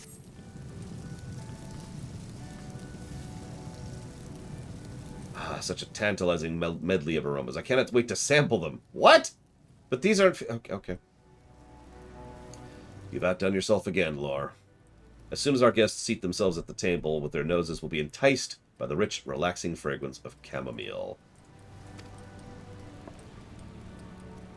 Having taken a warming sip of the tea, their attention will turn to the tart and pastry. For an instant, they are at a loss, as both dishes are prepared with such loving detail. Is this mere food to consume? Art to admire? They feel a twinge of sadness that they must deface such beauty. But that sensation is short-lived, for no sooner do they sink their teeth beneath the flaky crust that they experience a veritable symphony of tastes and textures. The making of pastries and sweets demands not only a delicate hand, but an artistic sense beside, and you are possessed of both. I can recommend you to the Admiral without reserve. I owe you an apology and an explanation. I wasn't being wholly forthright with you. While I am indeed tasked with conceiving the menu, It was also my job to select the guild member who will serve as her chef. Why do you think I'm reading all this stuff out loud? They've clearly put a lot more attention to detail in the dialogue for the chef quests, which is normal for Square. They like to put a lot of attention into the food in their games. I am thrilled to inform you the honor falls to you, the man who passed the test with flying colors. There's no doubt in my mind you will represent the Bismarck admirably. Keep up the fine work, and be close at hand when the Admiral has need of you. Admiral.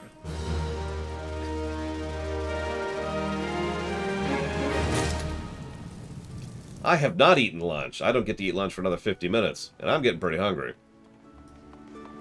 I could have that ratatouille. I'm told you passed Artisha's test with flying colours, and now you're to cook for them Admiral official functions.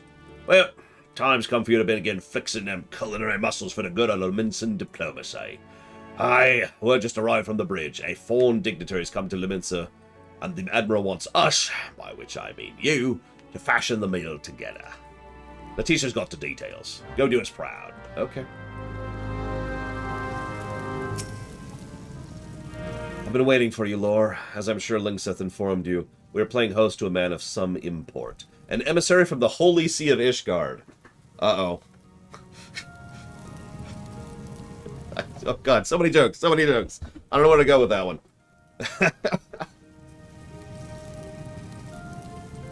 I don't serve donkeys. Okay. Your task is to prepare a dish that'll satisfy him. When the Admiral receives foreign visitors, she ordinarily requests that we serve the best of Leminson cuisine. This time, however, she wishes to treat her guests with a taste of home as a gesture of goodwill. To this end, you are to prepare a serving of Zamil gratin. 'Tis a baked dish of eft tail and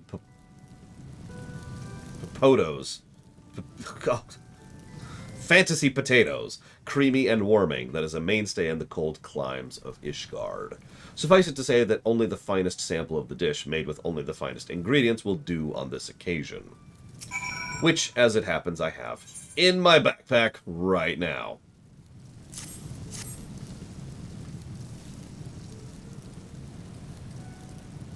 Ah, yes, it certainly looks and smells the part. Let's see if the same can be said of the taste. Dramatic music. Oh my, simply exquisite. The crust is baked to golden perfection, and breaking it yields creamy goodness beneath. Eft tail tends to be lean and sinewy, but grinding it solves the problem, and Ishgardians have prepared the meat in this fashion since eras past. I am pleased to see you have done likewise. As for the popoto slices, they are boiled enough to be cooked through, yet not so much as to render them bereft of texture. In summer, your Zamil gratin leaves naught to be desired. Lest you wonder, the dish takes its name from one of Ishgard's oldest and proudest families, and also one of the worst dungeons in the game. House Zamil long stood at the forefront of castle building. Legend has it the family created this dish in order to fill the bellies and warm the hearts of their workers, and I am confident your rendition will do the same for our esteemed guest. Today your culinary creation shall not only sate hunger, but keep close the distance between nations. You can hold your head up high, Lore. Keep up your efforts, and soon you will become the equal of Master Lingseth himself.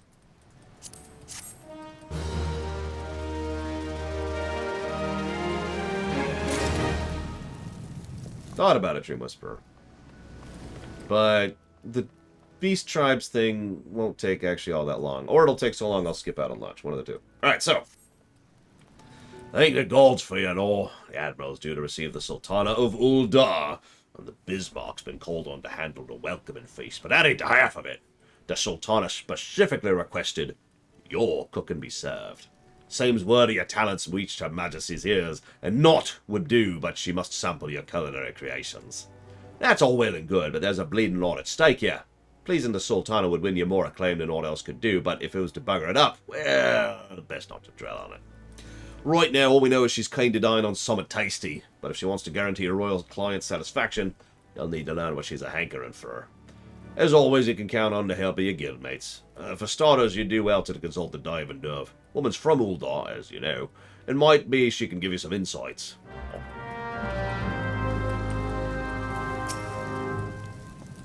In Uldar, commoners like myself seldom get to see the Sultana in the flesh. 'Tis a great honor being called upon to prepare her grace's meal, but I warn you, proceed with caution. I'm sure you will recall Lord Lolorito, your erstwhile patron. Well, a troubling rumor is circulating to the effect that he arranged this royal visit. As a member of the Syndicate, it's entirely within his power to do so. Yeah, Lolorito might actually be one of the single most politically powerful people on this entire continent. That's not a joke. And if the whispers can be believed, Lolorito's sole purpose for bringing the Sultana to Limsa Lominsa is to humiliate you, and by extension the Bismarck. Whatever the reasons, it would seem he is still intent on proving our creations wanting. So as to preserve our good name, it would befit you to do as the Guildmaster suggested, and learn all you can of the Sultana's tastes. For this, I recommend you consult Letitia. Okay. Quite possibly, Blade Traval. Lolorito has a stupid amount of political sway. I've been expecting you, Lore. I may be more bookkeeper than chef, but I'm no less a member of the Bismarck, and as such, I mean to do all in my power to see you succeed in pleasing the Sultana. I'll just offer her some tea. Lord Lolorito has gone to great lengths to prevent us from discovering the Sultana's preferences, but discover them we shall. At any given time, there are a great many Uldanians visiting Limsa Lominsa, be it for business or pleasure. I suggest you learn all you can from them. You might also speak with Rue Bepican, a former colleague of mine at Melivon's Gate. As a customs offer, she has an overview of exports. I realize that's a stretch, but we can't have too many hints. Okay. Stromboli. You know about the Sultana? Well, her grace is possessed of a good heart, but if you ask my honest opinion, she's rather young to be... Oh, her preferences at the table. Right, I know for a fact she's partial to crowned pie. I went to a patisserie to buy one, only to be informed her grace had bought out the entire shop. Oh, yeah, no.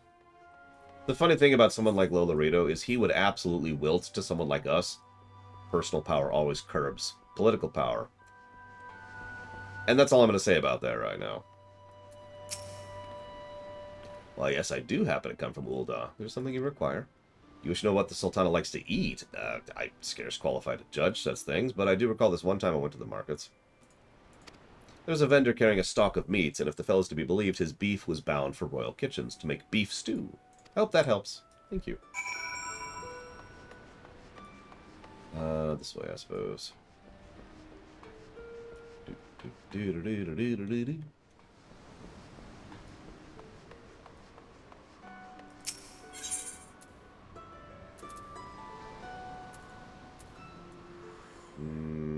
We'll go here.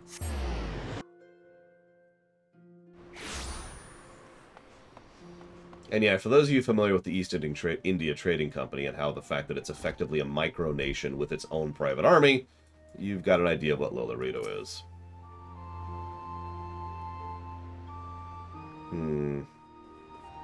Yes, Finnihori.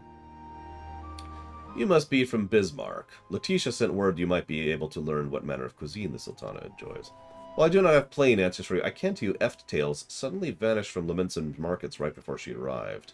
Some investigative work revealed that the tales were snapped up by the East Aldernal Trading Company, which is chaired by none other than Lord Lolorito. I somehow doubt this is simple coincidence. After all, when one thinks of Eft tale, one can't help but think of the eponymous dish Eft steak. I don't mean it meaningly, though, Finnihori. The internet acts as a multiplying factor. It doesn't diminish the power of any given food critic. It magnifies it, but that can go both up and down. So, the really big food critics have actually gotten bigger in more recent years, in more recent decades, because of the access and availability of the internet. And by total consequence, the ones who are not quite as big have been magnified right back down, as previously indicated.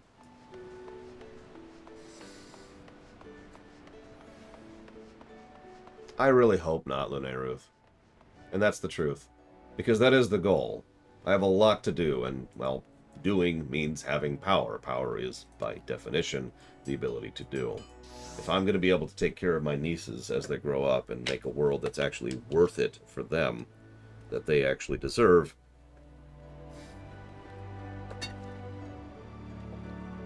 that being said, there's an old rule. If you don't do it, someone else will. So, par exemple, quick thing. Don't worry, I won't segue for long. Some of you know that companies avoid taxes. Now, there's actually a huge amount of complexity to this topic, but all I'm going to focus in on is one very specific part of this. Did you know that many companies actually don't want to avoid taxes, but they have to? Because let's say for a moment that Luneruth is in the business of burgers. It's the dumbest example I could come up with, whatever. And Terra is in the business of burgers. Terra doesn't pay taxes. Terra dodges taxes, uses tax evasion schemes, the legal kind, obviously, and just doesn't pay it.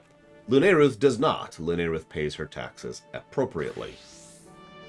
Which company do you think has the advantage, and which company do you think is going to do better in direct competition? Luneruth will eventually reach a point where her accountants, or just her own knowledge, will tell her, I need to start avoiding taxes in order to be able to stay competitive.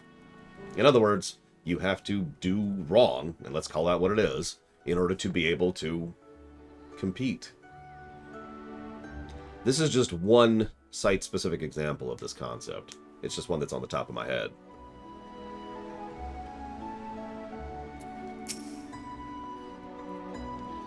What the Sultana likes to eat. I cannot claim first-hand knowledge, but some moons ago there was an article in the Mithril Eye.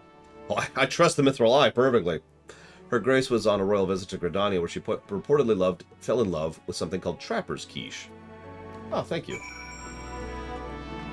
Alright. We've got her. What the heck? What is that weapon? Is that a Byako's staff? I can't quite tell.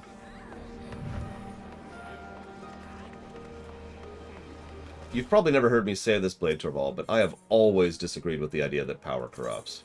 100%. I've actually argued that stridently for many years, in real life as well as in fiction.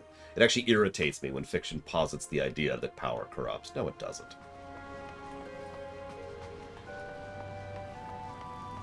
Yeah, power enables. That's my quote. You can quote me on that. Power doesn't corrupt, power enables. But hang on. Pedro Taran, sorry, you caught me in the middle of a speech there. What's my favorite job lore-wise? That's a good question. Scholar is way up there. I also really like what they do with Black Mages and the lore of the Black Mages. Excuse me, Astrologian is fascinating. And if I had to pick a fourth one, I would probably go with either Red Mage or Gunbreaker, both of which, they're not like, it's not like super fascinating what they're doing. It's more super fascinating the history of the order, you know? How the Red Mage order, we'll talk about it later, how it developed and how it grew. Same thing with the Gunbreakers. 'Tis good to see you return, Lore. Judging by your elated expression, I take it your investigation has borne fruit. 4 fruits! Effed steak, bowl of beef stew, a serving of Trapper's Quiche, and a crowned pie. Picking which one the Sultana has the greatest tender for is a quandary. So make all of them!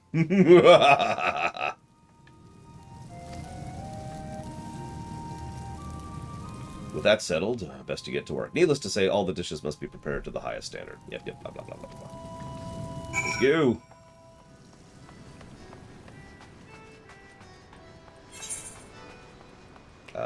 Not sure where it is, actually. Where is this quest? Oh, it's right there. Cool.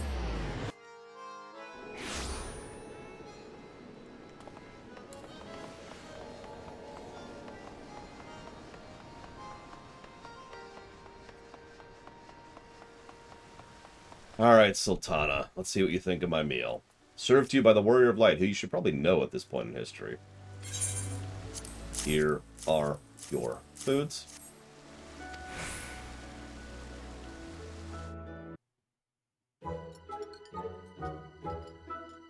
What is this table?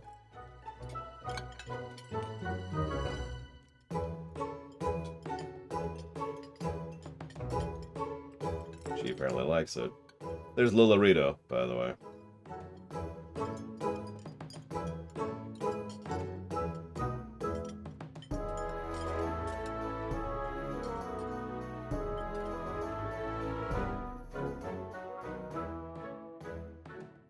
I do declare that was a most magnificent meal. My sole lament is I can't eat another bite. Would that had the girth of a gubu. It glads me to see it. Oh, sorry. I have a Lollarita voice ready. Hang on. Where's my beetle snuff? There we go. It gladdens me to see your majesty so well satisfied. Forsooth, never have I known such satisfaction at table.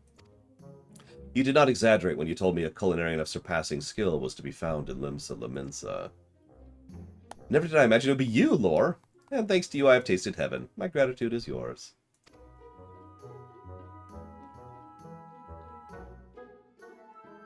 Yeah, how could he have possibly known every one of the Sultana's favorite dishes? Instead of being humiliated, he ends up winning her grace's adulation. Bah!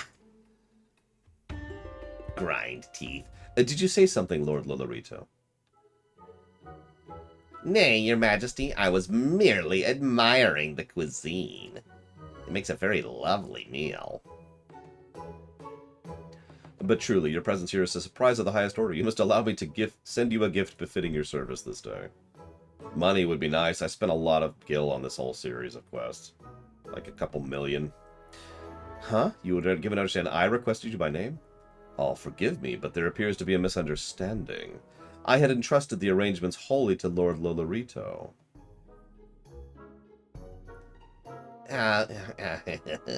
Well, you know.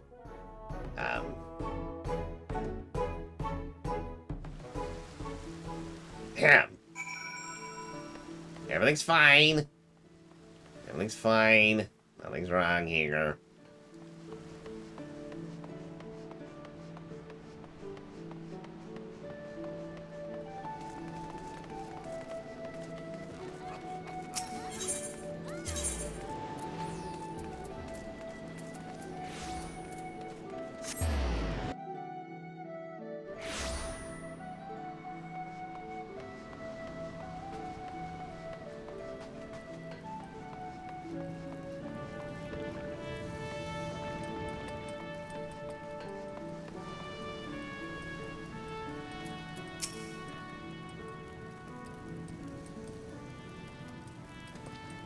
Heard all about it, Law. You did it again, God bless you.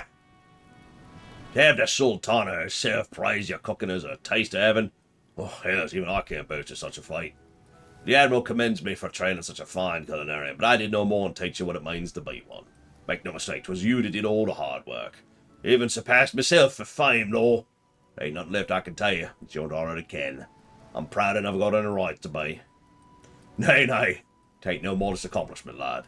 And from here you'll go on to even greater heights in our craft. But wherever you end up, always remember me words. It's passion what makes a culinarian. With that passion close to your heart, go on put on smiles on the faces of folk with your cooking. That's the goal. Good food is best shared. You can quote me on that one, too.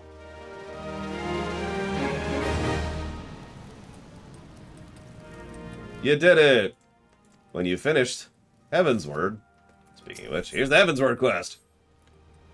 Well, if it ain't law, well, you've been keeping it to cooking, I shouldn't doubt. Skilled as you are, I reckon it's a struggle for you to keep things interesting. If that's the case, you're hanking for a real challenge. Might be as I can introduce you to someone. You know the missing member? It's a tavern, what's owned by Roswin, Lady Captain of the Sanguine Sarans. Entire crews formed of members of the gentler sex, although gentle ain't a word I'd use to describe that lot. Anyway, the head waitress has got a task that calls for a consummate culinarian. And how does this lead to Ishgard? Whatever, we'll figure that out later. Alright, 13 pluses.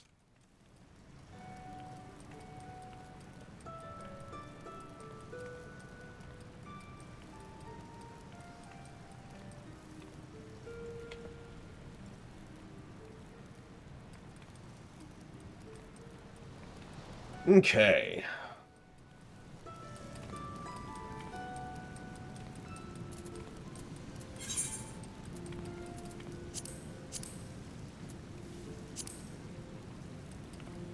Oh, right, I need to deselect that one too while we're here.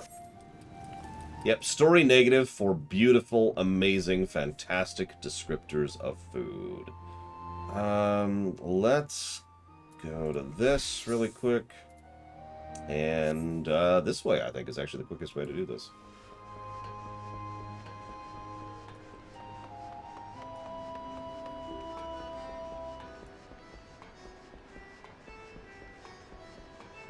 Story negative for quadragonal.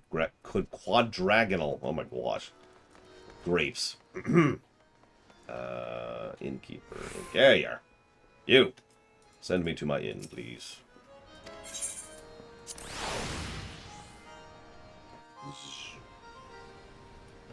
Alright. Where am I at? Where am I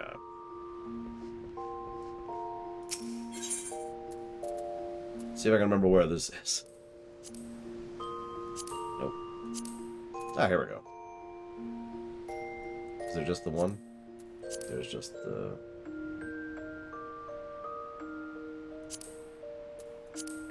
Oh, there's... Oh, okay, okay.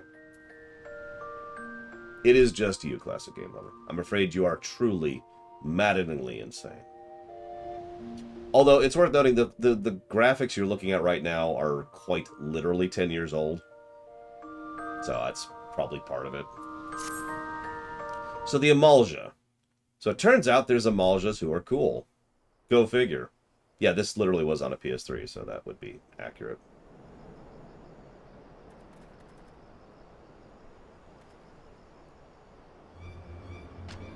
But then the Amalja attack! Oh no! So there's good Amalja and there's evil Amalja. I hate to divide it that way, but that's kind of how it is, because the whole mind control thing.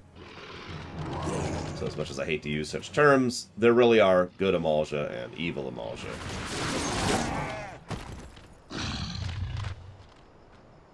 Overconfident fools, you think raids here go unnoticed? What treachery is this? You are the Brotherhood of Ash! We are! Though we be in number but few, we shall be your death this day. Kill them all!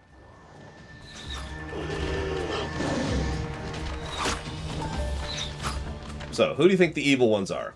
Blue or red?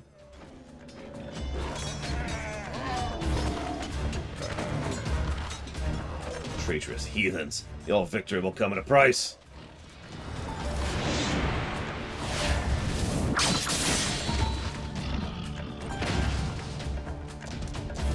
Trick question. She's the evil one. Attacking when the enemy's back is turned, your ancestors would turn in their graves.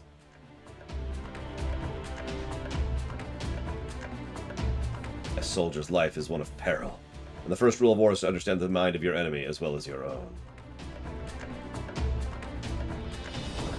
Your presence is noted, adventurer, but this is our battle. You need not become involved. I'm also a carpenter right now.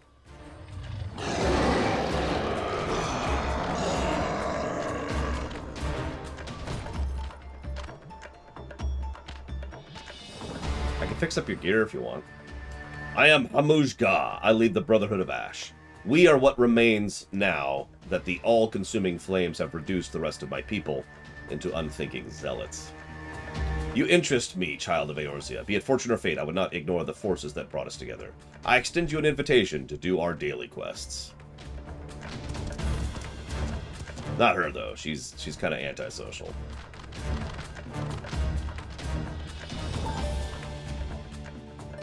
So we start doing the quests, and we do the quest, and we do the quest, and we do the quest for a while.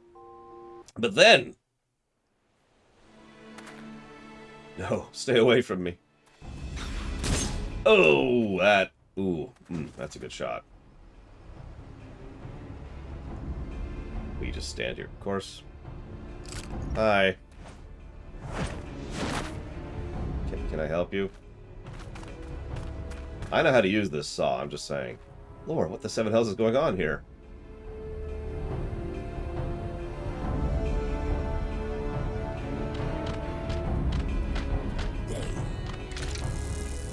We must fight against a common enemy. Our net has caught some rare fish indeed. The Brotherhood of Ash. They shamed the Amalja with their petulant refusal to submit to mind control. I'm just going to call that what it is. It's mind control. They are naught but ghosts of a fading past. So lacking in strength, they resort to consorting with slave races. You are the ghost. Teh! And I know of you as well, Loonga. Such an intriguing costume you wear. Have you enlisted in the army of my people? By the way, my chainsaw is... It literally does chain, as you can see there. Enough games, Lizardman. What have you done with the captives? Those that proved intractable were slaughtered. The Flame Guards do not countenance the rebellion of cattle.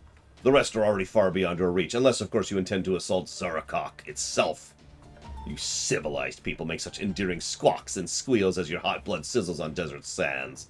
Though years have passed, I yet remember your mother and her bleeding cries for mercy. Tails take, you bastard. I've never felt such heat.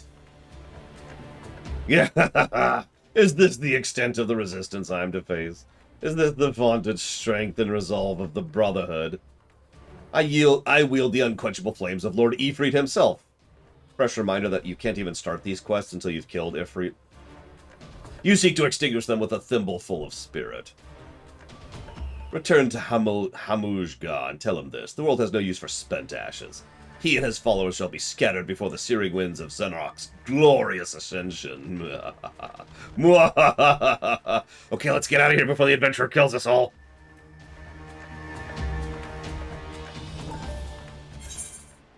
But then we decide to attack them. Here, let's change our appearance. What's an appropriate appearance for this one? Sure. That works. Of course it completely resets my everything. Hem.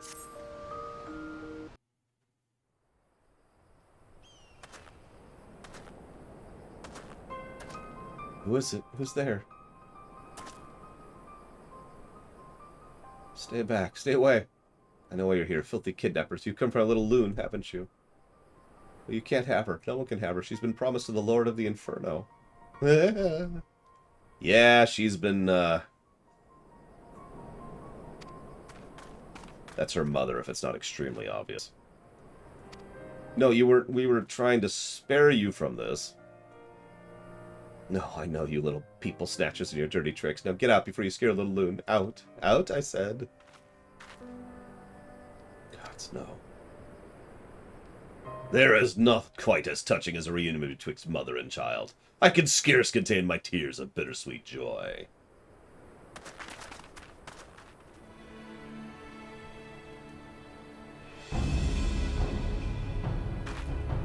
You'll pay for what you've done to her, and to me. Some of the tempered, such as this one, are exposed overlong to the sacred flame. They become the walking witless, barely aware of their own existence. Is Lord Ifrit's power not magnificent? Come now, it's time you were purified in the raging blaze of his blessing. Come back and face me, coward.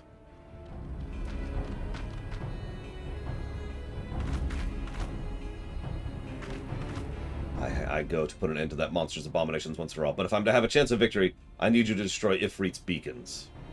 Okay, I can do that.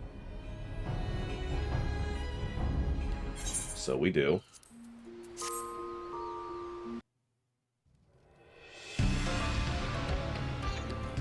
You are a lost kitten and have wandered into the Drake's lair. Surrender this doomed vendetta. Submit to Ifrit's will as your mother did before you.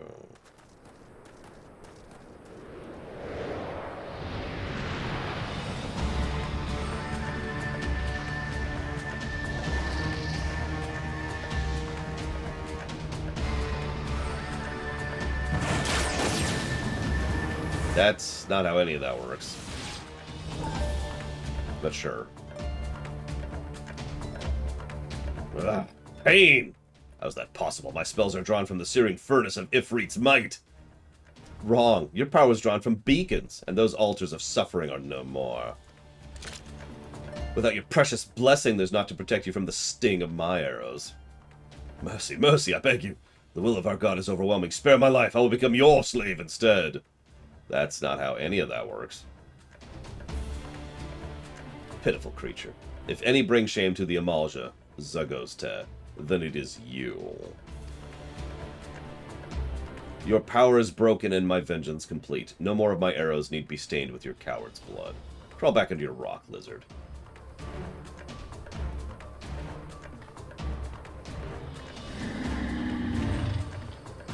Naturally, he pulls the incredibly expected action here.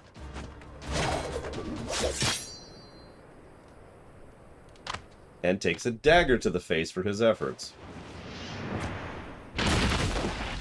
Idiot.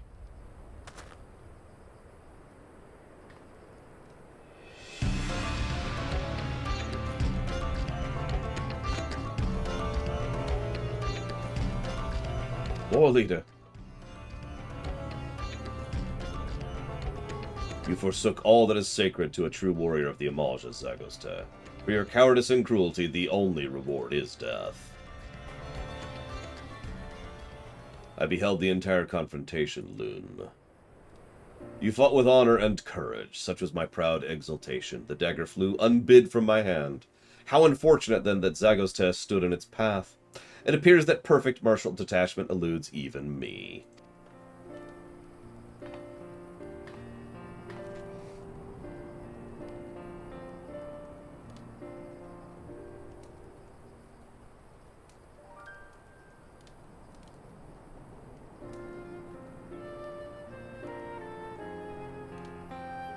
Were you watching, Mother? You have been avenged. I mean, she kind of had her mind scrambled by mind control. But yes, and that's actually the end of that story. I know these are kind of brief, but trust me, that's kind of a good thing. Anyways, these are long dailies. We'll show all of these, don't worry. I've got several to show off. Several. Anyways, meanwhile, let's go and do the sylphs next. And no, it does not, Luneruth.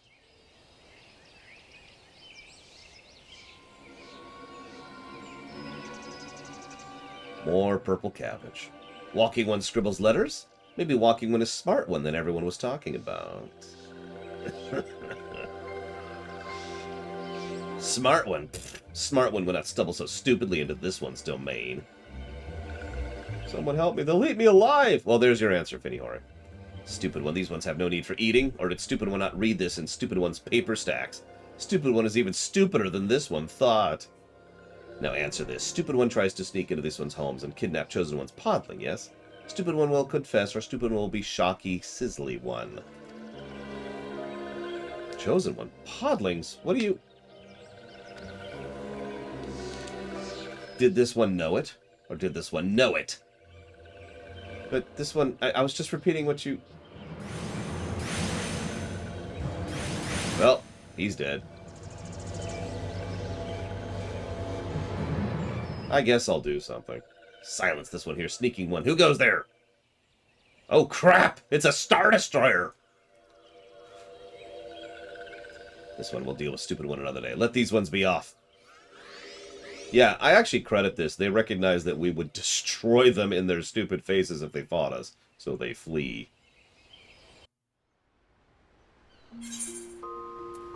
So we save him, and we find out a few other things that's going on with regards to the evil sylphs. Are this one's eyes to be believed? Chosen One's podling, stolen from this one's care? Brave One steals Chosen One from us, but why? Was Brave One fooling these ones all along? No. This one thinks gray-haired one needs new spectacles. Dun, dun, dun! Frickin' Faye, I swear. Why, I'll be friend. You never told me you had a twin brother? This one is surrounded by fools. Makes this one task all the easier.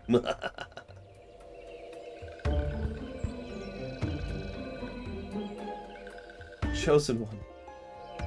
Foolish ones are foolish indeed to try and outwit this one. But worry not, foolish ones. Chosen One's podling is safe in the hands of this one. Huh? Ah, the podling trembles with power. The time of rebirth draws near. Yes, at long last, this one will finally reclaim the forest for these ones. With Chosen One's power, these ones will pushed aside by Walking Ones no longer. Yes, this one will teach Chosen Ones the way of Almighty One, Lord Ramu. This one will teach Chosen Ones of all those who are enemy to these ones. Walking Ones, Steel Ones, Treacherous Ones. This one will destroy everyone! Well, that sucked. But wait!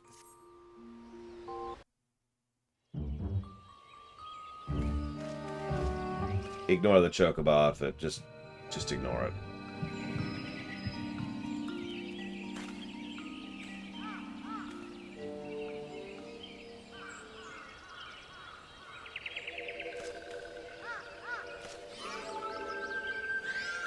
Oh no.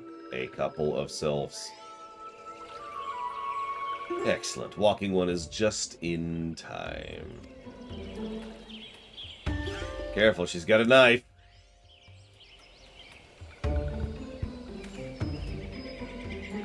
These ones have lived in the shadow of walking ones long enough. Chosen one shall choose this one to lead the new ones into glorious era. New era has no place for imperial ones or walking ones or traitorous ones who call this ones friends. All who are not these ones shall perish, and dead ones' blood shall water these ones' forest home. Eh? Where? Whatever. Do stick around, Feathered One. After this one deals with Walking One, Roasted Feather One will make good feast for these ones. Now, where was I? Oh, yes, say your prayers, doomed ones. Mwahaha. Mwahaha. Mwahaha. Mwahaha. Seriously, she's still laughing. I'm not actually making that up.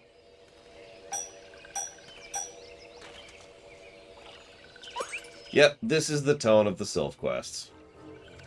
Boss, Feathered One is Walking One? What is the meaning of this? Ahoy! 'Twas me after all. You'll not be calling this one a stupid one anymore, methinks. Maybe you should run before... Oh my god, this dude. With me, friend, we must see the Chosen One back to Little Solace. How invigorating. How could this one be fooled by Stupid One? That's a good question. I'm just gonna watch all this happen because that's whatever, honestly.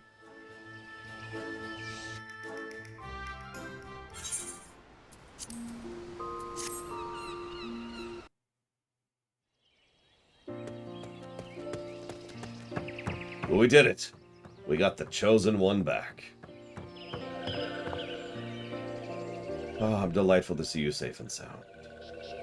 Myself? Oh, no worse for wear, thank you. It's really quite curious, but relieved of the burden of the podling, my recovery was remarkably hasty. Yes, I dare say I've learned much from my numerous near-death experiences. Steer clear of the Sylphlands. Leave the heavy lifting to adventurers. And most importantly, keep a close eye on your journal and your undergarments.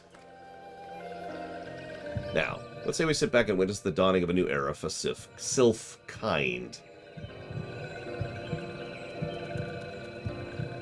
In all the years this one has lived, never did this one imagine that one would see this day.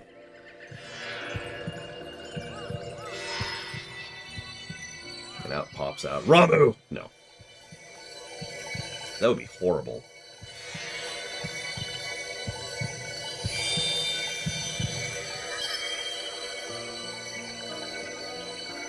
This one asks, who is the calling one? This is Frixio, Elder of Little Solace. This one would welcome Chosen One to these one's family. This one would build a home of peace and tranquility for these ones if Chosen One would join this one. If that is Elder's One's wish, this one is born to answer. Such words are soccer to this one's heart, Chosen One. Yay. He's a scholar on sylphs, by the way. That's really all you need to know about him. Which is why I didn't even bother covering it. 1 second. And now we gotta go deal with even more terrifying things. Let's look as terrifying as possible for this one. No, not that one.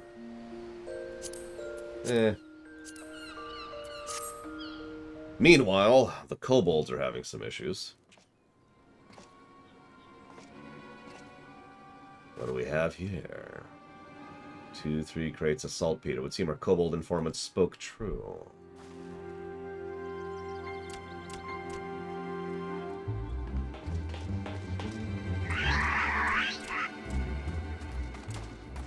What the? It's time to murder all the kobolds.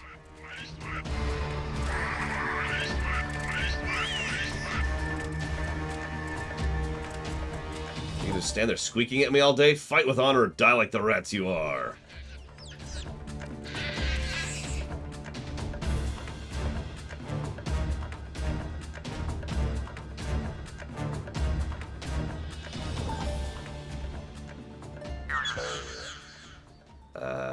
Are there no alternative choices, options, alternatives, such as perhaps surrender? Yes, surrender. We surrender. Did you just say surrender? Yes, we surrender. We surrender, yield, submit. This is the 789th Order of Kobolds. They're quite organized. And pretty smart, actually. What in the seven hells?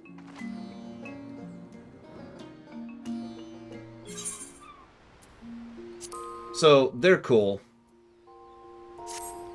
But they had a pretty hard knock life. They were ordered by those enslaved to Titan to do horrible things. So...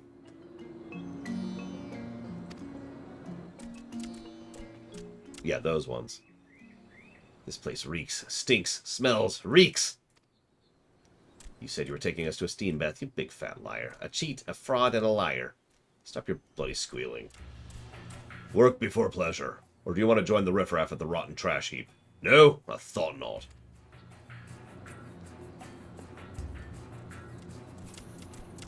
So, I know it's kind of hard to tell, but that's the evil leader and his bikini wenches behind him.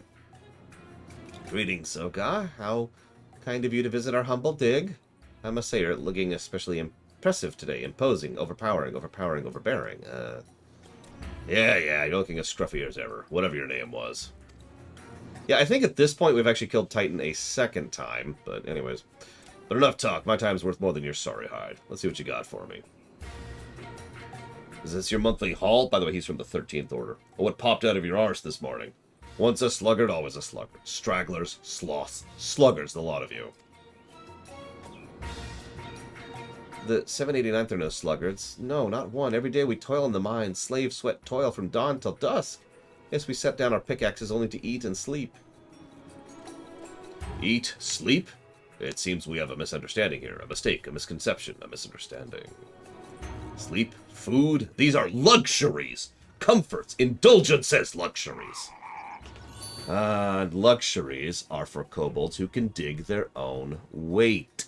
You earn nothing, you deserve nothing, you are nothing. No rations for a month. Or until you die. Until you increase your intake 100-fold or until you die. We're already weak, and hungry. We cut off our food supply, we starve, wither, die. And then die!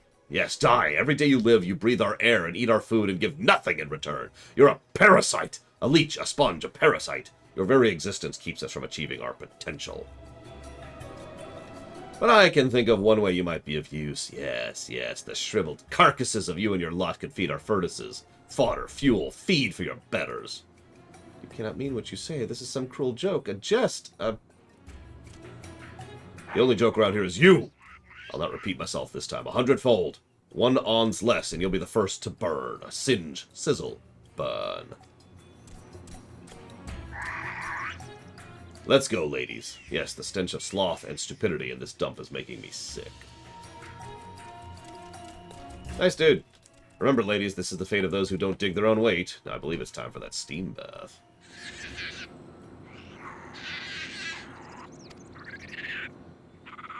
So, naturally, we help them because we're not horrible.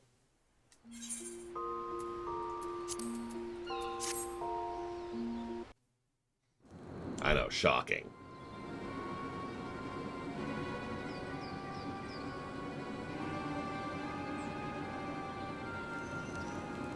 Adventure. Did you not flee with Gugui? You must leave this place. It's not safe for you to...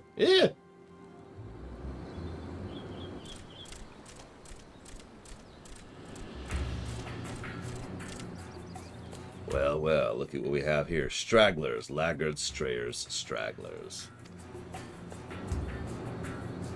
I know, right, Blanchard? You know, a hairless one. Just looking at me makes me want to retch, gag, heave, retch. Bye-bye. I warned you what would happen if you betrayed me, but did you listen? No, no you didn't.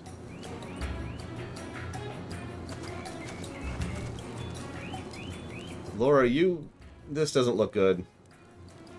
Do you not know me?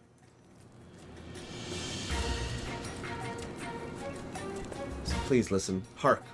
Here. Listen.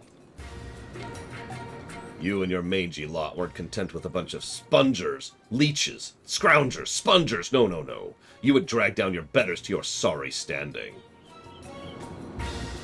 No, no. No, no. This is not so. Shut your maw. I see an adventurer standing beside you. You are a traitor to the tunnels. A turncoat. A treasonist. A traitor. Please, I only wanted to go home. Oh, I have a new home for you. Yes, I do. It's cozy and oh so warm. Scorching, scalding, warm. Yes, you'll make fine fuel for our flames. Soka, have mercy. You disappoint me. Yes, yes, you do. By my side, you could have had power and riches beyond your wildest dreams. Yet you cast your lot with this weakling, this sop, this doormat, this weakling. Please, Soka, I'll do anything you say. Anything at all. Just spare poor Gigu's life. No, you must not. Anything, you say. Anything at all. Now there's an astute girl. Smart, sharp, astute. Soga can find a job for you. Sexual innuendo intended. A skilled alchemist you are, and quite the looker. You will slave in my workshop by day, and keep me warm by night, in case you thought I was joking. Can we please kill this guy? And if I ever catch you slacking off, I'll feed you in the furnace and blast your whole order to the sea. Why are we just standing here?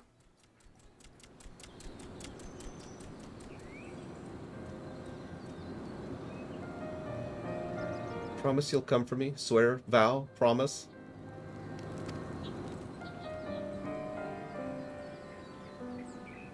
I have a sword on my back that's bigger than he is. Let me kill him! Alright, whatever. I did the extra dailies.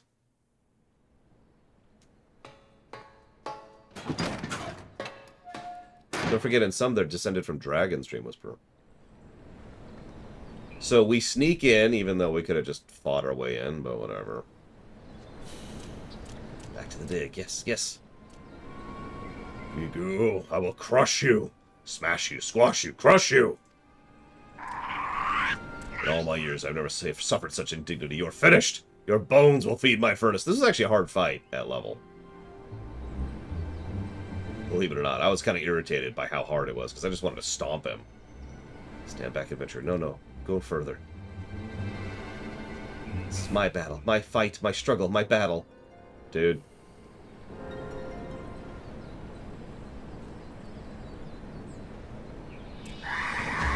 Feel the pain, the hurt, the suffering, the pain!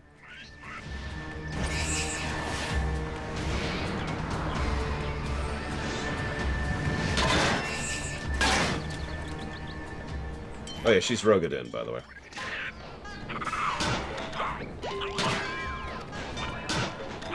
There'll be no mercy for you. No, not ever. You'll feel the full brunt of my wrath. My anger, my rage, my wrath! Please, please. Die, perish, croak, die like the worthless dreg you are. Can I kill him now, please? A sucker for punishment, yes, yes, you are. Soka, please. Stop this. I beg you, beseech you, implore you. Gigu has suffered enough. Yes, yes, he has. You're strong, Soga. Strong and skilled with pick. You should be leading us to greater heights. Why waste your strength on poor, weak Gigu? Silent. See you around, Finihori. Be silent! Gigu? Be silent! Shut up! Close your bloody maw! Gigu? Gigu. Gigu. Stand back! Hands off! Get lost! All of you! I never asked for your help. No, not one of you! Actually, that's not true. You did ask for my help. This is Gigu's battle. We also help him build that. Yeah, you see this, Gozoga? Yes, yes, you do. This is Bago's life work. His magnum opus. It brims with the power to blast you and the whole 13th Order into dust. Debris. Detritus. Dust. This is for all the years of oppression, insult, abuse, oppression. Yes, yes, Zoga, you have walked over Gigu for the last time. Zoga, I'll see you in the 7th hell.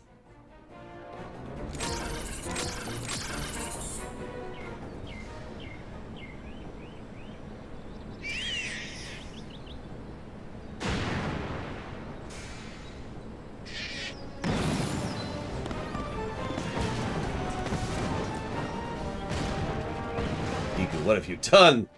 Yeah, so about that worrying about killing innocent kobolds thing.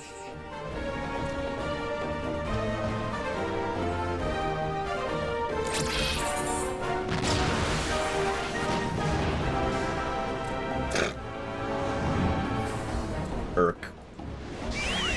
That's what we call a rocket punch.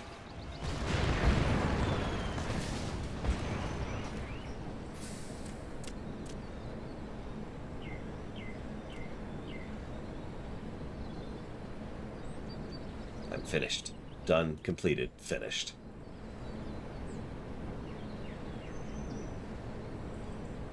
So they suffered a bit of a setback. And, of course, that guy's reign of terror is over. So that's neat. Meanwhile, elsewhere. Okay, let's switch to...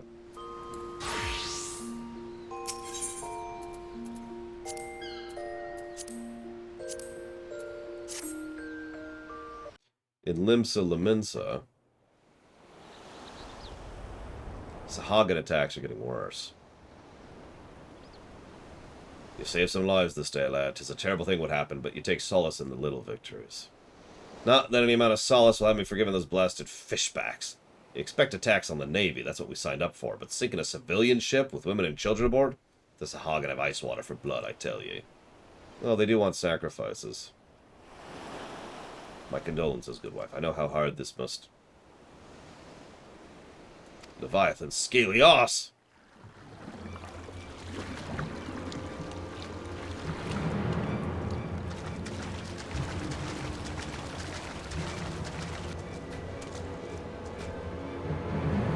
Sahagin? Here?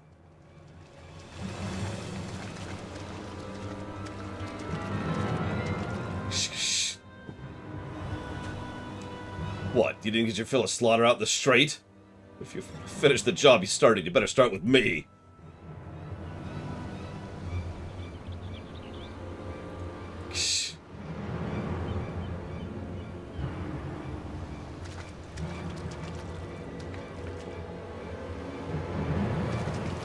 Well, it turns out people who are naturally acclimatized to the water are much better at rescuing people from sinking ships than you'd imagine.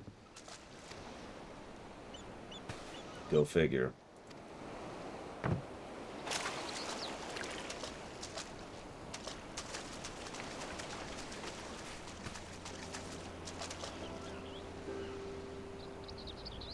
dear Robin, you're safe. Thank the 12 above.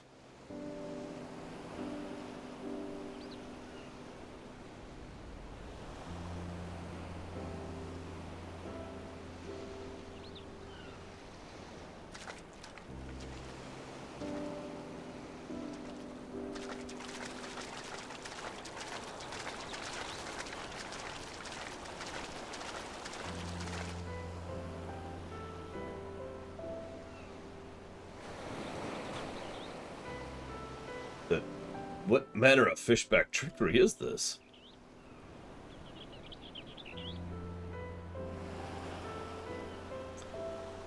So, unlike the other ones, where we tend to have an acknowledgement that there are, members of a beast tribe who are not mind-controlled, nobody really knew that there was a sect of Sahagin who keep to themselves.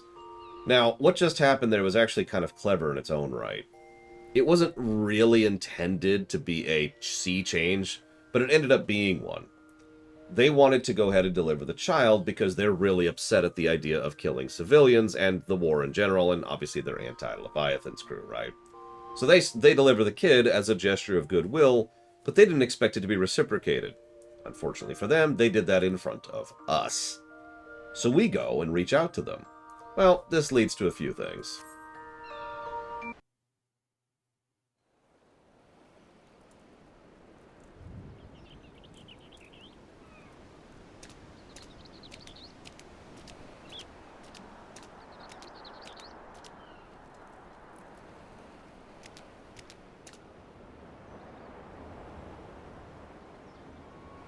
Alone into our lair, Nove? Your mind is as wilted as your fins, old one. Oh yeah, by the way, that's one of the elders. He's been around for a while. Fair greeting to you too, young thug. You have no right to call me by that name. How can he see? I am the Scarlet Sea Devil. Enemies of the Coral Tridents tremble in my coming. You would do well to show some respect. I've always sort of assumed it's actually a part of him that's grown out as kind of a literal representation of the corruption, but yeah, there's actually a lot of really cool stuff in this Sahagin. They did a lot to flesh these people out. Calm yourself, Sug. I did not come here to trade insults. I only wish to talk. Have you thought about our future, Zug? The future of the Sahagin? Have you seen our people fade into darkness like the evening sun sinking before the ocean waves?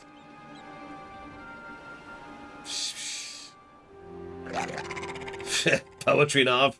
You become even more pitiful than I suspected. You're once feared above all, bloodthirsty as a shark, deadly as a ray's sting, savage as a sea serpent, the terror of the indigo deep.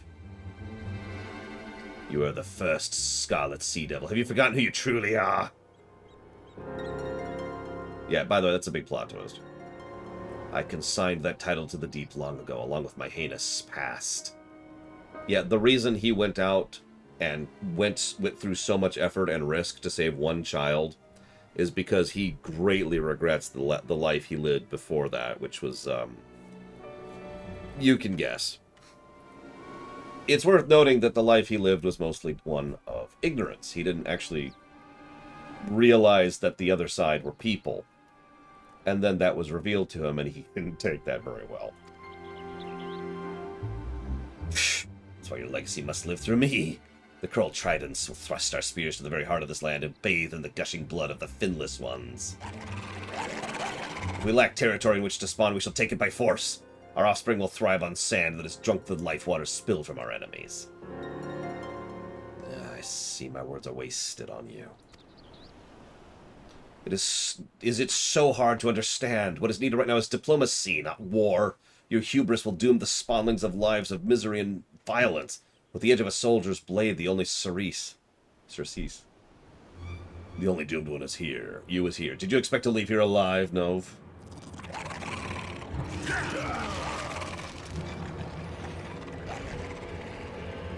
Well, fortunately, I'm here, but, you know. Kill the traitor, rip off his fins, strip away his scales. Psh. But,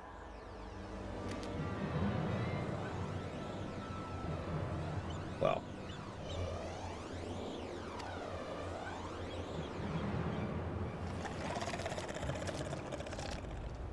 You said he was weak now, feeble.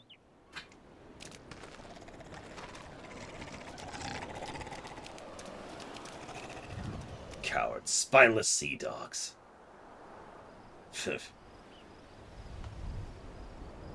Return to the shallows, Zug. You are not ready for the ocean deep. Oh, that is a burn.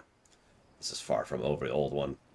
As the infirmities of age claim your vigor, I shall only grow stronger. We shall see which of us shall be remembered by history as the true Scarlet Sea Devil. Or you could kill him now and save us a lot of trouble. Okay. And I'll go do more dailies.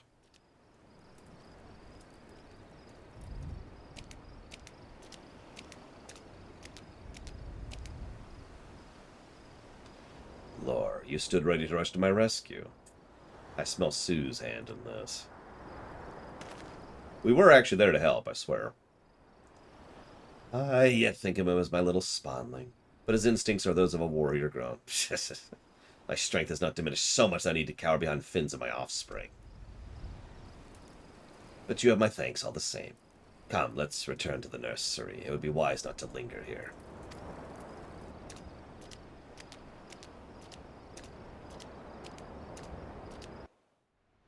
So then we do a bunch more dailies. It's time to deal with things once and for all. We actually, let's see. Yep, so the enemy actually abducts some Leminson officials, which is unpleasant. I just realized I could be reading this whole time. Yep, nope, we go to rescue them.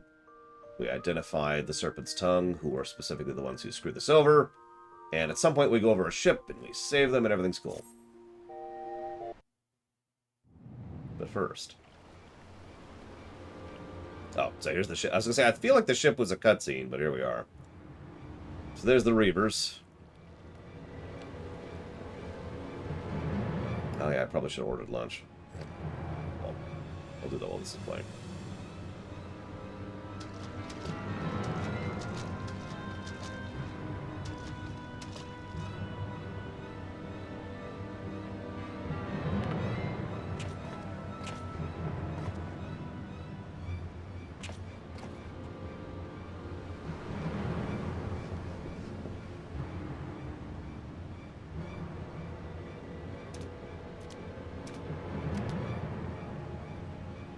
Release me, you fiends. Do you not know who I am? Shh, silence, shawwalker. Try to escape and I'll slice the gills into your neck. Then maybe you'll be able to breathe underwater. You think me cowed by simple threats? We Laminsons will not be intimidated by base savagery. You try my patience, finless one. Continue your squawking and I'll drop you over the rail. Yes, Blade Traval. It's actually one of the more messed up of the stories. And keep in mind, the Laminsons are some of the more aggressive city-states involved in pushing back their respective beast tribes. Both the Kobolds and the Sahagin. Salami! Oh, God, Van Falkenstein, that's terrifying. I had no idea you're so pure evil.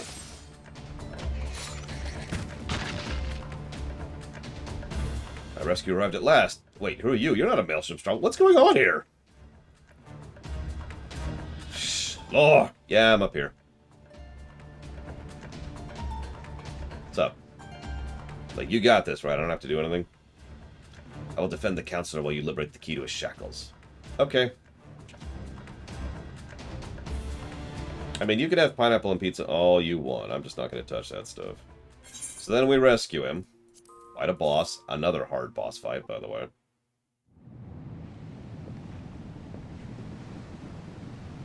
My thanks. Those manacles are beginning to chafe. I can see you are some manner of sellsword, but I'm not sure what to make of this, scaled gentleman. Friend of yours? Yes. He's cool. Be cool. We're not free of this yet. Stay close to me lest you be tossed overboard.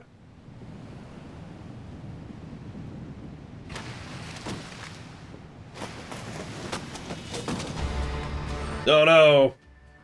It seems the mantle of the Scarlet Sea Devil will not sit firmly upon my shoulders till I've sent you to the depths.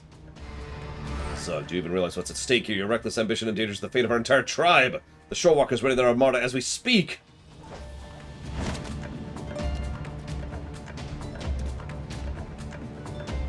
Does the thought of war with finless ones now frighten you so? Then come! My antics are a spawnling's mischief compared to the mayhem you once committed. Ready your spear. Let's see if the years have stolen your skill as well as your spine.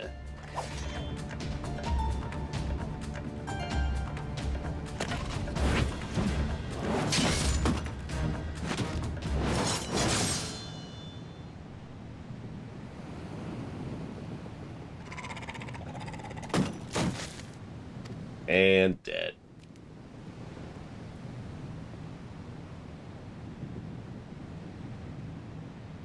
Probably should have done that a few days ago, but let's not get into that. The wound is not fatal. Damn it, you didn't kill him. Why didn't you kill him? I do not ask for your pity. Finish it now. Kill me! Okay. Shoot. Show me a parent who can kill his own child. Sahagin blood ties run deeper than the most abyssal sea trench. You beg the impossible. I will not slay my own son. I can kill him. I'm right here, dude. I rejected you as my clutch father. Why?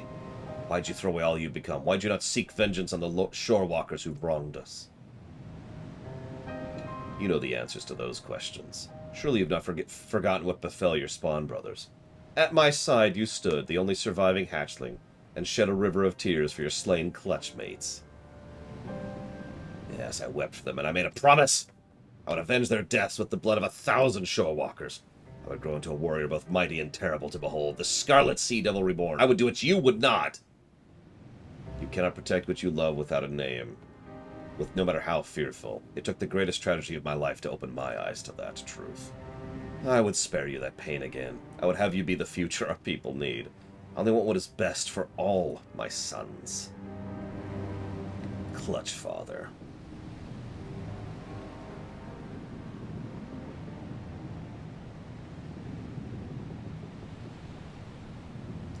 Lay anchor and take the helm. We make for the nearest shorewalker port. Prepare a boat to take our guest ashore.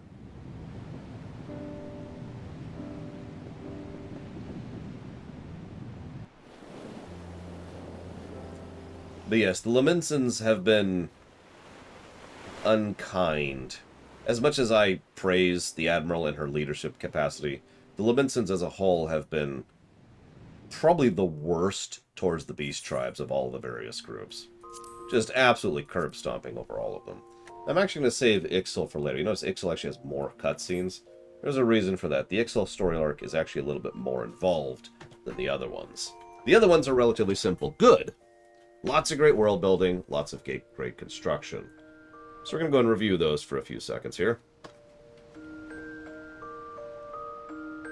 It's rushed because you're only seeing 3 cutscenes that happened across weeks. So there's not much I can do about that. This is the only way I can really showcase cutscenes for daily arcs. Dailies are their own problem. I was actually hoping to finish about 20 minutes ago, so we could talk about this a little bit. But we'll talk about dailies and the construction thereof in about 50 minutes when we come back after the lunch break.